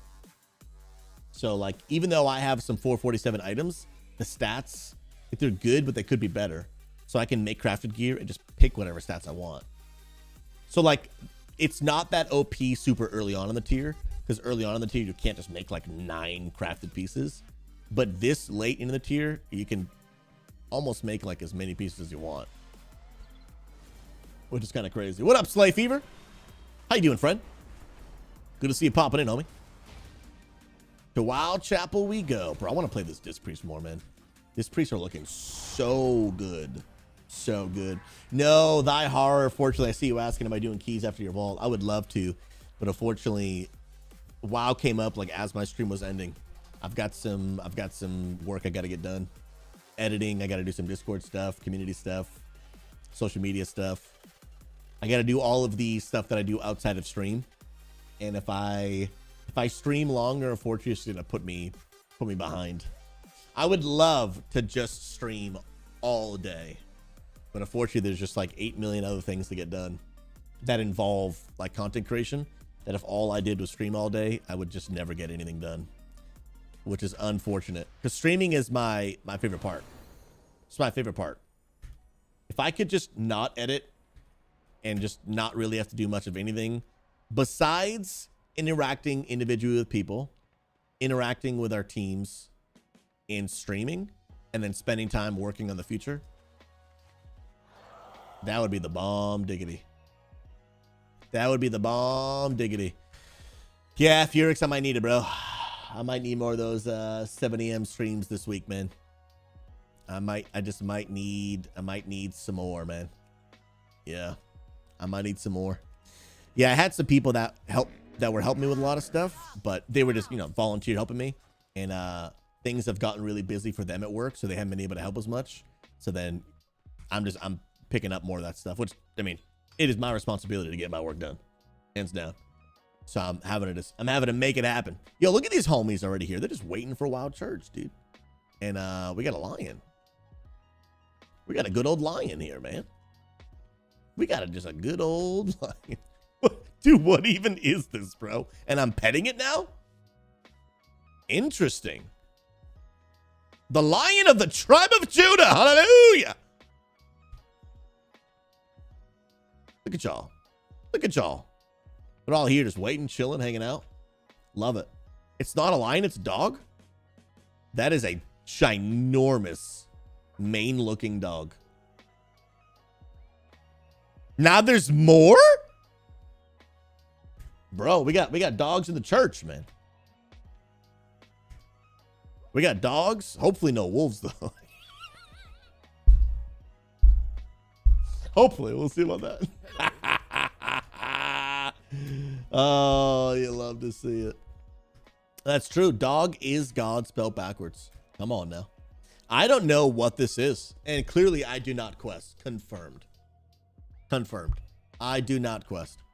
In any way, shape, or form. I don't. Well, guys, guess we're having church with dogs today. Come on now. Having church with dogs today. Let's go. Let's go. And change my title real quick. Dun, dun, dun, dun. That's not what I wanted to type. Why must you do this, Kick? Bum, bum. All right, friends. Here's the deal. We are going to pivot. We're going to pull a Ross Geller. We're going to pivot just a little bit, change it up as we wind down the stream. Now, here's the deal, friends. I know we got some brand new follows, people watching on multiple platforms. And I just want to say a massive thank you to every single one of you. And hey, as we wind down the stream, I want to do something I love to do at the end of all of our official gaming streams. And I'd love to take a moment and pray for the community. Now, I just want to say one thing. Hey, I know that there are people, like I said, different walks of life, different parts of the world, different backgrounds, different beliefs watching right now. And let me just tell you this, in no way, shape, or form am I here to force my faith on you. I really believe that Unity Gaming is not about always agreeing. Humanity is not always about agreeing. It's about how are we going to treat and respect each other even when we don't agree. And here's the deal. I don't force people to believe the way that I believe. I do believe God's real. I believe Jesus changed my life, and I believe that God loves you so much more than you could ever imagine. But I do love to tell people this. You don't have to believe in order to belong in this community. Unity Gaming is not necessarily a Christian community. Just the person that founded it happens to be one.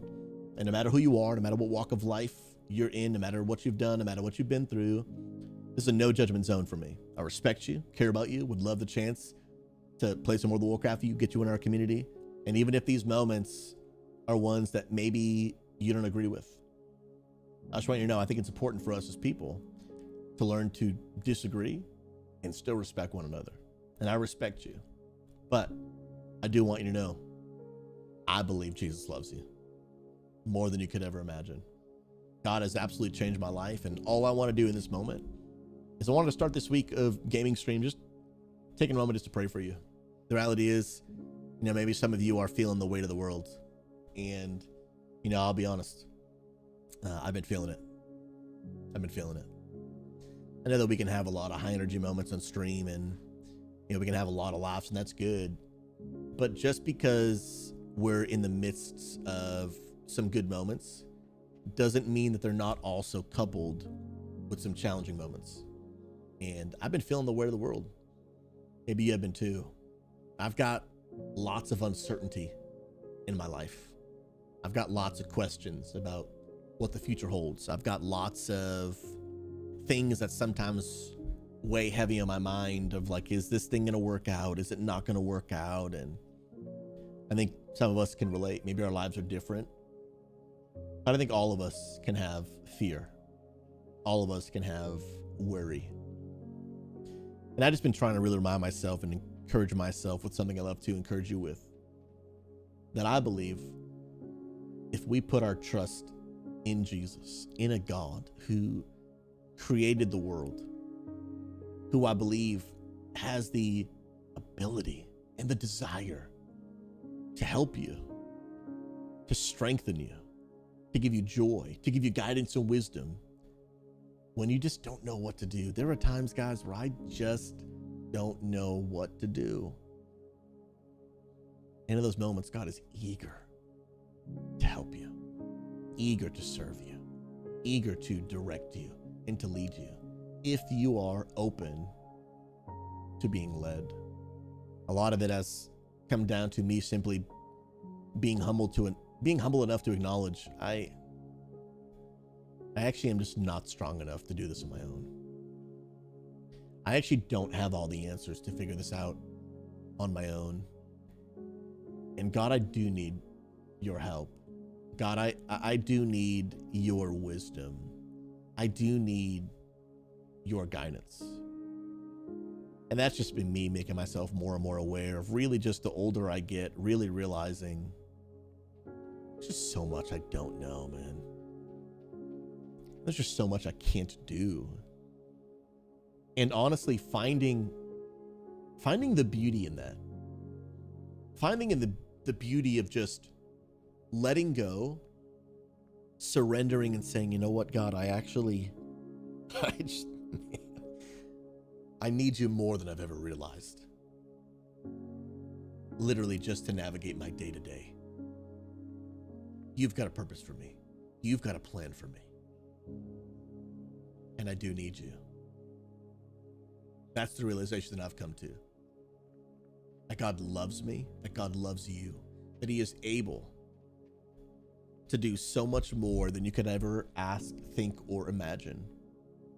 And I just wanted to pray God's strength, God's comfort, his peace, his wisdom, his guidance, his direction, his help over you.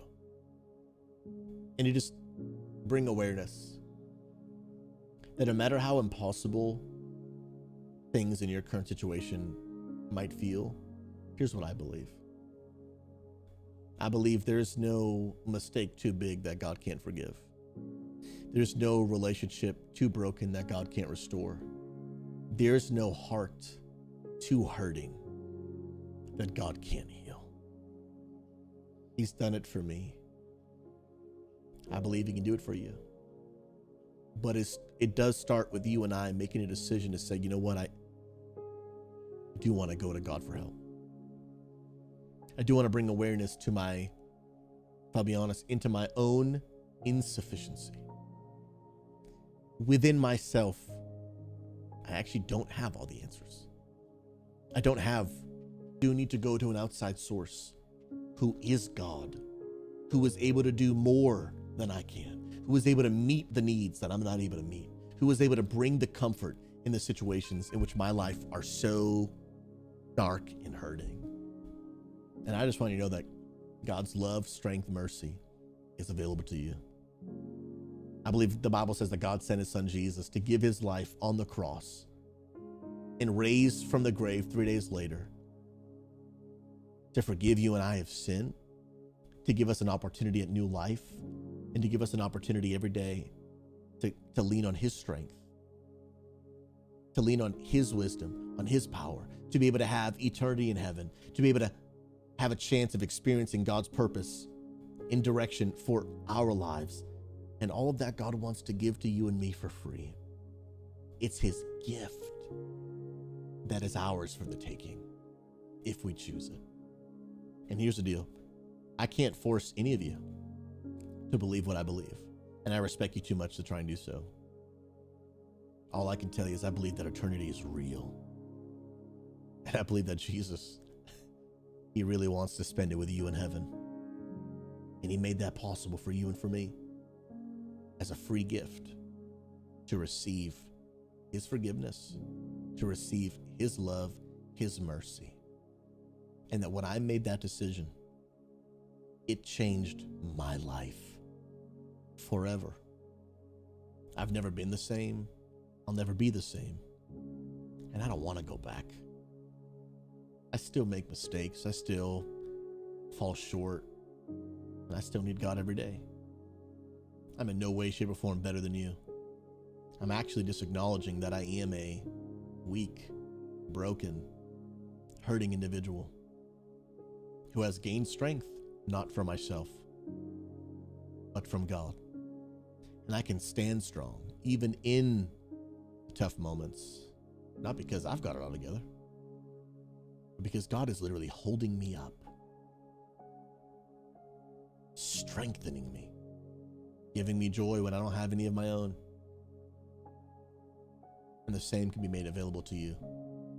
He sees you today. I know, I'm just looking through some names of people in our community, and I'm just, people are DMing me, and I'm having private conversations with people and them letting me know what's just going on in their life. And I'm just looking at names right now, and I know that there are a lot of people here and really hurting. Got some deep levels of pain, worry. Not that there are people in our community who literally this week have what feels like life-changing appointments. There are people this week in our community who have doctor's appointments. There are people this week in our community who are facing the loss of loved ones. The reality is life is challenging, but we don't have to go through it alone. We do have each other as a community. But if I'll be honest, and this is me, this is my story, having friends and community is not enough for me to get through the struggles of life. Having friends, community, an amazing wife is amazing. But having all that falls short in comparison to the strength, the joy, the peace, the direction that God has given me every day. And I just want you to know, it's available to you. That if you want to make a decision to have friendship with God, to follow Jesus, to accept him as your Lord and Savior, to receive the forgiveness of God, to receive eternity in heaven, all of that is free gift to you. You don't have to subscribe to my channel. You don't have to donate. Those things are incredible and I appreciate them so much. But none of those will buy your way to heaven. None of those will get you in a better standing with God. They just help me. And I'm very, very thankful. But God's love for you, God's salvation and forgiveness of sin, it's a free gift for you, purchased by Jesus. And whatever you need today, I believe God sees you and is able to meet you right where you are and to do more for you than I believe we could ever do for ourselves. We pray for you. God, I thank you so much. I thank you so much for every individual person here watching across multiple platforms. And the reality is, God, that they've all got a different story. Stories that I may not even be aware of. They may be feeling things in their lives that, God, maybe even they're not fully even aware of. But God, the reality is every single person under the sound of my voice, you know them so deeply and so intricately, more than they even know themselves. And God, when I think about that truth for me, I'm just so blown away because, God, there are things about me, flaws that I have that I'm not proud of. And there are things that, God, that honestly make me a less lovable person. Habits, flaws, mistakes. And the reality is, God, I'm just so humbled that you know the worst parts about me, but still think the best of me. And God, for every person here, that's true too. You know the worst parts about them. You know their deepest, darkest secrets. You know the things that they don't want other people to find out. You know them. And yet you still love them. You cherish them. God, you don't just tolerate them. You treasure them. They are your greatest joy. I just pray that today, God, people would know that Jesus, your love is available to them. Forgiveness of sin, eternity in heaven, a second chance, peace, strength, hope, joy, help, rescue. All of it is available to them through relationship with Jesus. And so, God, for every person here, whatever it is that they're facing, I pray you meet them right where they are. Pray for Fluffy Gamer Dude, who just recently became a follower of Jesus before they even found the stream. God, I pray that you just continue to take them on a journey of drawing closer to you. I pray for Big Milk and Sunshine and Slay. Pray for Coach. Pray for every person here. BG Heals. God, I pray for Dino watching on YouTube. Holy Spirit, I pray that you just bless him and his family. Strengthen them. Comfort them. Meet them right in the middle of their story. And help them. Help them. Help them, oh God. Comfort them. Strengthen them. Be with them, Lord. For every person here, those watching on YouTube, those watching on TikTok, for Swayze, God, these are real people with real life situations. I'll be the first to admit I need help. God, I'm so thankful that your help is available. It's there. If we'll just reach out and take it. So God, I pray that literally as we're praying now, I pray that the peace of the Holy Spirit would be sensed by many. I pray that people would just right now in this moment become aware that God is there, that he sees them, that he loves them. And that, God, you are inviting every single one of them to begin relationship with you. And I pray that Jesus, people would know that, God, that the opportunity to receive Christ is there for them. I pray you bless them, strengthen them, we pray. In Jesus' name. Amen. Amen. Amen. Friends, of course, do want to give a shout out to those that came and joined us today in WoW Chapel. You guys are always welcome to join us around this time. We're a little bit late today because WoW didn't end up coming up for a very, very long time. But I do want to say thank you to those that come and hang out at WoW Chapel. You guys are the bomb diggity. I appreciate y'all. S-tier humans. Come on, let's go, let's go, let's go. But hey, friends, I do want to give you one resource before we wind down the stream for the day. You know, we got some new people popping in and hanging out, and you know, maybe you guys are here. And if you're at all interested in exploring faith, growing in your faith, I want to give you a resource. My wife and I, 7 years ago, started the world's first church for gamers. And basically what it is, it's a church on Twitch for gamers where every week there's music and worship. There is a message where the pastors will use video game analogies to explain the truth of the Bible. This is a church by gamers for gamers, and it happens on Twitch literally every single week. They're actually live right now doing a gaming stream. They do that Tuesday through Friday. Maybe it's Monday through Friday, I forget actually. But the church service is every Saturday at 1:30 and 7:30 p.m. Eastern. And I'm going to put that link in the chat for you guys. And you guys can click that if you'd like. You could follow it, check it out, all that good stuff. And they would love to get a chance to connect with you. They've got community members and pastors that would love to talk with you, pray with you, answer questions, whatever it might be. They would love to just get a chance to connect with you. So here's the deal. I'd love to invite you to come to church with me this Saturday. I'll be live streaming it right here on this channel as well. If you don't want to, of course, the decision is totally yours. But just know the invitation is there.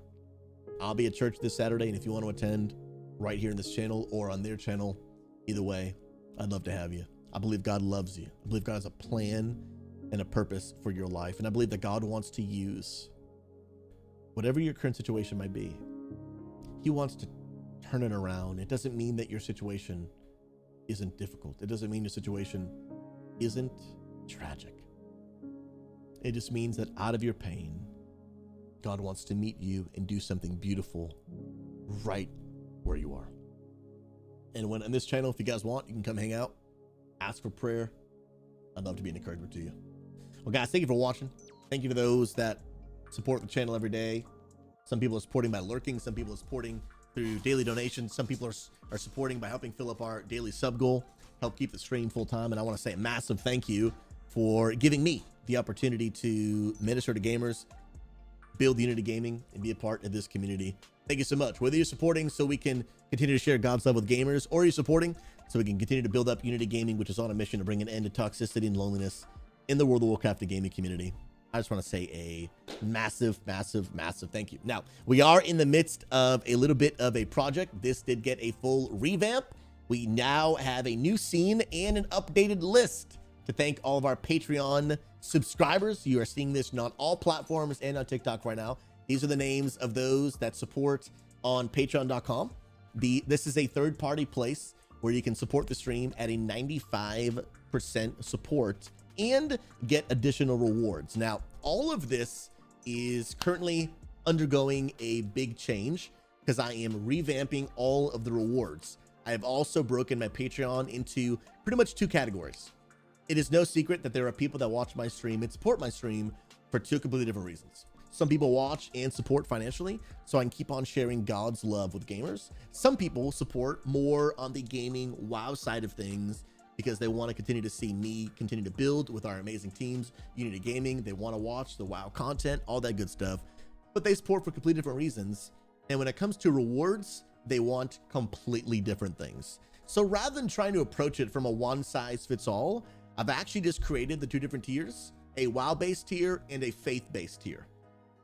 And people can support at whatever levels they want and then they are able to receive rewards that are relevant to their desires. So for the $25 a month tier 3 faith-based tier, and I call that the legendary tier, it's now broken. You know, I'll actually just show you on screen. It is available on the site, but it is still a work in progress because I need to finish. I'm finishing it little by little, but it's like I'm finishing it, but it's already public at the same time because it's already up on the website. But I'll show you guys currently what I am working on changing. So now when you go to my Patreon site, you will have the ability to see this right here, and you will see the 3 different tiers in 2 different categories. So the tiers are tier 1, rare, the blue in World of Warcraft. Tier 2 is epic, purple. Tier 3 is legendary, which is the gold. But it's broken down into, like I said, faith-based and WoW-based. And those will have faith-based rewards for the faith-based category and WoW-based rewards for the WoW-based category. For the $25 a month one that I'm doing for the faith-based, once a month, I'll be inviting you guys to a private exclusive session with me where I will be preaching a sermon where I use video game analogies to share an encouraging message from the Bible like I've been doing for years. And that video will end up on YouTube, but it'll be in a private Zoom call where you will be able to either opt in or opt out to be able to have your camera on and you showcased as an audience around me in the video. So picture myself, right?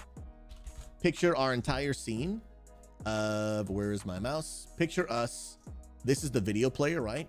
Picture me preaching in the center and then your cameras as like the audience around me, right? And you can opt in or out. Be like, hey, I want to be there to listen, but I don't want to end up in the video. Cool. We will not put you in the video, right? Like you'll have the opportunities to do that. In the World of Warcraft based tier, there is going to be some fun exclusive raids that you'll be able to come do with me, hang out in Discord. It is just extra rewards and incentives to say thank you for those that are supporting me and my family. So this is a ongoing progress. I'm looking to have it done this week and next week because I have a lot more little details to send out. So if you guys are interested, you can sign up right now on Patreon if you'd like, and I'll put a link in the chat. Or if you guys want, you can wait until, like I said, I would totally understand. Wait till the full project is completed, and then I'll send the invites out. I'll select the dates. But if you guys want, you guys can go check out those rewards. And if you'd like to support, of course you can, no pressure. But if those want to help keep the stream full time, that would absolutely mean the world. And of course, shout out to those that already do support. You guys are incredible. I appreciate you. No matter how you're supporting, whether it's lurking, financially supporting, gifting subs, whatever it might be, I am so deeply thankful for all of you. You guys are incredible. I'm heading out for the day. I will be back in about 5.5 hours. Mythic raid tonight. We're trialing quite a bunch of people tonight. I think there's like, I don't know, there's a lot of people in trial tonight. And I won't be tanking, but I will be DPSing on my evoker. Come on now. Yo, Sushi, God bless you. Good to see you. Appreciate you popping in. I will be DPSing on my Devastation evoker. So if you guys want to watch Mythic raiding from a DPS position on my evoker, hoping to pump, come back tonight. I'll be on Twitch tonight. Take note. On Twitch and probably YouTube, because I can do that now. Yeah, I'll probably be on Twitch and YouTube. I will not be on Kick though, because I don't want it to affect my numbers. And short streams, I won't affect. They'll be below 99, and they will hurt my chances at getting that creative incentive program we were talking about. So tonight on Twitch, YouTube, and TikTok, that'll be it. You guys are amazing. I love your faces. Be blessed. Have a great day. I got lots of work to do. I'm gonna go do it. Y'all are incredible, and we'll see you in the next one. Peace.